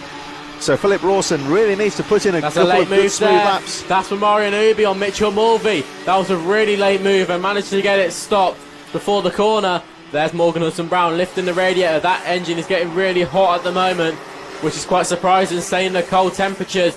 But there's Michael Morgan just behind, just holding his line in P3. Benjamin Southgate having to defend. Look at Ubi here. Yeah, he's having to defend because Ubi is all over the back of Southgate. And this is the difference between going home and staying for the A final. But Marion Ubi is all over the back of Benjamin Southgate. And there's over 3.5 minutes left. And he's going for the move. And that is for the final. It looks like Southgate went off the circuit there momentarily. So he now drops to, it'll be sixth place. Ubi sneaks through as well with Mulvey. So it's still Rawson leading. Fastest lap of the race for Rawson quite comfortably. 40.8. Hudson-Brown second. Morgan third. So Ramiron Ubi now up to fourth place. The number 77, the man on the move. He was gesticulating to Mitchell Mulvey to work together last time. So now he's in fourth place. The gloves are off here. And will Mulvey have a look to try and make the move on Ubi, who has been very good on the previous two laps for Ubi? I think he's trying to catch up now with Michael Morgan. Marion Ubi, he's on the move right now. He has got that final spot. There's trouble on the final corner here. There's a driver in trouble on the inside.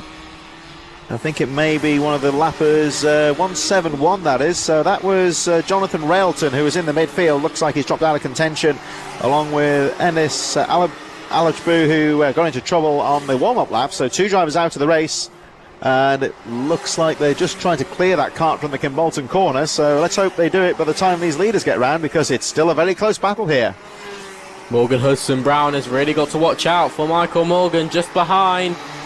As they come through the Dan Woodland complex, Morgan Hudson ran a bit wide there.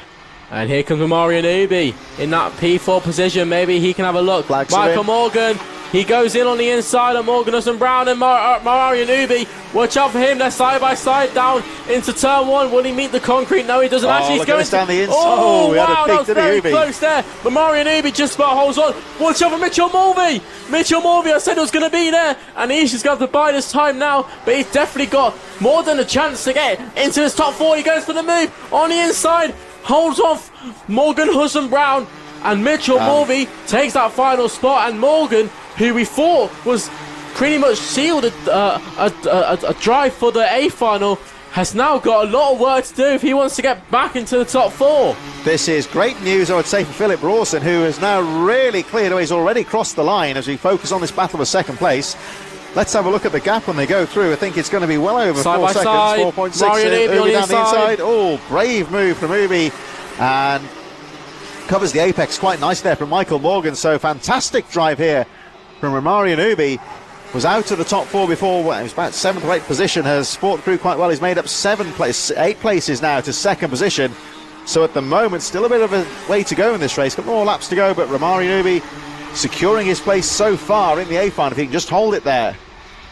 Romarian Ubi, he's just holding his time now. Watching out for Michael Morgan, who is definitely making some late moves through this race. And watch out for Mitchell Mulvey, who's drove brilliantly here. We didn't really think he had much of an opportunity a few laps ago, but now with under a minute left, and he's right on the cusp for making that A final, but he still has to hold off. Yeah, 2 laps to go here. We've got 12 seconds on the clock. So next time the race leader Philip Rawson comes round, it will be the last lap board. At the moment, Rawson well clear. The gap is over 5 seconds because this battle for second has been so intense. It's really allowed Rawson to pull away quite neatly. At the moment, Benjamin Southgate and Morgan Hudson-Brown falling off the bubble here, 5th and 6th place for those two drivers. They'll be determined to try and get back on this last lap. As out of your shot, Philip Rawson's gone over the line now. Here's the fight for second place, and this is where the all-important fight for the lead will be. But here is Philip Rawson, another fastest lap, 40.88 for him. He's just putting some good steady laps, looking very smooth, hopping over the curbs there. And in the background you'll see the fight for second, but Philip Rawson has put together quite a race here. Brilliant driving here by Philip Rawson. You can just see how much he's pushing the car. And we can just see off in the commentary box, and everyone is playing clean sailing there on your screen. Oh, here we are on the inset. You see the fight for second in the inset there. But round the final corner comes Philip Rawson. He's going to win the B final, and Hugh will definitely be watching out for him as he comes through. But that's Mario Nubi, and he holds on to second place. Who else holds on? It's going to be Michael Morgan who holds on in third, and Mitchell Mulvey holds on in fourth. And Morgan Hudson, who we thought was going to be sealed a place earlier a few laps ago, has now out of the weekend. Yeah, I think Morgan Hudson, Brown and Benjamin Southgate will be a bit disappointed there, because they were running strongly in the top four at the start of the race, but that force from Romeo Nubi and the 211 of Mitchell Mulvey, who fought their way through the top 10, and they end up being pushed out, so their weekend is over. 5th and 6th in the B final respectively. But what a win there for Philip Rawson, winning the race by 5.5 seconds. He got the opportunity at the front and pulled away quite neatly, as we see the number 66 there of Joshua Burnett, who finishes in 17th place, our final finisher, making his way back to the paddock. We'll hopefully see him at round number 3. In the meantime, of course, Philip Rawson and others will be on their way through to the finals. Speaking of finals, we have the Honda 200s coming up now in association with iZone Driver Performance. Those drivers are in the waiting zone. This is the third of our finals. Unlike the Rotax classes, this is the one final. This is all down to this one race. 21st of the weekend here.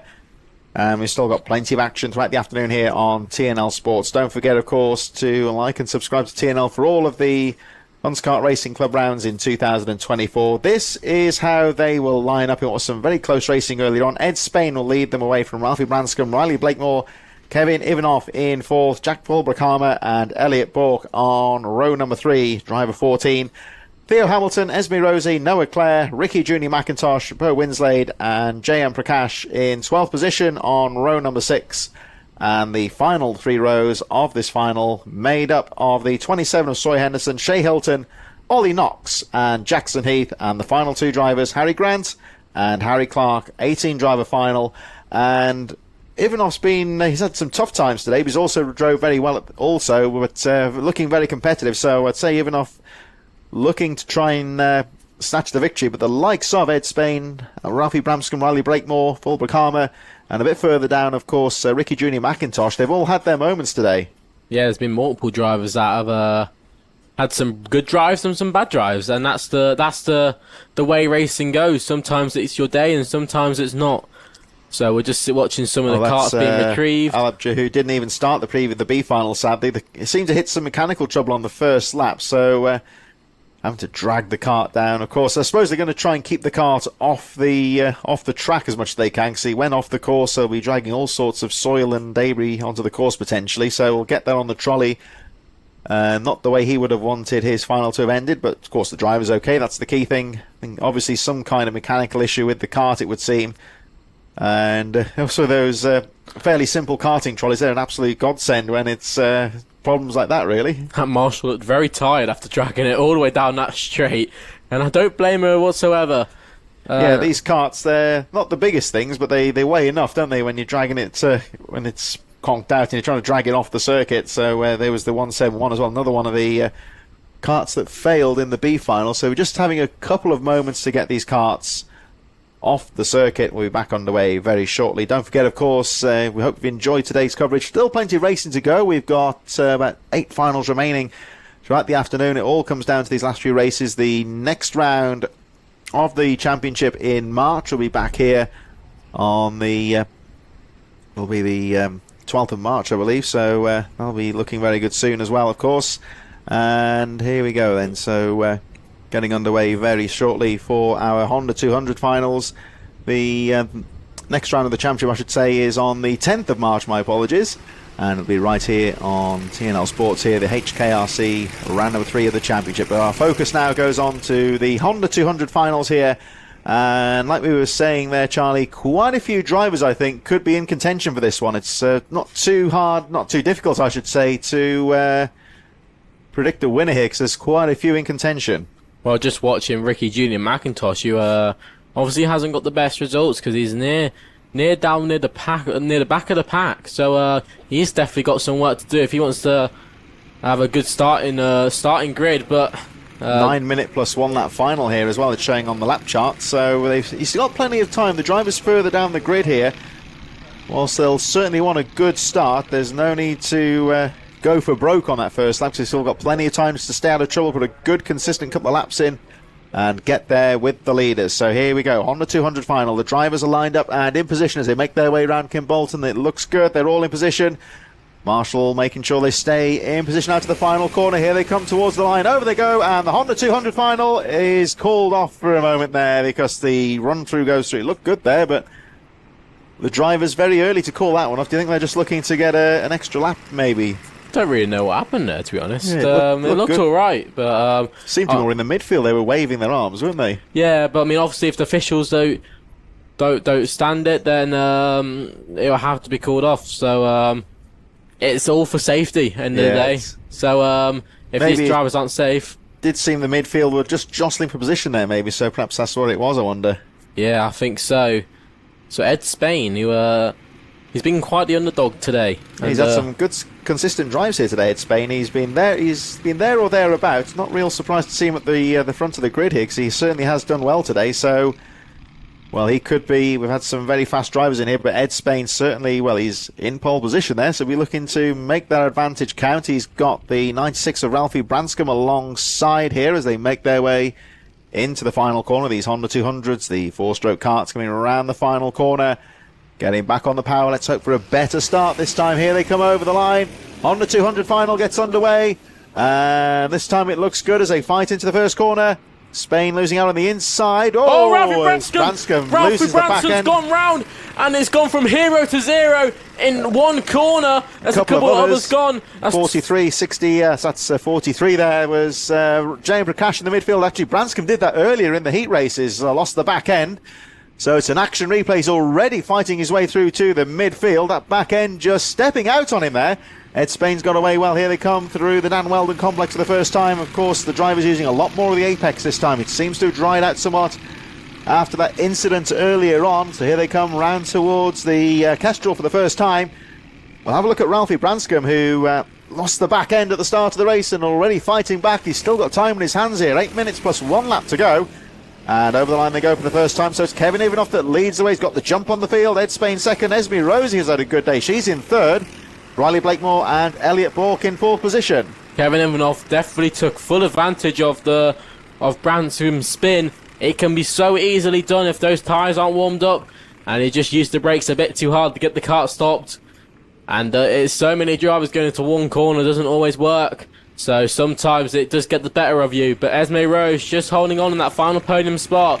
We were talking about Ricky Junior McIntosh earlier. He's definitely brought his way back up into the top 5. So definitely watch out for him. Watch out for Riley Blakemore. Sitting in that P4 spot in that blue livery kart. He's going to have some work to do. Ricky Junior McIntosh on the inside of Riley Blakemore. That was a brilliant move there. And just behind that was Theo Hamilton on Jack Fulbrook-Harmer. So brilliant move there. That is jostling all the way through the field here in the Honda 200s. Brilliant driving by all these Hondas. I'll tell you what, Ralphie Branscombe already up to 12th place. He's fought back well after that disaster on the first corner. Getting into the midfield, number 14 doing well there. Elliot Bork fighting with Theo Hamilton and Jack Fulbrook-Harmer.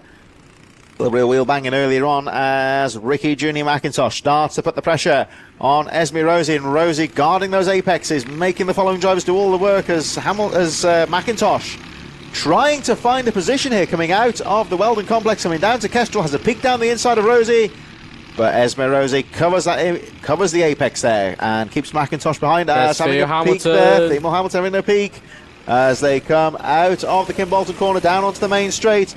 And again, McIntosh having a look on the inside of Rosie, can't find a way through right here. But a very close battle. The third place is Ivanoff and Spain start to clear away. This is shaking off to be a brilliant final here for the first A final of the weekend. This is brilliant driving by all our Honda 200s. Look at Esme Rosie there, just pointing at the helmet there. Ricky Junior McIntosh on the inside. Oh no, they've banged wheels. And she's going to save it as well. Oh, wow. Whoa. Brilliant driving there by Esme Rose to hold it, but Ricky Jr. McIntosh back on the inside. Esme Rose was trying to stipulate to work together, and Ricky Jr. McIntosh having none of it. Well, he straight responded on the inside. Knocking her off the course, which was perhaps not the intention she wanted, but no harm done really. She's going to fight away and try and get that position back here. Brilliant driving here by Theo Hamilton, who's on the inside of Esme Rose. Will he have a look on the inside? We'll have to see. It's all about slipstream in these Honda 200s because of the low speeds that they carry. That is always turning into just rear bumper to front bumper and pushing each other along the straights. There's a move there, I think, on Theo Hamilton. Who is that? I'll have to have a look. That's Elliot Bourke, who's gone on the inside on that zip kart chassis.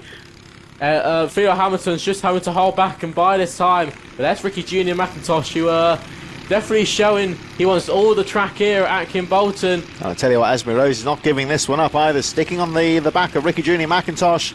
Kevin Ivanoff and Ed Spain pulling away quite nicely as the number 14 has a peek down the inside of Rosie there. Can't quite, but no, making the move on the outside of the corner. Rosie doesn't look too happy here. This is two zip carts here side by side. We need to work together, she's saying somewhat, but I'm not sure that Bourke's paying too much attention to that. The number one rule is don't take out your teammate, and they were definitely close to it, so I'd be careful with them two drivers. There's Theo Hamilton, who's just made a move through. And there's definitely a lot of fighting going on, but Ricky Jr. McIntosh starting to pull away slowly from the pack behind. Just hold on to that final podium spot. In the finals, it all comes down to that top three, because that's where you get your silverware at. And Kevin Ivanoff, we've barely spoke about him, as he's got a 2.5 second lead, and he is definitely starting to pull away. Big strides here. That's a late move there. If he could have got that stop, but Ralphie Branscombe has actually caught onto the back of this field. So Ralphie Branscombe, who we thought was going to firstly be out of the race or not even be anywhere near, he's come back very well, hasn't he? Because he, like I say, he did this earlier on and he's fought back very strong. This is the thing though, if you bin it on the first corner, it's just about keeping a cool head, because everyone got past him, but immediately he got back to work, so he's fought back from his mistake quite well. Already in the top 10, I tell you what, you wouldn't bet against Branscombe getting a good finish at the end of this race. I could definitely see him have a look for a podium, but we have 3.5 minutes left, so anything can happen. But Ralphie Branscombe, the fastest driver on circuit, I'm not surprised, saying how quick he's cut onto the back of this pack, and he's already done one overtake. That was on B.L. Winsled, so that's one move done, and he's got about 4 or 5 left, and then he's looking at a podium spot. But there's the two zip carts going at it. I don't think the zip cart manager would very much be happy about that. But they're getting too close there, because they're running well there in 4th and 5th place. And again now, well, Elliot Bourke having a look at Esme Rosie. Be careful though going through the Derrick's corner. Branscombe is in there as well. Had to back out of that one, otherwise it was going to be back spinning again. And Bo Winsley looking good there at the back there, the orange cart there just behind the number 96, looking good at the edge of this little battle here on the edge of the top 10. Brilliant driving here by all our Honda 200s. Ralphie Branscombe, definitely don't count him out, because he was spinning around and then he will say get out of my way ever so soon. He's got 2.5 minutes left to get through this pack, and Esme Rose is holding on for all her might. But Theo Hamilton's just made a move on Elliot Bourke. So brilliant driving by Theo Hamilton. He's been showing all through the weekend that he's got what it takes to be up there at the front, and he's definitely showing it now. Elliot Bourke closing in. Will he have a look? I don't think so. I think he just wants to work with Theo Hamilton. There's blue flags out for one of our backmarker drivers, but there's Ralphie Branscombe. Harry Clark that's going to fall into the clutches of this battle of the top 3. Kevin Ivanoff already well clear. Ed Spain, who's had a very lonely race in 2nd place, was looking very good in that second, trying to keep up with Ivanoff, the race leader, and fortunately for Ed Spain, he is well clear of this little fight. We've got Ricky Jr. McIntosh, then we've got Esme Rosie, Theo Hamilton. There's McIntosh just going out of your screen as Rosie comes under a bit of pressure here from the number 30 of Theo Hamilton. Rosie knows he's there, and right on her tail there, number 14, Elliot Bourke, as charging at the back there is the 96 of Ralphie Branscombe, who's determined to try and get through this train of drivers. Just behind there is Bo Winslade. Running up the top 10 is the 94 of Jack Paul McHarmer, Noah Clare. And Sawyer Henderson a bit further behind. Jackson Heath, Harry Grant just on the edge of the top 15. Prakash, Knox, Hilton and Clark running up the field. As we see the two zip carts going at it now through the Dan Weldon complex. Still the number 42 of Esme Rosie in 4th position. And Elliot Bourke right on her tail. Esme Rose really doing Ricky Junior McIntosh a favour, trying to hold up the pack and letting Ricky get away. I don't think it was intentional. But there's Ralphie Branscombe side by side. I couldn't see who that was, but he's definitely made a pass. And I think that was on Riley Blakemore. So brilliant move there. And he's now gone on the inside of Theo Hamilton. So Ralphie Branscombe, don't count him out just yet. He's making move through the field so far. And he's just got half a minute left to see if he can get at least to P4 is what he can get at most, unless there's a problem with one of our drivers in front. But so far, Ralphie Branscombe, one of the fastest drivers on track so far, and he's definitely showing it. The two zip carts working very well there in 4th, and 5th place is Kevin Ivanoff, meanwhile making his way around the final corner. Look at those two zip carts there, 42 and 14, Esme Rosie and Elliot Bourke, as Ivanoff goes over the line for what will be the last lap of this 200 final. Ed Spain still there in 2nd, McIntosh 3rd, Rosie, Bourke, Hamilton, Branscombe, Blakemore, Winslade. As Ralphie Branscombe just on the line there goes through to 6th place. We move back to our leader, Kevin Ivanoff. And we compare this to the action further down the field. Him and Ed Spain at the front of the field have had quite a serene race here. I'm not surprised Kevin Ivanoff hasn't gone for a tea break yet. He's so far in front, he has the time to do so. Around the Weldon complex, we are just going to watch Kevin Ivanoff. He's just in the mind of his world right now. Going through the final sectors on your small screen there is some of our battles going through the field. But round the final corner, Kevin Ivanoff, the man on top here in Honda 200. Kevin Ivanoff wins. He shows the P1 single. He shows the P1 signal, and that means he is the winner here in Honda 200. Ed Spain rounds out in P2. Ricky Junior McIntosh to P3. It's going to be Rosie there from Bourke. Branscombe recovers to 6th place. Blakemore, Winslade and Theo Hamilton 9th. There goes Jack Fulbrick-Harmer. Oh, overtaken on the line there by Noah Clare, who looks pleased with that one to break into the top 10. So Fulbrick-Harmer has to settle for 11th. Sawyer Henderson, Jackson Heath, Harry Grant, J.M. Prakash, Ollie Knox and Shea Hilton, the last driver on the lead. Lap number 88, just dropping out of your shot. And one lap down, running up the field, is that driver there, the number 36 of Harry Clark. So 18 drivers started and 18 drivers finished. Great driving there from the youngsters in the Honda 200s. You definitely have to feel for Ralphie Branscombe, who had a very strong chance of winning that race there, but sadly that is the reality of racing.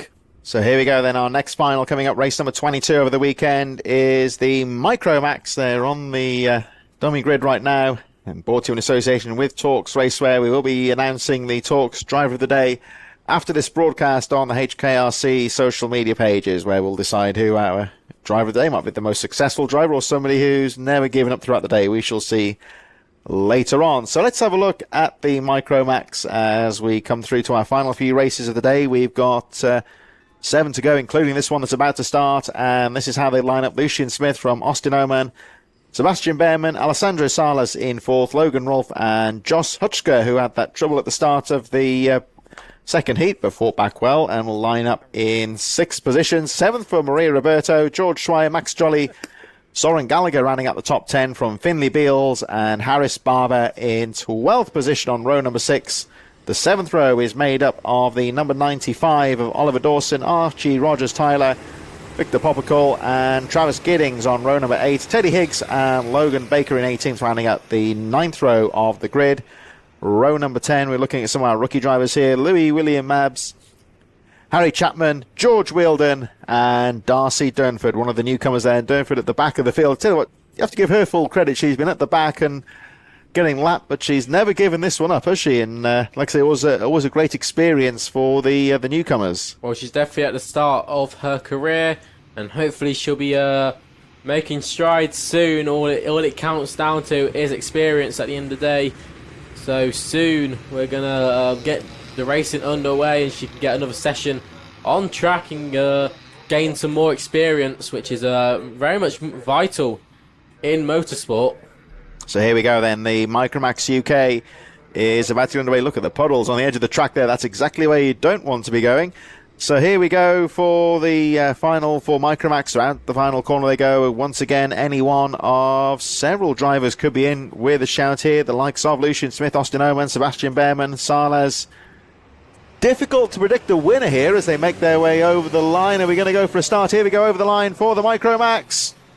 And, well, it looks good to me. I think coming into the first corner. And, well, it's Lucian Smith very aggressively guarding the inside line, but leaves the door open there for, I think that's going to be the number 37, Sebastian Behrman, who very quickly has got into the lead. Sebastian Behrman versus Lucian Smith for this race. And they're very much... trouble no! there. Who is that? I can't see who that is. That's one of possibly Salas or Rolf. We're trying to get the number. The car he was very unlucky just going into Derek's corner, caught the back wheel and got spun straight off into the mud. It's out of our vantage point from the commentary tower and couldn't quite get it on the camera, so we'll pick that up on the lap charts in a moment. Certainly not Behrman who leads the way from Austin Oman. And here they come out to the final corner. One of the front runners already out of contention has rejoined at the back of the field. Over the line they go, so it's Sebastian Behrman from Lucas Smith. I think it may have actually been Maria Roberto who was spun off. That's a shame because she was doing so well in the heat earlier on today.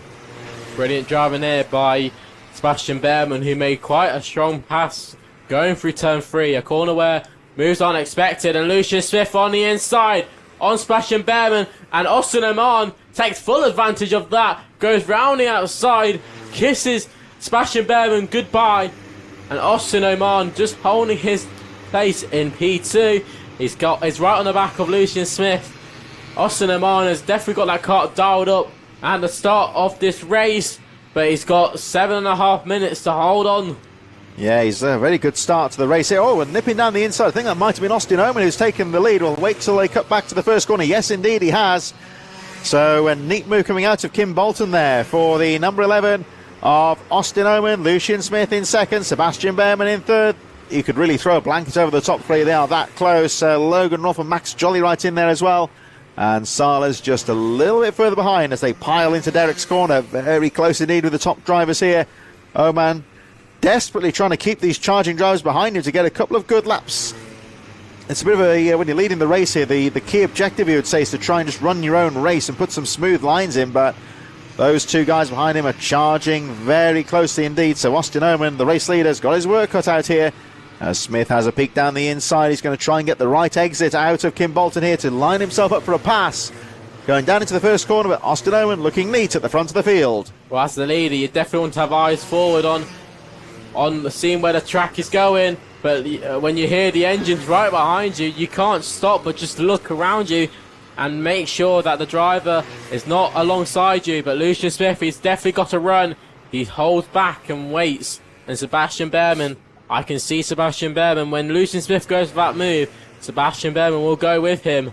And we have to wait and watch out for Logan Ralph, who's making big strides and is gaining a lot of time on these top three. So Logan Ralph, don't count him out just yet, because he might be someone to watch out for in the next few laps. But yeah, Lucian Smith, he's getting his momentum ready, and he's ready to pounce going into turn 1. Whether he'll be there or not, he's having a look going into turn 1. He's looking, he's going in. Will he get it? The car stopped. Yes, he does.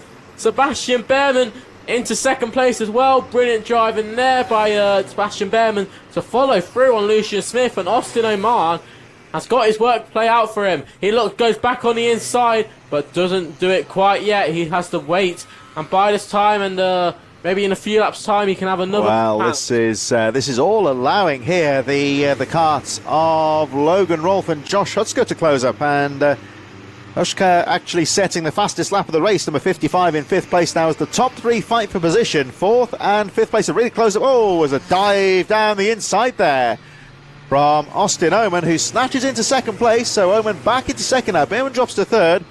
Rolfe is right in there in fourth from Hutsko, Jolly, Salas and George Swire on the move, number 82. These drivers now really starting to close. I think Swire just behind the camera shot there, going for position as well. So we're seeing now 6th, 7th and 8th closing up as they lap the number 27, the newcomer there, Darcy Durnford, who holds her line, lets the faster drivers find their way past her there, and good safe driving there, I would say, from Durnford, who keeps herself safe, holds the line, and lets the leaders find their way through. Here they come to the top of the circuit now. The sun's starting to come out, that low sunlight, making things just that a little bit more difficult, as the race leader Lucian Smith trying to break away here, but can't quite shake off Oman and Behrman second and third, and then the fight coming into the final corner, and that fourth place fight is getting close here. That was Max Jolly on the inside of Josh Husker. So brilliant move there, but I think Husker's back on the inside of Max Jolly. We're side by side through the first sector. Who's going to hold on? It looks like it's the 55 or Husker. So brilliant driving there to hold off Max Jolly and make up a position in the race. And Logan Ralph, watch out for him, because he's soon going to start closing on that top 3 battle. And we look back at the top 3 battle, and it's Lucian Smith who's still holding his way, followed by Austin Omar and Sebastian Behrman. There is our top 3 on our screens, and Sebastian Behrman, he's biding his time and waiting for a chance. We still have 3.5 minutes left, so plenty of time to make a move. But these moves won't be till the end of the race unless tactics are going. And Austin Oman on the inside of Lucian Smith. We'll have to cut back and see what happens there. But the top 3 are all twist-toe through there. And Austin Oman, I think, has made it into the lead. So we've got 3 minutes plus 1 lap to go. Sebastian Behrman on the inside. I think Sebastian Behrman has actually taken the lead. So Sebastian Behrman, I knew he was biding his time, waiting to do 1 move, but I didn't see 2 moves coming in once. So third to first and half a lap comes Sebastian Behrman. It looks like Austin Oman's had to slot into second place, followed by Lucian Smith, who is slowly waiting to bide and is biding his time. Waiting for Austin down the inside goes Austin Oman. Now he's going to try and make that one stick as they make their way out of Kimbolton, heading down the straight. Behrman right on his tail. And Lucian Smith drops to third momentarily, but we've still got 2 minutes plus the 1 lap remaining in this final. Anyone could win this one. There's still every opportunity for Logan Rolfe and Josh Hutchker to try and close up here as well. Here they go through the Willow section, heading towards Derek's corner. This is one of the key overtaking opportunities here as Behrman nips down the inside, takes the lead. Can he make the move stick? Oh, just about, but Oman's not giving this one up as they make their way up to the top. Austin Oman there, having a look down the inside. And a bit of wheel banging there from Lucian Smith. Keeps it on the track. Here they come down towards Kestrel. And again, one of the key technical parts of the track here, Kimbolton Corner. This is a real overtaking opportunity. Behrman's done enough to stay in front at the moment. We've still got 1:41 on the clock, so this race far from over. Watch out for those guys in fourth there, Rolf Huschke and Jolly, who could still get involved in this one as they try and go together. Oman down the inside, having a look. Oman down the inside of Sebastian Behrman. We couldn't see if he took it. Yes, he has actually. Yeah, Austin Oman took it, and Lucian Smith gladly followed through. So this has definitely been exciting. 2 minutes, so we still got another 1.5 minutes left. So if we carry on like this, it'll be a very exciting final to end the cadet racing here at Kimbolton for round 2 of the HKRC Club Championship. And there's Logan Ralph. He's going to start working with the drivers in P5 and P6 to try and get onto the back of these top 3. Sebastian Behrman gladly sitting there in P3. And I think just looking at the commentary box, there was a move in the last corner. They're side by side. Oman and Lucian Smith. Side by side going down into turn 1. Oman's on the inside. Watch out for Lucian Behrman Smith. here. Sebastian Behrman follows Yes, through. look at that. What a move. Behrman, he saw that one. Sebastian Behrman side by side with Austin Oman. And Oman holds it. But will Lucian Smith also have a go? The side by side is so close, and Oman just about holds it in the lead. Lucian Smith, brilliant driving there, brilliant racecraft skills, holds it into second place. Sebastian Behrman slow, just about holding on to P3. Tight racing here. This is all allowing those 4th, 5th, and 6th place drivers to close up here. We've got 10 seconds on the clock, so I'm watching the finish line here. The clock pretty much to 0. I think we're going to go to the last lap here as he nips down the inside past the back marker. Here we go. So Austin Oman has got 1 more lap to try and hold on here with Lucian Smith and Sebastian Behrman fighting away, still very close to 4th place. Oman guards the inside line. Behrman going to try that move again, but no, it looks like Lucian Smith's got the line covered.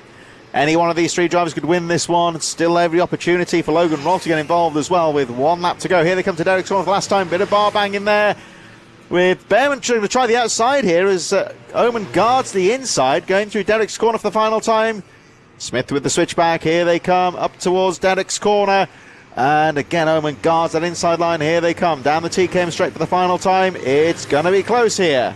This is going to be very, very tight indeed. Austin Oman, you've got one more corner, buddy. Hold on tight. Lucian Smith on the inside. Lucian Smith on the inside. Oh, it's three side abreast. by side. Oh, no, the contact. Bang, ball banging there to the line. I think Smith's going to get that one. Lucian Smith. What a race. What a race. And Lucian Smith holds it on the line. There was a bit of contact coming out of that final corner. Side by side always never works. And Lucian Smith, what a race. That was the best race, best final I've seen so far today. Lucian Smith holds it in the end, followed by Austin Oman, Sebastian Behrman, Josh Huschke makes it up to B4, making up 2 places. And Logan Ralph, we were watching him we thought he had a good chance of getting into that top 3, but sadly couldn't close in enough. George Schweier and Max Jolly did brilliant races for themselves, making up 2 places with each other. But brilliant driving there by the top three. There's George Weldon there just pulling into the pits. But my word, that was an exciting 5 minutes there. Yeah, real fight to the line there. Lucian Smith and Austin Owen side by side to the line. They banged wheels there as well. And the unfortunate Austin Owen just seemed to lose a bit of momentum out of that final corner, losing only by 600ths of a second. Virtually side by side over the line, but great win there from Smith as well. Very exciting end to that 200 final. We move on to the Micromax, of course, have just coming through to the Minimax 950. But what a finish that Micromax race there. Certainly one of the closest finals of the day so far. As we move on to our Minimax 950s in association with iZone Driver Performance. And, well, we saw plenty of action in Micromax. This could be another similar encounter here with the Minimax 950 making their way out onto the circuit, lining up with Luca Holmes-Ballack from Edward Haynes, Albert Friend in third, Joshua Griffin, Jensen Sale, Daniel Minto, Hasnain Khan, Theo Bradshaw, Otis Cleary, Jack Collinson, Jensen Chalk from Max Wheatley, Leo Livings, Finley Lines, Tom Reed, Riley Morrow, but a whole group of drivers here, big group in this Minimax 950 as they make their way out onto their formation lap. And quite a few drivers really in contention here as they look to be bunched back up here coming in towards the Kestrel corner. Luca Holmes-Ballack is definitely a driver to watch out for as all the drivers are coming to slow down and form up, and we can get ready for this Minimax final. This has definitely been a race to watch out for today. Luca Holmes-Ballack, he's showed so much potential all through this race. Will he be able to hold off the charging drivers of Edward Haynes, Albert Friend, Joshua Griffins? The smokes arise, and we are off and racing in Minimax 950. Haynes Drivers nice using move. the concrete, going to turn 1. Luke Holmes-Ballack gets pushed wide. I think that was by Joshua Griffiths. But so many drivers get into one piece of tarmac, never really goes well. It's the number 5 that's got that one, Joshua Griffin. Everyone pushed themselves wide there, and Joshua Griffin found himself an opening on the inside and snatches the lead early on in that fight for the first corner. Griffin gets the jump on the field, trouble further back with 1 or 2 drivers spinning out, but Joshua Griffin, fantastic start for him. Jensen Sale might be in there as well. So yeah, 1 or 2 of the front runners pushing each other wide on that first corner. There's the 67, I think one of the drivers that hit trouble on the first lap there. Further down, Harry Bacon charging through. But here they come round the final corner to end this first lap. 9 minutes plus the 1 lap remaining. So Griffin leads. There's Griffin in the lead. Second place, I think Holmes-Ballack was right in there as well. Edward Haynes, Albert Friend charging as well. 8 minutes plus 1 to go. So Friend in second, Sale third, Holmes-Ballack in fourth, I should say. And Edward Haynes, of course, pushed wide on the first corner, drops to 5th position. Joshua Griffiths has showed so much potential through the heats, and it's definitely showing when it counts in the final. Jensen Sale in that podium spot, just holding for all his might against these really strong teams that he's surrounded by. You've got Synergy, 2D Motorsport. You've also got Dan Holland Racing. So watch out for these top teams. Making big strides through the field. Who is that? Who's just made a really strong move? That was Edward Haynes in that 2D car I was just talking about. He made a really strong pass there. And as they come round the first couple of laps, it's Joshua Griffin who holds the lead. Albert Friend, Jensen Sale, Luca Holmes-Ballack. Finley Lines has made up 9 positions. Yeah, Finley Lines, number 81. He's had a difficult day so far, but recovered well. And trouble in you'll see in the back of your screen there, 1 or 2 drivers spinning off on the Willow section. And one drive, I think he's okay, a bit winded possibly, so whether we'll have a yellow flag, we shall wait and see, because that kart, there is a kart further back facing the wrong way on the track, but the race goes on, of course, with Joshua Griffin continuing to lead the way. Albert Friend, Jensen Sale, Holmes Ballack and Lines right in there as well into the final corner they go. There is a waved yellow here because there is a kart that went through the barriers facing the wrong way. You might see it on the side of your screen when they go through, but there's the waved yellow, so it's Griffin leading. Friend second, Sale third, as you were really. Findlay Lines up to fourth place now after that midfield start as they go charging through. Holmes Ballack, Haynes, Minto in seventh place, Leo Livings, Otis Cleary and Miles Burton.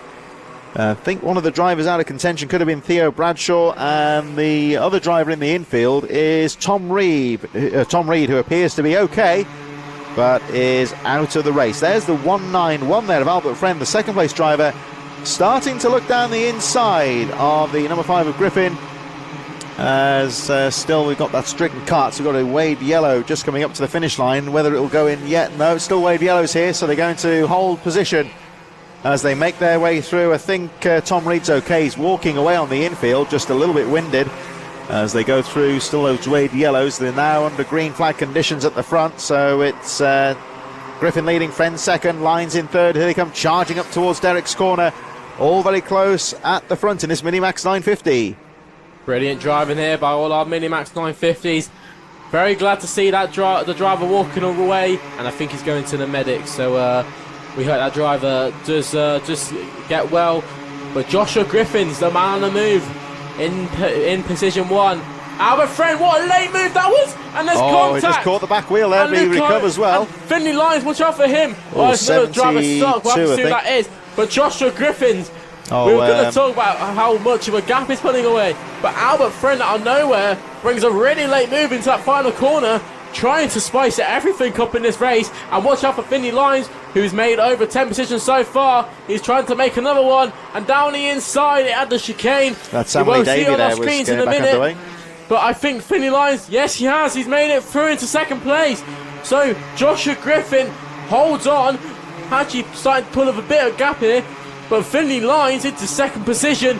Brilliant driving, and I think that's Luca Findlay Lines has come back very well here from the midfield. Hasn't had the best of days so far, number 81, but he's charging through to try and make it good in the final. Now into second place, and Joshua Griffin, who snatched the lead on the first corner, is determined to hold on. Time counting down here, 4:22 plus the 1 lap remaining. But Findlay Lines charging in second. He's coming under a lot of pressure now from Luca Holmes Ballack as they make their way through towards Derek's corner. Past the Marshall Point they go, up towards the Dan Weldon complex at the very top of the circuit, and it is still Joshua Griffin who leads the way, but Findlay Lines putting a lot of pressure on him there. Lines in second, Friend also in there in third. Here they come down towards Kestrel once again. Griffin holds on to the lead, takes that apex nice and early, guarding from Lines, who's going to go into the inside. On the inside on Joshua Griffin's. So there he goes. There by Findlay Lines. That was his overtaking spot all weekend, and he's definitely used it to get into that lead spot. So brilliant driving there by Findlay Lines. His teammate Lucas Holmes Ballack has followed him through. So Joshua Griffiths slotted into third place, and he's having to work now. He's got over 3.5 minutes left. So he's got plenty of time. Lines struggling for momentum there going into Derek's corner, which allows Holmes Ballack to close up here. And the race is back on again as they make their way to the Dan Weldon complex. Holmes Ballack had a nice run out of the Willows and really closes up on Lines. Griffin still right in there. This is where the move happened last time round, with Lines taking the lead. Now, can he guard that position? Holmes Ballack has a look down the inside and a repeat of what happened last time round. But this time it's Lines that loses out. I think Griffin's want to sneak through into second place. So Griffin into second. And don't count out Albert Friend. He's slowly closing in. But Joshua Griffiths, a tap on the rear to Luca Holmes Ballack, and a side-by-side. Drivers, don't make contact, please. Oh, some wheel banging there. Yeah. And Albert Friend, watch out for Albert Friend. He's made his way into third position. But Luca Holmes Ballack has somehow held it in the lead of the race. Joshua Griffiths, who's I'll tell you what, Griffin did well to hold on to second there, because he got punted right to one side there. This is turning into another close race here. As what's going to happen going into Kimbolton now? Through Kestrel they go, and it's still Holmes Ballack that leads. Who's going to go for the move this time? No one there, but there's a move for third with Lines going through. That is his favourite overtaking spot there. And Findlay Lines into third. And look who's joined in. Jensen Sale and Edward Haynes have joined this pack for the lead. Is that guarding the inside going to work there? Because Finley Lines. But Joshua Griffiths on the inside, he holds his position. And Finley Lines, he had a really good momentum coming out of turn 1, which he carries you all the way down to the straight. Edward Hayes is all over the place, trying to see if he can find a way through into the top 5 here. But Edward Hayes on that Thule kart, he's definitely got some pace underneath him, and he just has to try and find a way through. But Joshua Griffiths, he is starting to pull that bit of a gap. Griffin has got a nice move here. That half lap has allowed him to pull away ever so slightly as Lines goes through to second, and charging through behind him is Albert Friend. So Griffin, who took the lead on the first lap, is now back into the lead with 1.5 minutes to go, but still very close here. Everyone guarding the inside. Edward Haynes is looking to go through as well, but Albert Friend, he's kind of sat there and he can't really do much, so he has to slot in and wait for his turn again. But look out for Finley Lines here. He's clear in second. He's really got some nice lines out of the willows and trying to close up on Griffin and pull away from the rest of the pack here as they make their way up towards the Dan Weldon complex, and Joshua Griffin still leading the way, but Finley Lines is clear now and he is charging. 56 seconds on the clock now, so I think, let's have a look at the clock. I think they might just squeeze through another lap before the last lap board, so this final for the Minimax is still wide open here. Brilliant driving there by our Minimax 950s. Joshua Griffiths, he's managed to pull a bit of a gap, which now means it's his race to lose more than it's Finley Lines' races to win. But Finley Lines is slowly closing in. We've got some back markers we are catching up to, and I think that's the, let's see who that is. That's the 28 of Akil name Gioni, who they're slowly closing into, so we'll have to watch out and see if they're gonna sort of get in the way here. Hopefully these blue flags will get them out the way. Finley Lines has got some nice moves coming out towards the middle of the circuit here. This is where it's really closing up on Griffin, and Griffin for his part seems to have this final few corners nailed at the moment, so he's going to go through with 1 second on the clock, which is not what Griffin would have wanted really. So we've got 2 more laps to go here. It says the last lap, but he did squeeze through just before he crossed the line, so the marshals have kept the board in. 2 laps to go in this race, and again you see Lines really getting a good drive out of the willows and closing back up on Griffin now. He's got another, essentially here, Finley Lines has got 1 more lap to try and close up on Griffin. Now, if that pace of the race had been a little bit slower, they'd be on the last lap by now, but so fast it is. We've got 2 laps to go, including the one they're on, so here we go, about to start the final lap. It's still Griffin that leads. He's led most of this race, but Finley Lines is pushing hard here as we make our way through to the final lap. Finley Lines at the start of the day was near the back of the pack. He had so many struggles in that first heat, managed to win the second heat and get his way into a strong starting position in the final. And now, after many battles throughout this race, he's now on the back of Joshua Griffiths, and it's Joshua Griffiths' race to lose here as Finley Lines, he closes in. We've got half a lap left. Luca Holmes-Balak, I think he's pretty much sealed and done in that 3rd position. But we have got the last sector left. And Joshua Griffin, it's your race to lose. He's going to fend, but will Finley Lines have a look? He goes to the outside. All about that momentum as they come around the final corner. It's side by side. Who is going to hold it? Oh, side by side over the line, but Joshua Griffin got the line correctly there and holds off Finley Lines by, I think, well, it says 1.12 seconds, but I think he was a bit closer than that even. Luca Holmes-Balak over the line in 3rd, Albert Friend in 4th. And how close was that though? But looks like the rest of the top 10, Haynes, Minto and Sale there in 7th place. Leo Livings 9th place for Otis Cleary, and the 10th position, well, looks like Josh Cormack just on the edge of the top 10 there as well. And the number 18 of Jensen Chalk fighting through into the top 10, but a very close finish there. I thought Finley Lines had done it, but Joshua Griffin with a nice line out of the final corner, just had to keep it planted, and the finish line just about came up at the right time for him. Now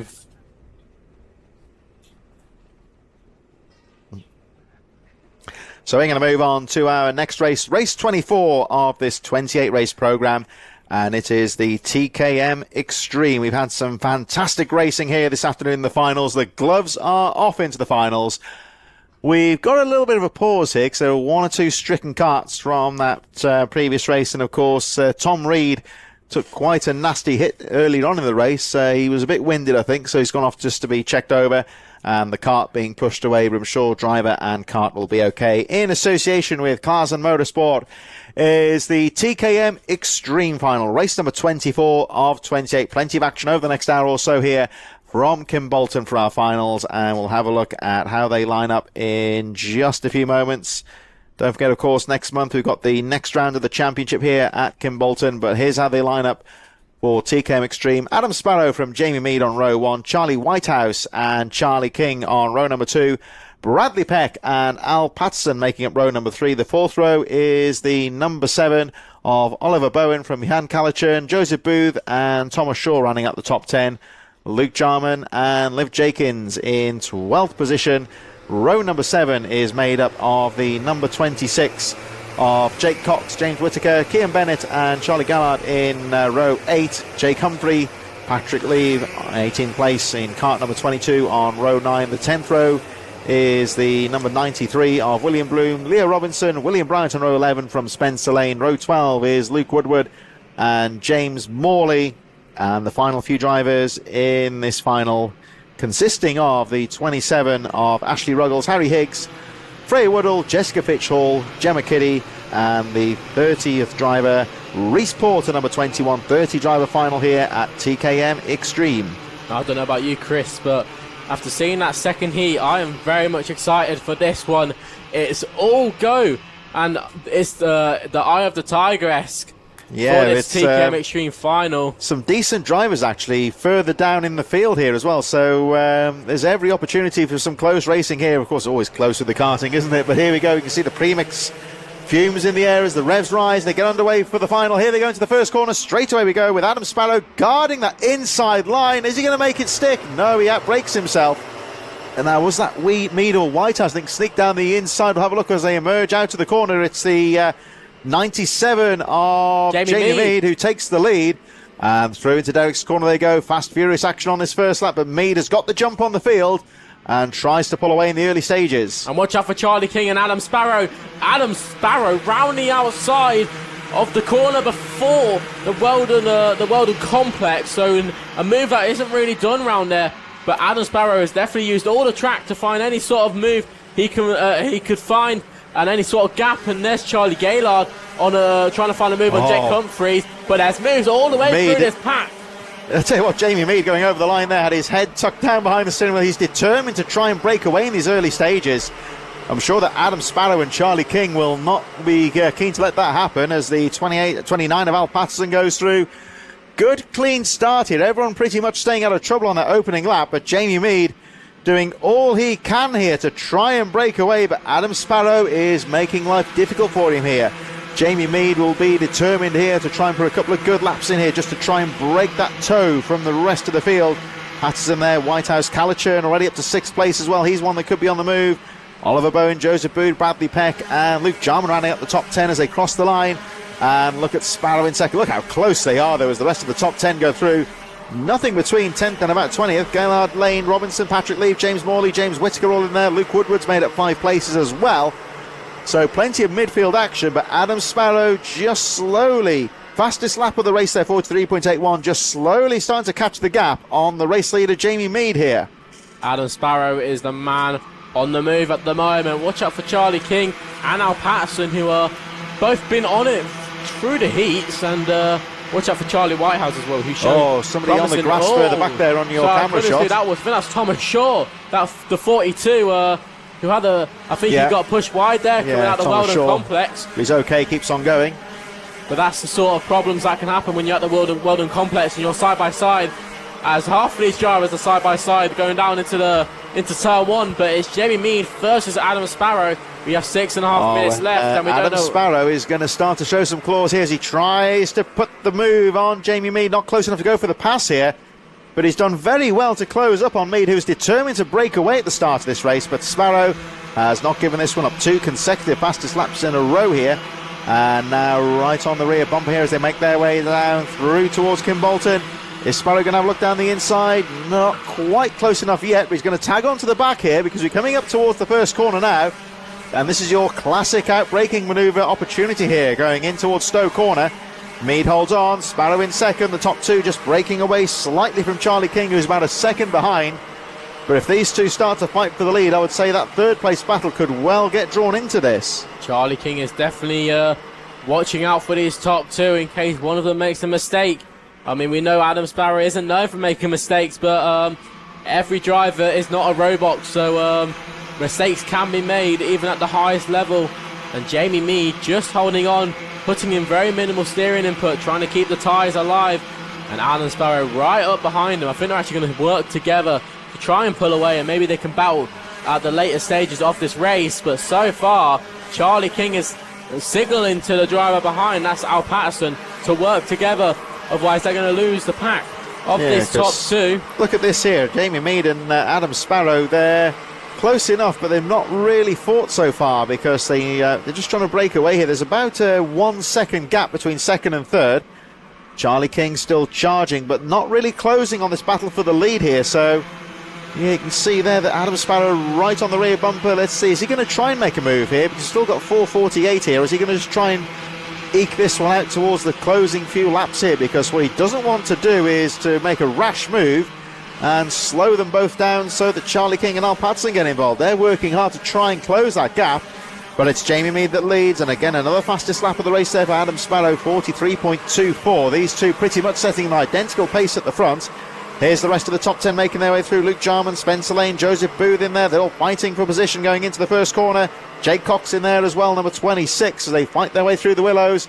All very close there as well. 61 also involved in there, a bit further back there. William Bloom, Luke Woodward, Charlie Gaillard in there as well. Here's that fight for the lead.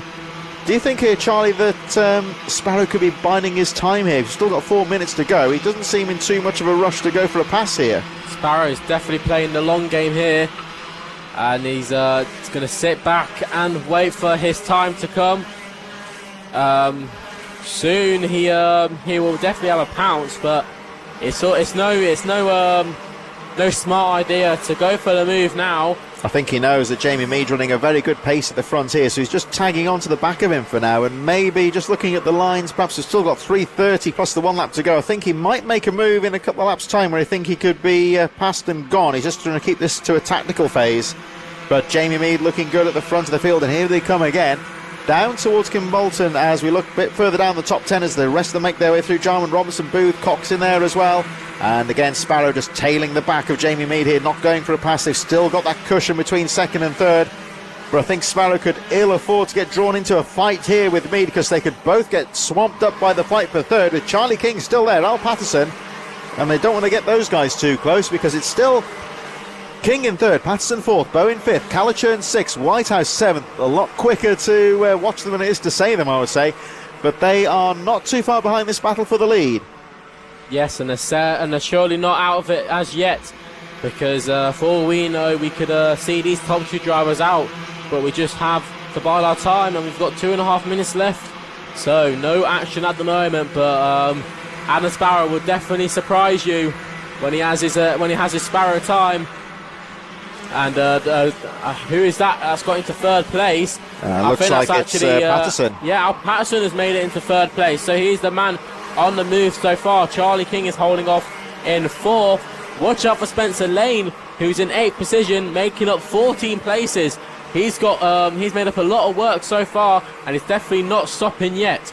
But as we watch Al Patterson just holding on from Charlie King, there's Oliver Bowen, I think, as well, who's made his way into 6th position. That would be Johan Calichurn is also in there as well. He's getting ready to make a move. But so far, there's a move. There's Decimar drivers near the. Yep, Decimar drivers near the back of the pack.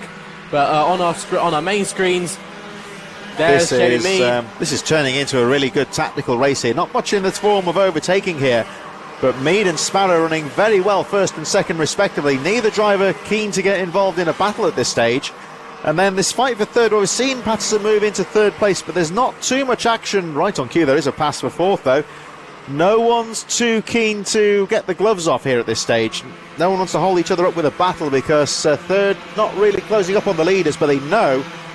I think the pack in third place that we're looking at there, they know if the two leaders start to get together, they could get involved for the victory here. We have got 1 minute plus 1 lap remaining, and still Sparrow tagging onto the back wheel of Mead, who's led pretty much the entire race. And this is certainly very tactical race here. Looks like it's going to brew over here in the next couple of laps. Now, I don't think we need to be watching for long until Alan Sparrow makes that starting manoeuvre for the lead of the race. But Al Patterson just holding on to that final podium spot from Charlie King. We have Oliver Bowen and Johan Kalichern there, all trying to find if they can make their way through into that podium spot. Oliver Bowen on the inside of Charlie King. Will he get it sorted? He hits the curb, but I don't think Charlie King, he held it round the outside and didn't give any room. There's Thomas Shaw in your little camera there. That's Kean Bennett, Jessica Fitch-Hull. They're holding on to near the back of the pack, trying to find all positions that they can within this race. There's Gemma Kiddie on your small screens coming through the Weldon complex. But back on our main screens, it's Johan Kalichern, Oliver Bowen, both working together to get onto the back of Charlie King and Al Patterson, who are now third and fourth, effectively working together to try and get onto the back of these top two here. Yeah, Anna Sparrow, Jamie Mead. Then it's near on to near the end of the race, but I don't think Anna Sparrow's done yet. I think this is just the start of a massive last lap battle. Yeah, what can he do here? Because Jamie Mead has run a superb race so far. He hasn't put a foot wrong since that first corner when he snatched the lead. He's run the whole race now at the front. Now it's the last lap. So if Adam Sparrow's going to do anything, this is the moment now. They pull that gap quite successfully away from third place. They can have a fight now for the lead. I'm sure that Jamie Mead will be looking to plant that kart exactly where it needs to be, just to stop Sparrow, throw him off his track somewhat here. It's still Patterson third place, but they're not really closing up on the two leaders, as formation driving there from Jamie Mead and Adam Sparrow first and second. 97-year-old race leader as they make their way through the top corner. And again, you just see Sparrow just cutting away on one or two of those corners. Here they come. We see the fight for third, just a little bit further behind there. Down to the final corner. Jamie Mead's got the line covered. Can Sparrow do anything? Here they come around the final corner. Sparrow drifts to the outside. But it's going to be tight up to the finish line here. And Jamie Mead takes the lead. It's Jamie Mead that wins it across the line, but Alan Sparrow and Jamie Mead throwing hands. I think there was a bit of contact with the top two. I wonder if that will affect the final result. It looked like Jamie Mead kind of slowed down coming out the final corner. I don't know if that was affected of the contact, but... Well, it was Jamie Mead who took the victory by a tenth of a second from Adam Sparrow, who didn't look too happy with Mead there. Adam Sparrow going for the outside line on that final corner. You can see the crash, the tyre barriers there taking the clout there. Well, Mead, this is where racers will have different opinions there. I think Sparrow would think that Mead pushed him into the tyre barriers, whereas the race winner Mead, I think, would say, well, that was my line, I was going to cover it. I think there is a driver actually in those barriers as well, a bit further down. So it's Patterson third, King fourth, Kalichern fifth, Bowen in sixth place, Spencer Lane, Charlie Whitehouse, and, well, I think it may possibly have been, I don't know if, possibly Jake Cox, but there's a driver a lap down is Cox. There is a driver in the barriers unrelated to that fight for the lead. Tenth of a second between Jamie Mead and Adam Sparrow, but Sparrow didn't look too happy there when they crossed the line. But I think that's 6 of one and half a dozen of the other. Personally, I think Sparrow would say he was pushed off the track somewhat there. That's and, the 26 yeah, that's car. Cox there, but I think Mead would say that was my line and I was entitled to take it there. Well, we'll have to see what the officials say about that one. That'll be a feisty one in the stewards' room for sure. But a brilliant race there by the TKM Extremes, and soon we're going to be going on to the senior, the X30 Seniors and the Rotax 177 final. Well, here we go. The drivers lining up for. We've still got 3 more races to go after this. Of course, we've got the KZ UK after the X30s, and our junior and senior Rotax A finals to round out the programme. As we see the late afternoon now, the sun's starting to drop in the sky. We've had the quite a cloudy midday, but we've got the low sun, which always makes things a little bit difficult for the drivers. And let's see how they line up for the X30 Senior and Rotax 177. It's going to be Morgan Hill from Christopher Bingham, Harry Pears in third from Joe Cheek, Christian Powell and Aaron Lask in 6th place on row number 3. 4th row is made up of Oliver Harris, Jack Dan. Row 5, Josh Jones and Matthew Morgan. Row number 6 is Willoughby Steele, and Victor Finlatter had that trouble earlier on, but he will recover to 12th in this final. Rylan Eckberg in 7th from Katie Ashburn, George Willis, Gordon Chenery, and then we've got Adrian Williams, Alfie Bray on row number 9. Row number 10 is a number 78 of Alex Jones, Josh Bass, Stavros Athanasopoulos in 21st from Simon Hilton, Nick Aitken and Simon Pugh in 24th on row number 12, with Elliot Kennedy, number 16, running up the field in 25th position. So we've got our dual grids here. Some of the 177s will certainly be catching up later on, as we see the rather bent kart there of Cox. That must have been in all the melee of the last lap drama then, that previous race. He got shunted off into the barriers there.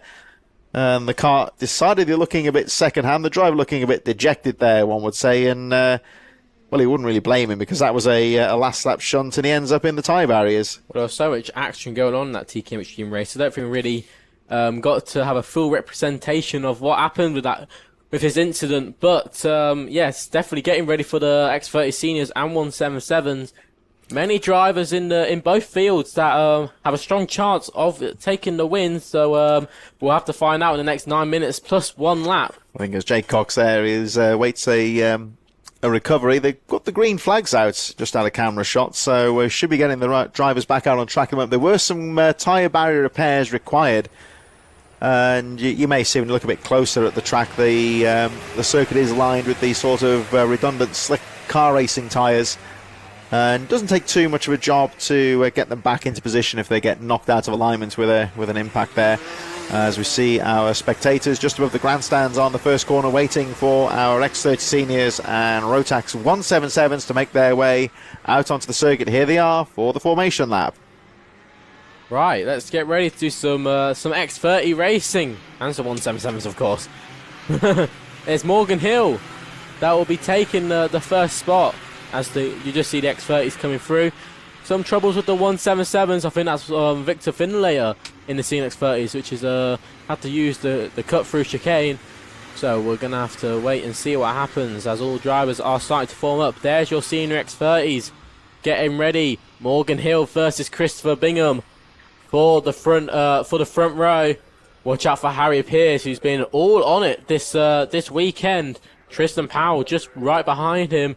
He was very strong in that second heat, so we'll have to see what happens as the smoke arises, and we're going to get ready to get racing. Here we go, lights are red, and now we go green, and we're racing down into turn one. Morgan Hill on the inside, Christopher Bingham holds around the outside. 177s get underway with the 53 a bit further back there, leading them through there. Katie Ash, George Willis and Gordon Chenery charging into the first corner, and it looks like Willis leads from Chenery, Williams and Alfie Bray. Good clean start, they all get through the first corner safely.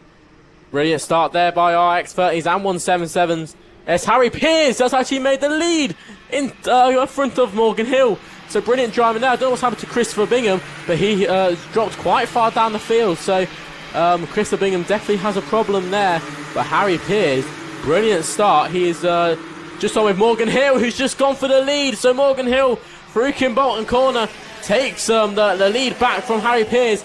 And for the next 8 minutes now, it's definitely a tongue-tail battle. Watch out for Marcus Harris, who's been very, very strong all weekend, and especially in the races today. He has been absolutely on it. And Harry Pearce, watch out, because you've got a strong Marcus Harris on that red Pro Train car right behind you.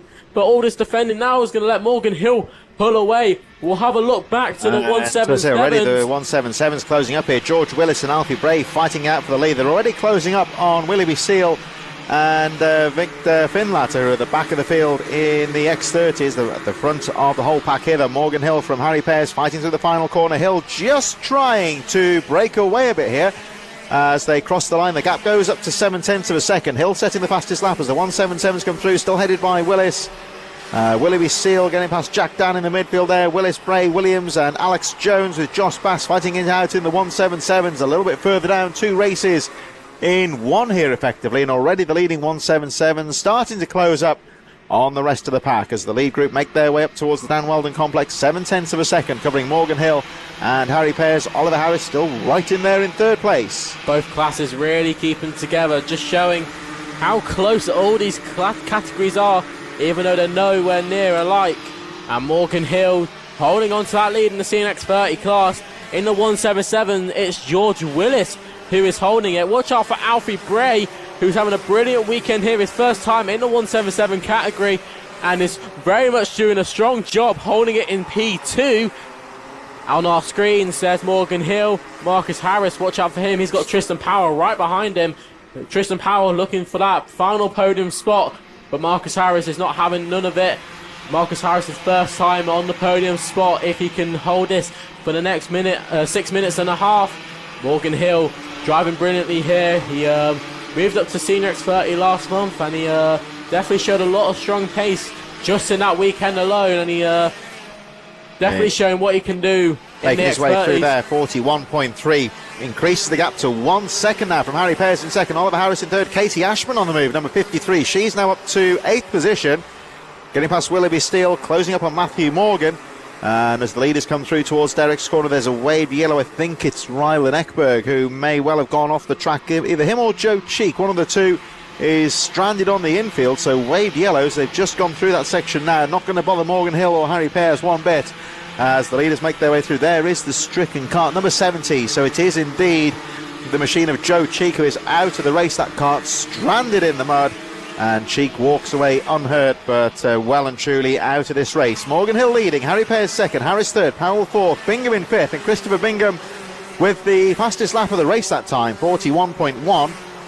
And I wonder if we can have a look at our 177 battle, because I can see Alfie Bray just off our screens is very much closing in on George Willis. So this will be a very strong battle for the lead. If we can have a look at these guys just making their way up towards Derek's corner right now as the leaders of the race itself make their way down towards Kestrel. There we see on the inset the 177 battle with Willis. There he goes. Bray, Jones and Bass all very close indeed. There was a move on your main screens there. I couldn't see who that was, but the driver who had been overtaken looked like was Aaron Lusk. So I think that's Matthew Morgan who made a move up. But as you can see, just went past your screens, Alfie Bray is all over the back of George Willis, and it's definitely going to have a look at making a move all time soon. We have 4.5 minutes left on the clock, plus that additional lap. There's Marcus Harris, Christopher Bingham on your screens, Tristan Powell holding on just as, and there's more Matthew Morgan who just made that that move on Aaron Lusk. So brilliant move there. There's a move there. That's 78 of Alex Jones on the inside of Alfie Bray. So Alfie Bray's definitely got some work to do if he wants to hold on to wants to get into the lead of the race. There's George Willis. Alex Jones on the inside. That's for the 177 lead. And George Willis on the cutback. They're going to be side by side down into turn one. Who's going to be where? And Alfie Bray is just holding on for his might in P3. Alex Jones on the inside of George Willis, and Alfie Bray. Oh, they pushed wide there, 53. So George Willis with the red cart there won't be too happy about that one. And well, that means of course that Alex Jones and Alfie Bray now fighting for the lead here in the 177s. This is 13th in the race itself, where of course they are closing up as the lead pack make their way through. Fighting around through Derek's corner. Look at this, very close battles here as the number 64 getting involved here. Josh Bass on the Tony kart there. And then here they come down towards Kestrel. Leaders already well through, heading towards the Willows, but this fight here on the edge of the top 10, very close indeed for the 177 lead. So it's going to be the race leader now for the number 43, Alex Bray. Josh Bass in second, Alex Jones in third. The unfortunate George Willis dropping to fourth in this group.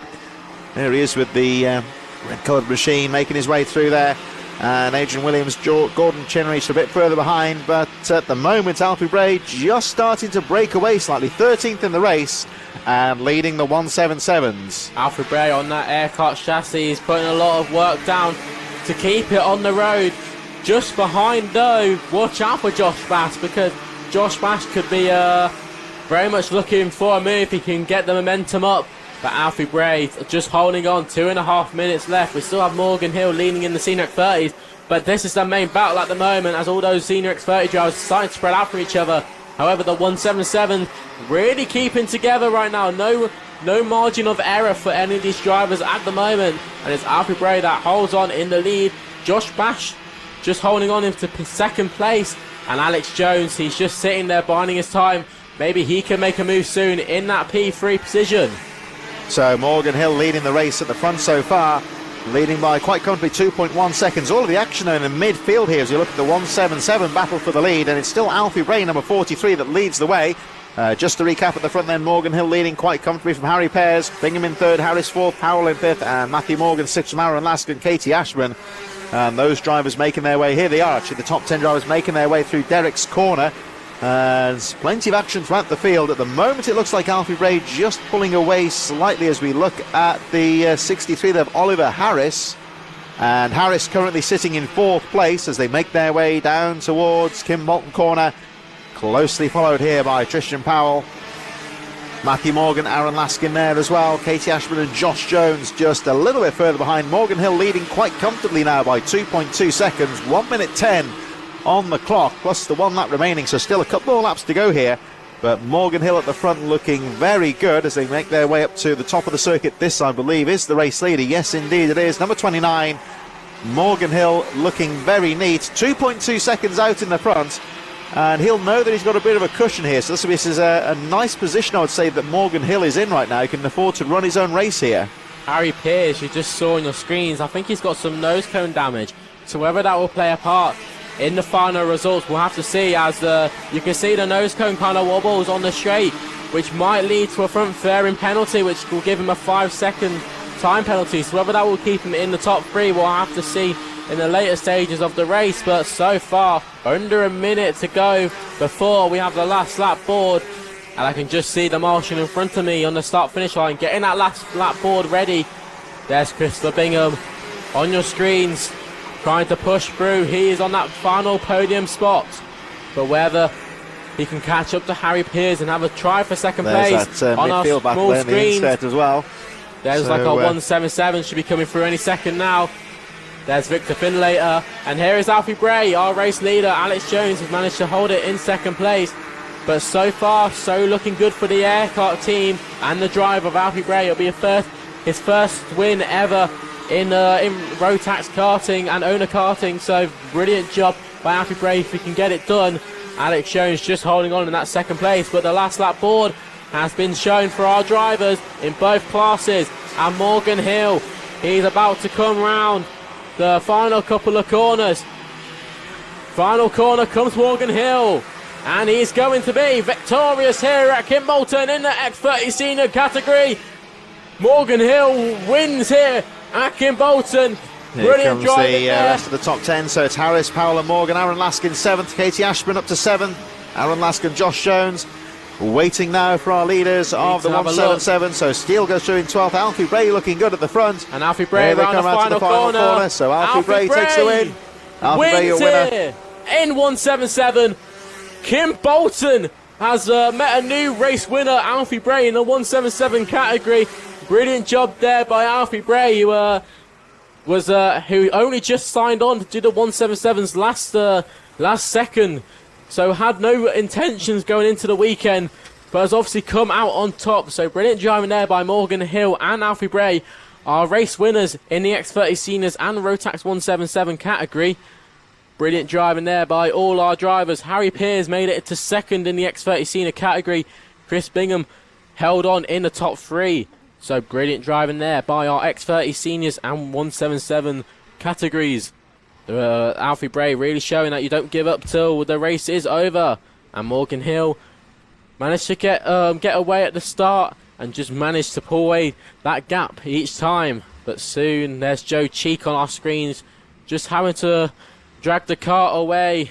He won't be very happy about his final outcome. But soon we'll be getting ready for our KZ UK Racing. The A final is soon to come to a close. There's Jake Cox from one of our previous races, who had that problem in the barrier at the final corner in the TKM Extreme final. So has had to bide his time and wait till there was when the coast was clear to cross the track. And now we can get some of this racing going. I can just see down in the dummy grid, the smokers are rising. So that must mean some KZ is about to get racing. And I think I can see one of oh, so we haven't actually so basically some of the okay, starting grid. Let's go. Ella Stevens is starting on pole position, followed by Nat Thomas. Derek Morgan, who had that problem in the second heat, will start from third. Isaac Smith, Richard Palmer and Daniel Sabula ran out your row 3. Ami Jurger and Charlie Flynn ran out row 4, and Jason Barker rounds out your row 5. And I was just going to talk about the dummy grid. So the reason why you can't really see the karts there is because they have to start so far back to push the kart and get the kart in first gear. So it's very hard to start these karts up, but they're soon coming out on track now, as you can see on your screens. Out the dummy grid. Oh, Richard Palmer getting a bit sideways, getting out to start his race. You can hear them all screaming down as they go down the straight. Here they come, and Nat Thomas, there he is in start at the front, but soon we'll be lining up on our grid to take that final spot. Here we go, then we got the likely the second of two laps for these guys as they make their way out onto the track to warm up.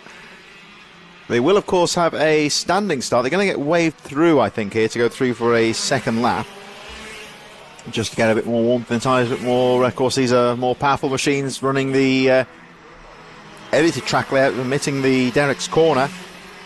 And only a few drivers in this one, but it's been no shortage of action. Exactly that, and Ella Stevens definitely one to watch out for, because she has been on it in the heats. And there's Nat Thomas there, getting all the heat he can in those tyres, working those brakes as well. All three brake systems, trying to get the whole car up and ready ready to play for our 9 minutes final. Got your single brake rotor on the back, two on the front, and those front brakes really do have to work hard because they carry a lot of speed into the corners.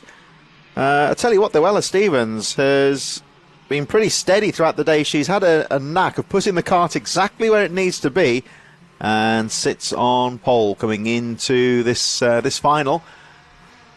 So can she do it again as we move on to the final? The drivers just getting the last little practice start in there, warming the tyres as best they can. And Stevens again screeches up to the start line. One last practice start there. This is going to be vital. The number 70 of Thomas lining up alongside the two Birrells on the front row. The right chassis of Derek Morgan right behind them. The 1, 2, 3, the other Birrell there of Isaac Smith. Palmer, Sabula, Jurgen Flynn. It appears that Jason Baker, sadly, is a non-starter there, ready to go. The flag goes in, all eyes on the lights, goes up to 4. Wait for the lights to go out. And away we go. Oh, lovely start there from number 7. Oh, watch out for Derek Morgan on the outside. Ella Stevens will hold the inside line. Derek Morgan round the outside. Brilliant move by Derek Morgan. Holds the lead after the first sector. And it's Ella Stevens who gets into second place. But don't count her out just yet. She'll definitely be watching and trying to get back into that first place spot where she started.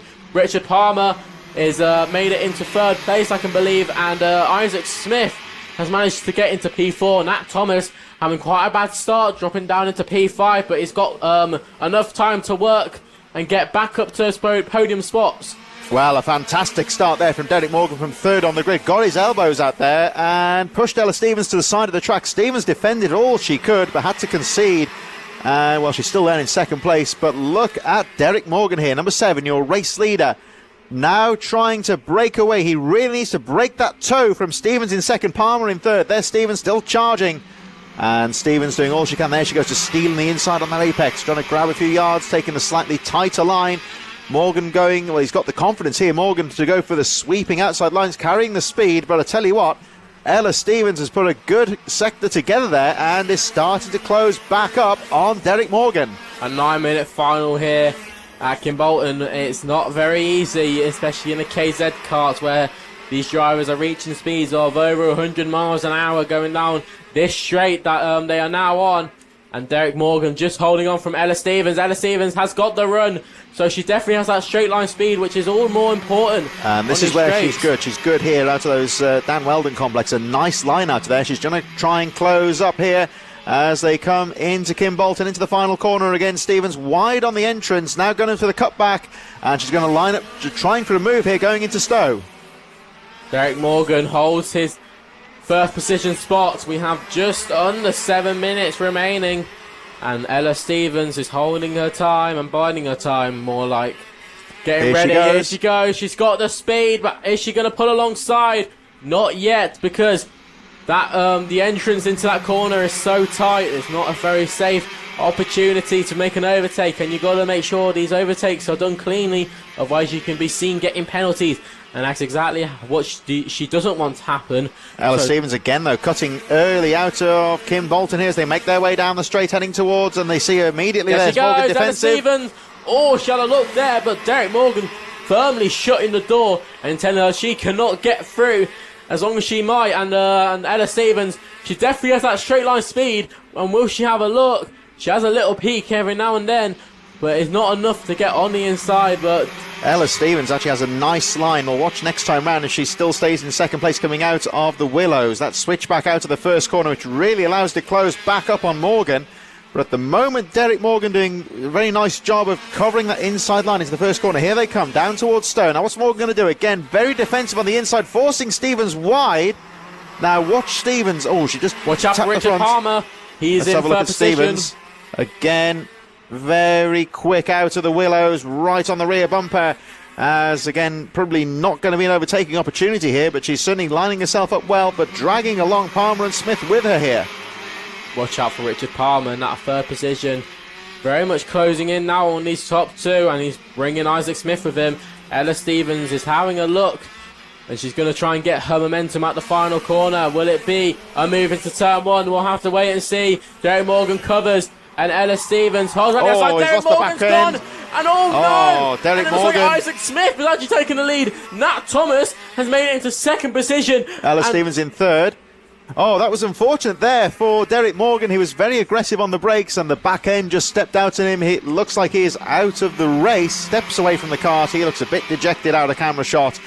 But 1, 2, 3, Isaac Smith all of a sudden is the race leader. As under your shot, Derek Morgan pushing his kart away. Hopefully we'll have a clear track when they come down through this corner. This is where the incident happened last time round. So new leader, Isaac Smith, Nat Thomas, Ella Stevens still there in third. This race is still wide open. So Ella Stevens very lucky not to get collected there by Derek Morgan. She still recovers in third. Now on the tail of number 70 again. Very quick out of the Willows there. Ella Stevens closing up on Nat Thomas. But this is the opportunity that Isaac Smith has been gifted here. And he is looking to grab that opportunity with both hands here as he makes his way down towards Kestrel into that left-hander, into the final Kim Bolton corner, and pulls a small gap on the new fight for second place. Well, that really showed how much racing can change in just in a second. Daniel Sabula's getting in there. Oh, lovely move there from Stevens to snatch the line. Ella Stevens into second position, making a brilliant move there into turn one. Those are the major braking zones and overtaking zones with KZ Racing, as there's not many corners to have a look at. Oh, wave yellows just behind the camera, just panned away for a moment there. I think a driver may have spun off at the top of the circuit. We'll have a look. So there's Isaac Smith, the leader. One of our lead group has spun out of contention. Looks like it's still Stevens in second. So I think we are missing Nat Thomas. Yeah, it's Nat Thomas that's gone off. So Nat Thomas, who was having a good race then, and for a minute was in those podium spots, has now had an off. There he is on your screens, very devastated.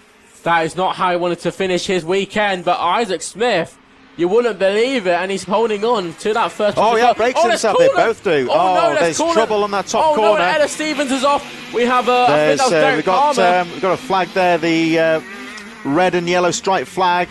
So I think there's some sort of fluid or something on the track there, because we saw Nat Thomas going off there. So Daniel Sabula has taken the lead of the race.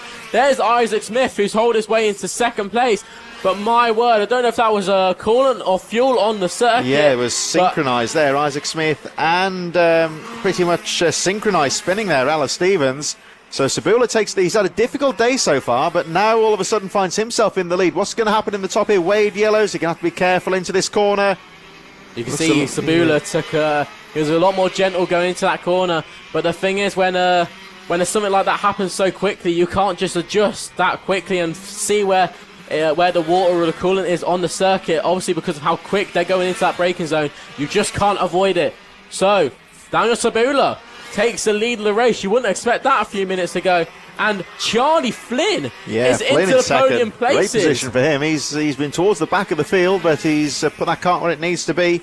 Isaac Smith in there as well. So Sabula leading, Smith, Flynn in third. Ella Stevens fourth, and only 5 drivers left in this race now. Really becoming a battle of attrition here. So Daniel Sabula, number 12, leading the race with 1:44 left on the clock, but still question marks. It was a little bit slippery into that top corner. The race still far from over, still hanging on in there. In second place is Isaac Smith. Sabula leads them down into Stowe, once again taking a nice smooth line. He's got a bit of a cushion here, 1.4 seconds being first and second place. 1, 2, 3. Smith in second, Flynn third. Stevens, she'll be a bit dejected with fourth place. Bad luck for her, but she's still charging. And Amy Jurger, 27, rounding out the field as Sabula makes his way through. Well, Charlie Flynn has definitely showed that your race weekend isn't over till you cross that finish line in the final. And he's doing a brilliant job here, just managing to hold on to that P3 position. But you can just see Daniel Sabula, what a drive so far. We just saw him there checking over his shoulder, just to see how far ahead he is when he crossed the line, just when he came into the camera shot there.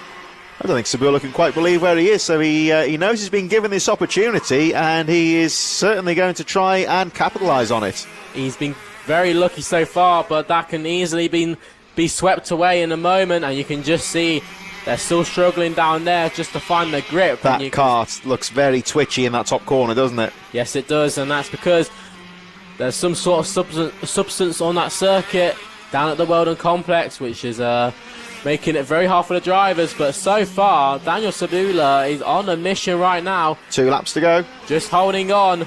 And Isaac Smith, you don't count him out yet. He might be quite far behind, but 1.6 second gap can definitely be closed in less than 2 laps. No margin for error here. Daniel Sabula doing a great job of leading this race so far. Nice and smooth through the Dan Weldon corner. That corner really demanding respect here, as the grip isn't quite there as he makes his way down towards Kestrel for the penultimate time, and into Kimbolton, where the last lap board will be going out for the number 12. Daniel Sabula inherited the lead, but he's certainly looking to take advantage of that good opportunity, and he's doing a great job of holding on to the lead here from Isaac Smith. The gap goes down slightly to 1.2 seconds, so Isaac Smith in second place is not giving this one up. He's still keeping the pressure on Sabula as he makes his way up towards the top corner. Number 12, your race leader.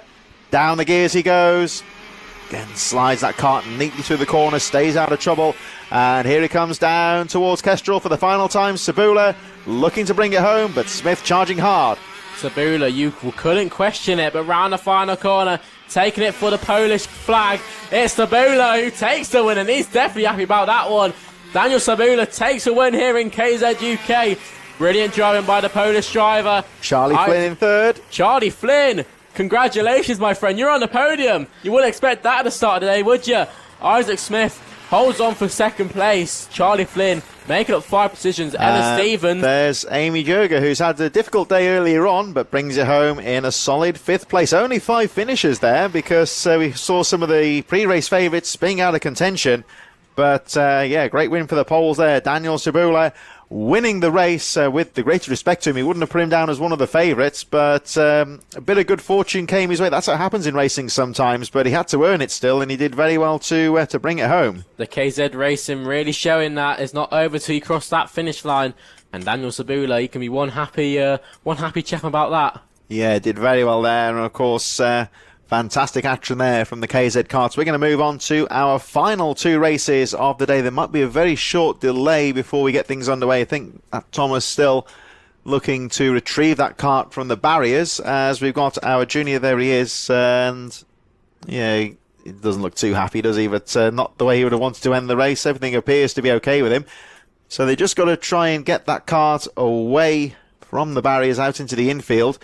And maybe a little bit of track work on that Dan Weldon corner at the very top of the circuit there. But yeah, he looks like he's okay. But bit of a boggy part of the track, and they're going to make sure that corner's clean before they send the A-final underway. Well, we saw earlier in the junior Rotax B final, they were struggling down at that Weldon complex. So there's definitely been different substances being dropped over the weekend down in that sector. And I think Nat Thomas is just trying to get into neutral so they can pull that kart out the way. They've got the brooms out, getting all the mucky stuff off the circuit and getting ready for our junior Rotax A final. I don't know about you, Chris, but I'm very excited about this one. Yeah, we'll look at how they line up in just a few moments. We just observed the marshals hard at work here on the Dan Weldon corner, named, of course, for the late Indy kart star, one of the many who would have graduated with karting over the years. And the marshals, of course, not just involved in karting, quite a few marshals here from the Silverstone Club who will be of course, observing many of the car racing events there. Many of them, of course, will be at the Formula One later in the year.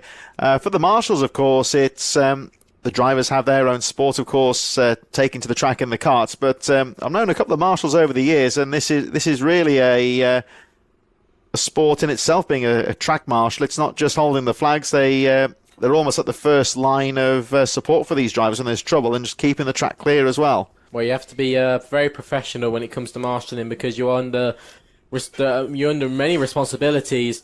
And so yeah, last weekend we actually had the marshal training. So all the marshals, they must have a training session before they are able to be let loose on circuit. And so yeah, they have many work cut out for them. But now, Junior Rotax time. Yeah, Junior Rotax A final. They are making final preparations in association with Ainsby Plant Hire, who have done such a great job of preparing the track, and they'll be out there, of course, for the next round in March. Local Plant Hire company with all their great support, and of course, Easy and Elegant Weddings and Events. We'll have a look at how the A final lines up for Junior Rotax. So it's Thomas Behrman from Harry Bartle, William Antrobus in third, Joshua Smith in fourth, James Aragnostiadis in fifth from Mentier there, of course, in fourth. Zach Turner, Noah Barham, Charlie Wolfrit, Arias Mayoskis in 10th place, Joel Dixon-Cohen, Eli Baden in 12th position on the 155, Brandon Truman, Mikey Walker, Duchess and Hartshorn in 16th place, Zane Quaker in 9th, and Finley Jones in 18th place on row number 9. The 10th row is the number 42 of Emily Cotty, Armian Banzal in 20th, Jacko in Drawbridge in 21st from Miles Roby, Archie Flint and Lucy Wielden in 24th position. The 27 of Luca Magni in 13th, Charlie F. Grave, Maisie Creed, John Richardson, Teddy Cooper in row 15 from Benjamin Baker. And the final four drivers on the grid are those graduates from the B final earlier on this afternoon. The B final winner, Samir Paul in kart number 13 from Owen Keenan, Will Archer and Logan Howes, who of course will have got that promotion to the A final by virtue of the front wing infringement earlier on. Oh yes, so it looks like that driver who in second place did get that front fairing penalty, so that's why you always have to be careful in those B finals for making slight contact with other drivers. So a little bit of luck there for Logan Howes, who scrapes through onto the final spot of the A final by virtue of that penalty, so he'll be determined to make that advantage count. There's quite a few drivers, of course, Beeman, Bartle, Antrobus, Smith, all the types of driver who you would suspect to be up at the front. Lizzie Mentier has been very good today, and of course a couple of good drivers further down the field, the likes of Eli Baden, Brandon Truman. Those drivers not having the best of luck today, so they're starting a little bit further down outside of the top 10, the likes of whom we could be looking out for as well.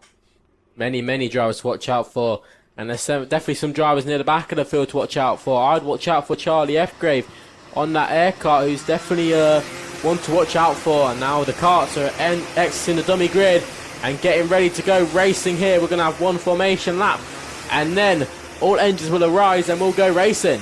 I'll tell you what, out of the camera shot here, I'm looking at just off the screen incidentally, Nat Thomas's KZ kart being pushed away on the trolley.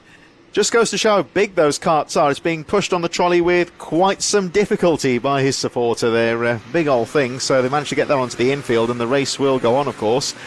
Well, really wouldn't like to call a winner from this one there. I'd say there's a good 6 or 7 drivers would feasibly have a shot of winning this race, judging by the heat races. 1 or 2 further back as well, who, if they can get through the first lap or so with a good clean start, make some positions early on, and stay out of trouble, you would say they could be a factor in there as well. The likes of Baden, Truman, a couple of others as well. Of course, B final qualifies as well. They go around they again. make their way through, so going to go for a way through. The race hasn't started yet as they make their way through down into the first corner. Beerman and Bartle at the front of the field. The grid still fairly spread out, so they're going to get another lap here just to get a bit more warmth into the tyres. Headed by the number 6 of Beerman. Oh, trouble there for the number 68, I believe. A bit further down, that's John Richardson, who's come to grief, and that's on the TKM straight. So it looks like he's out of the race. They're hurriedly pushing that kart away to the grass on the infield. Let's hope they can get that kart out of the way. There is a wave yellow where the karts are coming through now. You may just see to the right of your screen the number 68 kart stranded on the grass there, so one can only assume he's got some kind of mechanical issue.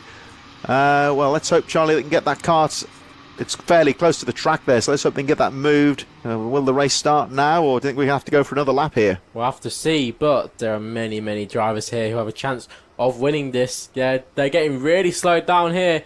Getting ready. Junior Rotax, one of the strongest grids we have here this weekend. And the engines will arise, and we are racing down into turn 1.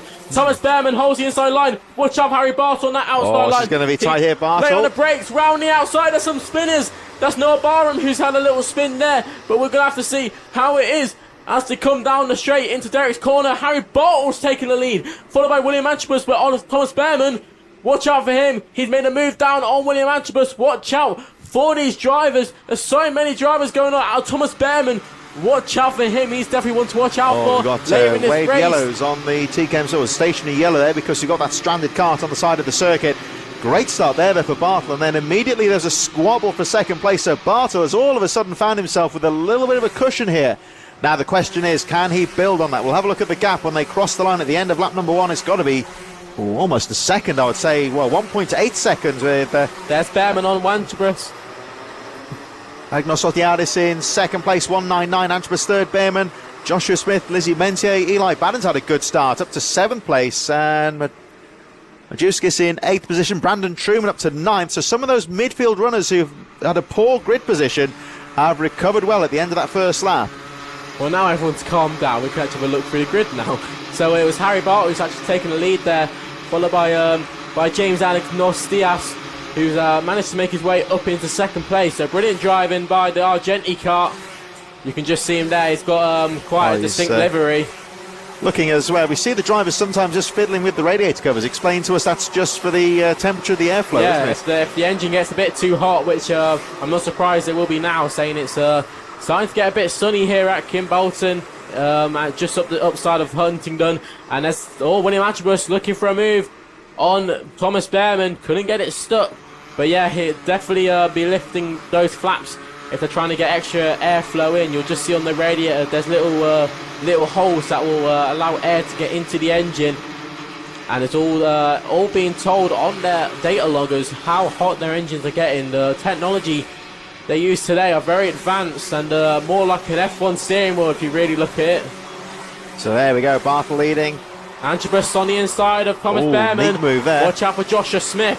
He's going to try and close in on these two side by side. And Joshua Smith is right on the back of these two. Will he have a look for a move? Watch out for Eli Badden, who's right on them. There's tangle to tangle. And Antrobus, who's just about holding on. Joshua Smith, I told him to watch out for him. And he's gone down the inside. And I'll see what that is for. I think that is for P4 on the road. Thomas Behrman. Watch out for him so far. He's not had the best of starts, but he's definitely got the pace to move up. But Thomas Behrman into P5. Leading. We're going to have a look at the gap when they go through. Angus Nostiadis in second. 2 seconds, the gap between first and second. Then this fight for third we're looking at now as they all fight for the inside line. And there's the number 15 of Joshua Smith guarding the inside. Eli Badden having a look down the inside as they make their way through the willows. Nice sweeping line for Badden there as he gets onto the back wheels there of Thomas Behrman. Fighting into Derek's corner here, very close in this fight for third position as a stripping cart on the inside. Zach Turner.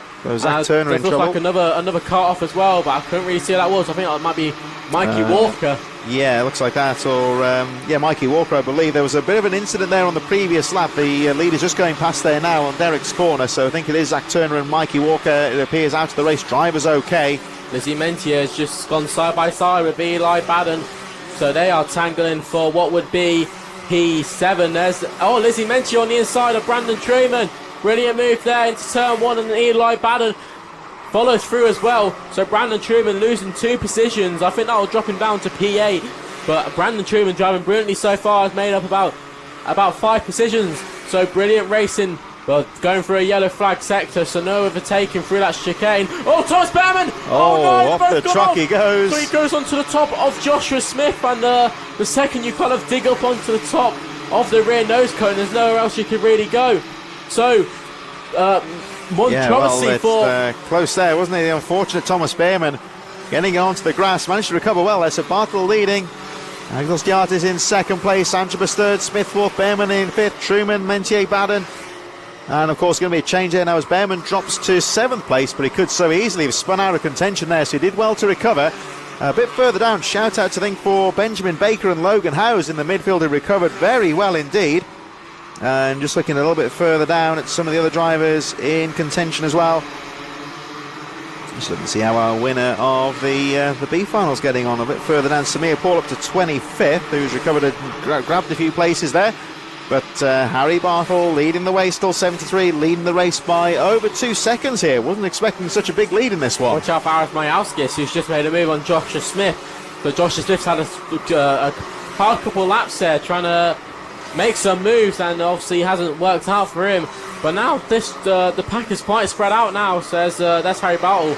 You just saw your screens for a split second, who's catching on to the back one of our back markers, Joel Dixon Cohen. Just going through Derek's corner at the back of this battle here. Look out for number 44 here, Zane Quecker, who had some bad luck in the second of the heat finals, but Quecker fighting back quite nicely, making up 8 places and into the top 10 as we focus on the number 55 of Brandon Truman. Got the 155, I should say, there, of Eli Baden right behind there in 6th place. Saras Majukis in 7th. Joshua Smith, Quecker just close behind there as well. Mentier pulling away a bit now in 4th position, as down the inside Baden having a peek there through the willows on Truman. So Baden's got to try and get a nice drive out to the corner as they make their way up towards Derek's corner. But Truman's got the line covered, and that battle still incredibly close between those two drivers. And watch out for that battle between Joshua Smith and Aras Mayalskis just behind these two. Brilliant battles going all the way through the field so far. And it looks like Harry Bartle is still holding on to that lead, but it's just come behind some back markers, so I hope we can get round them cleanly. Brandon Truman still holding on from Eli Baden. Aras Mayalskis just trying to get onto the back of Joshua Smith, so the E4 could have a little bit of a tangle soon enough. There's Eli Baden on the inside of Brandon Truman. Brilliant driving there. Oh, Brandon Truman holding it round the outside, want to hold that position, and Eli Baden has been sandwiched into the two of Joshua Smith and Aras Mayalskis. Whether they'll go for a move, Aras Mayalskis just looking on to the final corner here. Was a bit of a moment there for the race leader, number 73 Harry Bartle, who's just coming out of the final corner now.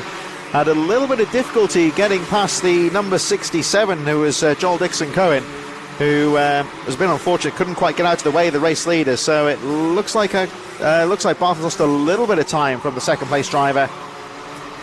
Alec Moscard is still in second place, Antwerp's third, Mentier, Truman, Baden, as you were with the front three drivers, still closely poised here. The gap 2.3 seconds at the front.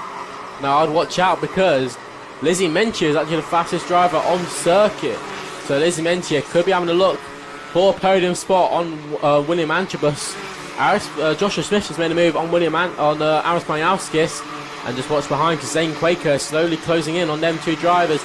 He's pulling along someone, and I think that is Thomas Behrman. So Thomas Behrman, who's had a rough start in this race, actually just made a move on Zane Quaker. So Thomas Behrman slowly getting his rhythm up so far.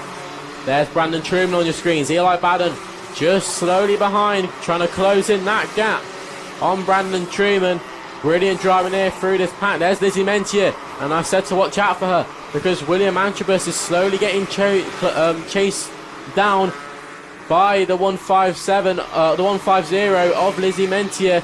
Maybe this could be a move that will be happening in the last couple laps. As we Mentier's not giving this one up now as we come through in towards the Kimbolton corner for 34 seconds on the clock. So we've got 2 laps to go, including the lap they are just starting. There is the 67, the driver who was just lapped, actually, the 30th, Joel Dixon Cohen.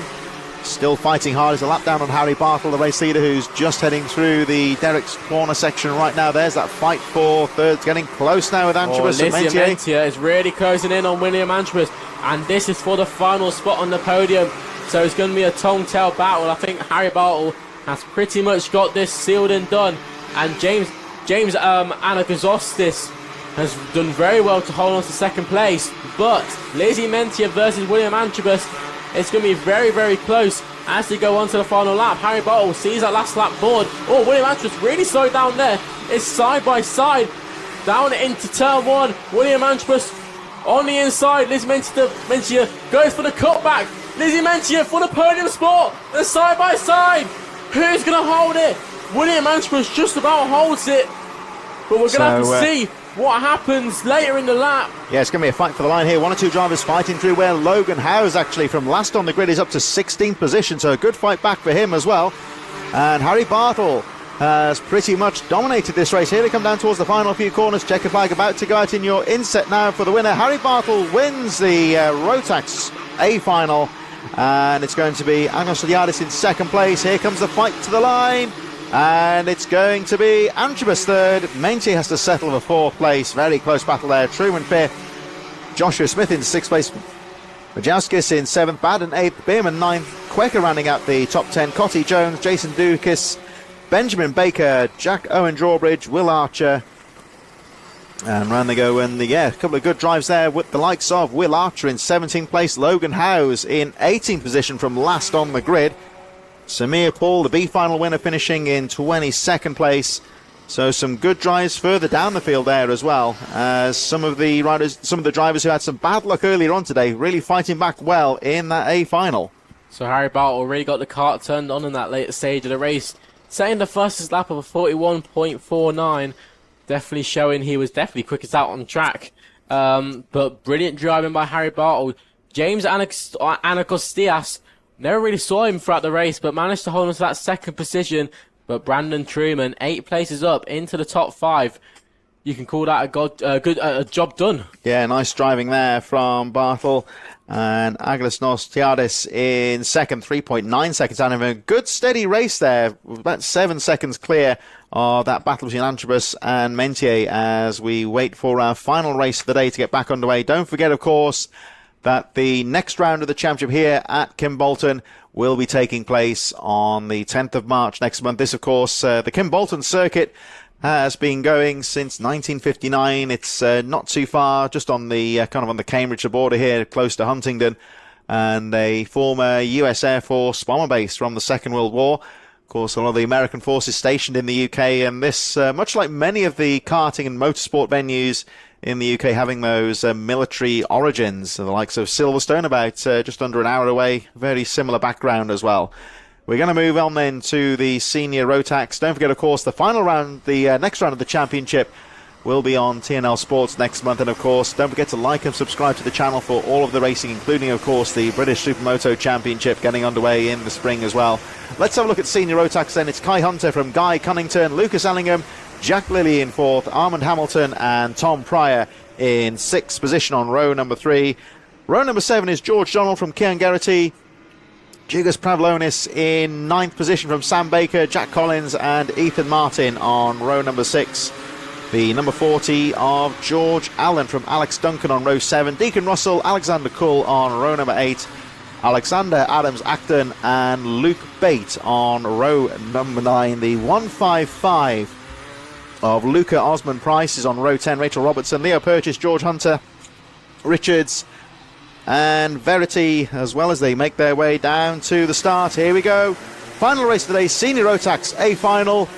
A full start, so they're going to go around once again. Just recap some of the drivers further back in the field. We've got James Verity, Peter Durovic, Jack Spencer, Stephanie Herbaker, Ross Tyler, the number 9 of Pearson, Bullock Carter, Adam White, Philip Rawson, Ramiron Ubi, who did very well earlier on today in the B final. He's towards the back of the field. Of course, Philip Rawson winning the B final earlier on. Michael Morgan and Mitchell Mulvey, the final qualifier after that great drive earlier on for this A final. So we'll look out for the likes of Rawson and Ubi, who did very well earlier on. And here they come back down towards Kestrel once again. So we saw one or two of the B final winners graduating quite well in the A final in that previous race. I think they'll get on well this time round in the senior Rotax as well.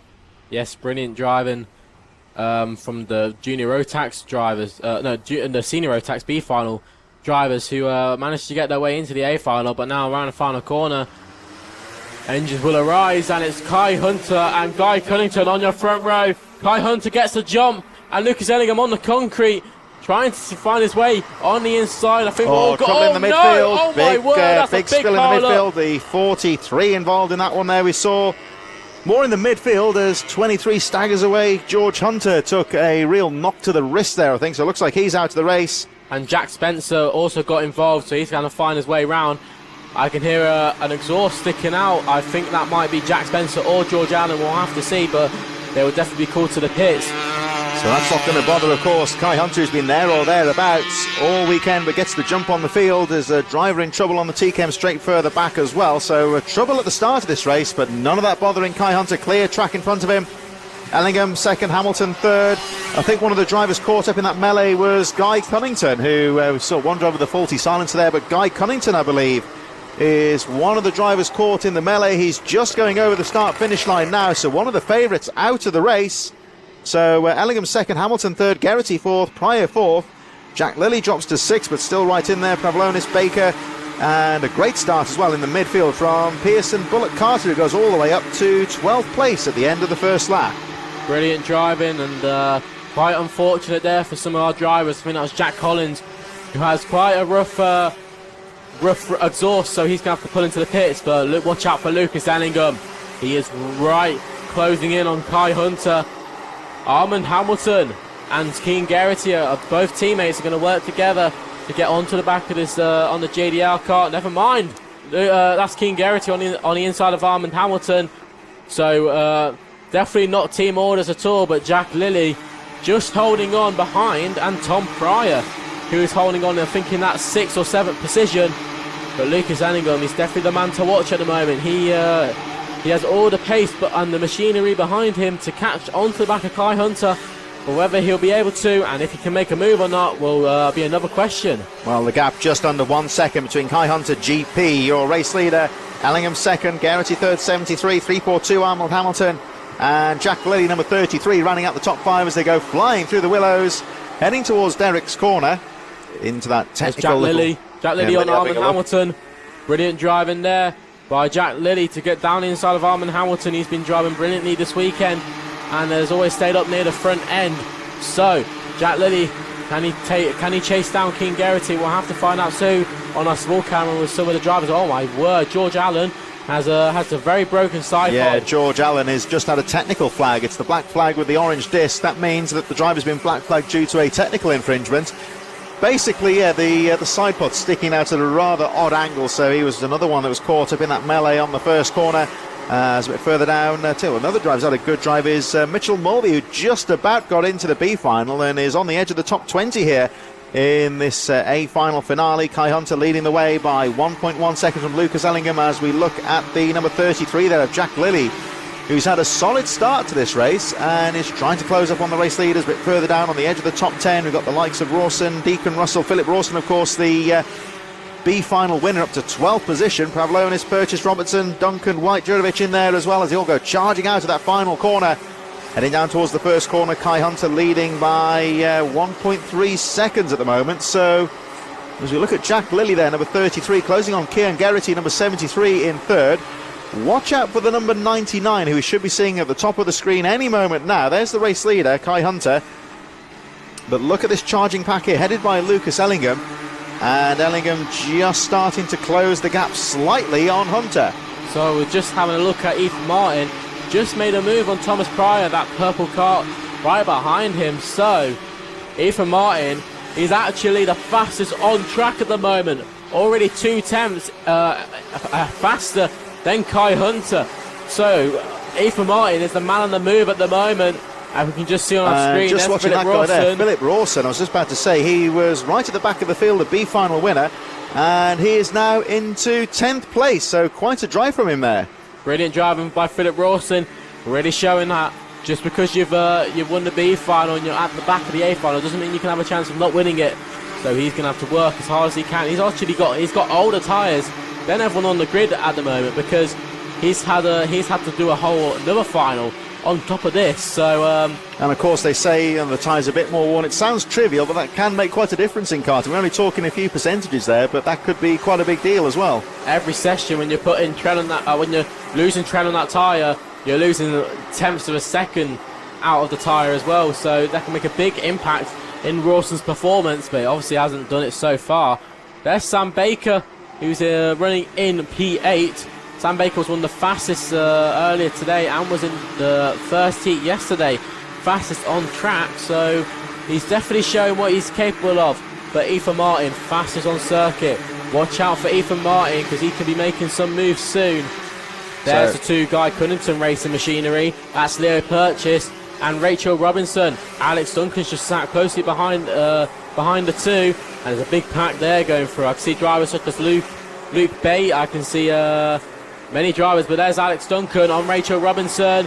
Brilliant move there. There's Alexander Kull, who's having a bit of a tongue battle with Luke Bate. But brilliant driving. Pearson Bullock Carter's just made a move on Philip Brawson. So these drivers were battling yesterday, came to toe yesterday. So we hope that they will be not coming close. But Ethan Martin made a move on Armand Hamilton. So Ethan Martin is very much on the charge at the moment. And if he can close down Keane Geraghty, that'll be more than enough. But there's Kai Hunter on your screen. So GP play. Yeah, definitely showing. So for a fairer battle this time between those two, I'd say. Speaking of the Guy Cunnington team, Cunnington out of the race, one of 5 drivers retiring after that first corner crash. We lost George Allen, Jack Collins, George Hunter and Stephanie Hobika as well after that first corner incident. So sad to see Cunnington out of the race, but certainly his driver's doing very well towards the front of the field as Kai Hunter begins to consolidate that lead at the front. 2.2 seconds. The battle now on for second place here as we look at the number 33 of Jack Lilly, who has made that move. Snicker Ellingham coming through just on his tail. Then the number 73 of Keane Geraghty, the distinctive green and white Tony Kart colours there for Geraghty. So Lilly, who's been steady there or thereabouts all weekend and now looking good in the final here, up to second place, trying to break away now from the rest of the field. Have a look at the lap times here. He's just closing up on Kai Hunter, but only by a few tenths here and there. 1:54 left on the clock. I don't know if that's going to be enough time or not, but I'm sure that Jack Lilly, now clear in second place, is trying to clear away and put some late pressure on Kai Hunter, the race leader. We're looking just on the edge of the top 10 as they make their way through. Sam Baker, Adams Acton, Bullock Carter, Rawson in there as well, Deacon Russell, Osborne Price. The unfortunate Ramiron Ubi there, who got through to the A final. He's got a technical flag. We'll look at, he's out of the race. Number 77 was in 24th position. But Kai Hunter looking strong at the front. The gap is 2.2 seconds. Jack Lilly closing up slightly. Yeah, Kai Hunter really showed that with a good start, you can definitely make your way through the field. And that's exactly what he's done. Lights the flag finish. This will be P1 for Kai Hunter. If you can just hold on for this minute plus a lap. Jack Lilly on form today, getting into P2, getting past Lucas Enningham. Jack Lilly's really been on it recently. Made a lot of winter testing and made up a lot of progress. So he's definitely found the hidden temps in himself and in the car. So watch out for Keane Geraghty as well. On Lucas Enningham, this could be for a podium position. He's not closed in on him yet, but if he's got the pace, he can definitely have a chance. Ethan Martin, watch out for him as well. He could definitely be one to watch out for. But at the moment, it's still... Kai Hunter actually with 18 seconds on the clock. So I'm just going to watch him. We think he's going to squeeze through and effectively going to go through for another lap as he comes out to the final corner. Yes, he does, with 9 seconds on the clock. So 2 laps to go, including the lap we have just started. So a little bit more of an opportunity here for Jack Lilly to try and close the gap. It goes down once again to 2 seconds.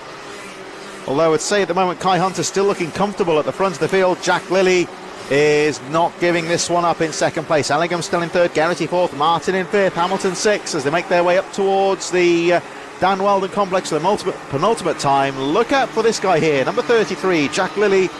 Let's see if he can close the gap. He is certainly keeping the race leader Kai Hunter on, who just disappears out of shot there as we focus on the second place driver here. Jack Lilly makes his way out to Kim Bolton. Over the line they go. 1 lap to go here for this guy, Kai Hunter, GP 60 race leader. Jack Lilly in second, the gap remaining around 2 seconds. So at the moment it looks like Kai Hunter has done enough to hold on to victory, getting the lead nice and early. He's been there or thereabouts all day really, but really coming into form here. There is a back marker in front, but shouldn't really affect him too much, too far down the road I would say. But here he comes round the Dan Weldon corner for the final time. Here he comes, Charlie, and Kai Hunter looking in great form here. Well, Kai Hunter's definitely one to watch out for. Watch out for him when he travels the country doing his European rounds. But at Kim Bolton, he's going to start his year off strong, taking the win at Kim Bolton in Senior Rotax. Brilliant driving by Kai Hunter. Jack Lilly brings it home in second place. So brilliant driving by Jack Lilly. he's definitely showing strong performances so far. Lucas Ellingham holds on to that podium spot, and definitely holds the championship lead as well. King Garrity manages to get into P4, and Ethan Martin makes up 7 places and still holds the fast lap. So Ethan Martin had a lot of potential in that race. Armin Hamilton and Tom Pryor drove brilliant races there. Alex Adams Acton into P9 made up 8 places. But your main man, Philip Rawson. Yeah, Philip Rawson, B final winner, finishing in 10th place there. Quite some drive there, I would say. Brilliant driving, 21 positions gained. So into the top 10. So definitely showing that it's not over till you cross the flag at the finish of the day. So there's Stephanie Habika, 71, not quite the race she would have wanted. I don't think she was actually caught up in the trouble on the first corner, but that kart on TKM straight, so the marshal giving her a helping hand to get that kart back to safety. Driver and kart okay, and I'm sure we'll see them later on in the season. So some great racing here today at Kimbolton for the third round of the championship. Big shout out, of course, to all of the marshals and the medics. To see the medical vehicle there in the centre of the screen being stood down. Fortunately, I don't think they've had too much to do today, which is always a good sign. So big shout out to all the marshals, the medics, and all the officials here at Kart Racing Club. And what have you thought about today's racing, Charlie? Well, it's been definitely eventful. As you could say, I think some of the best races we saw today was the Minimax 950 final. And obviously the TKM Extreme Heat 2, which you weren't around to see, but I wish you was, because there was some brilliant racing there. And soon we'll be crowning our driver of the day, which you'll be able to see on our social media pages at HKRC. Make sure you give us a follow on Instagram, Facebook, and all the other social media platforms.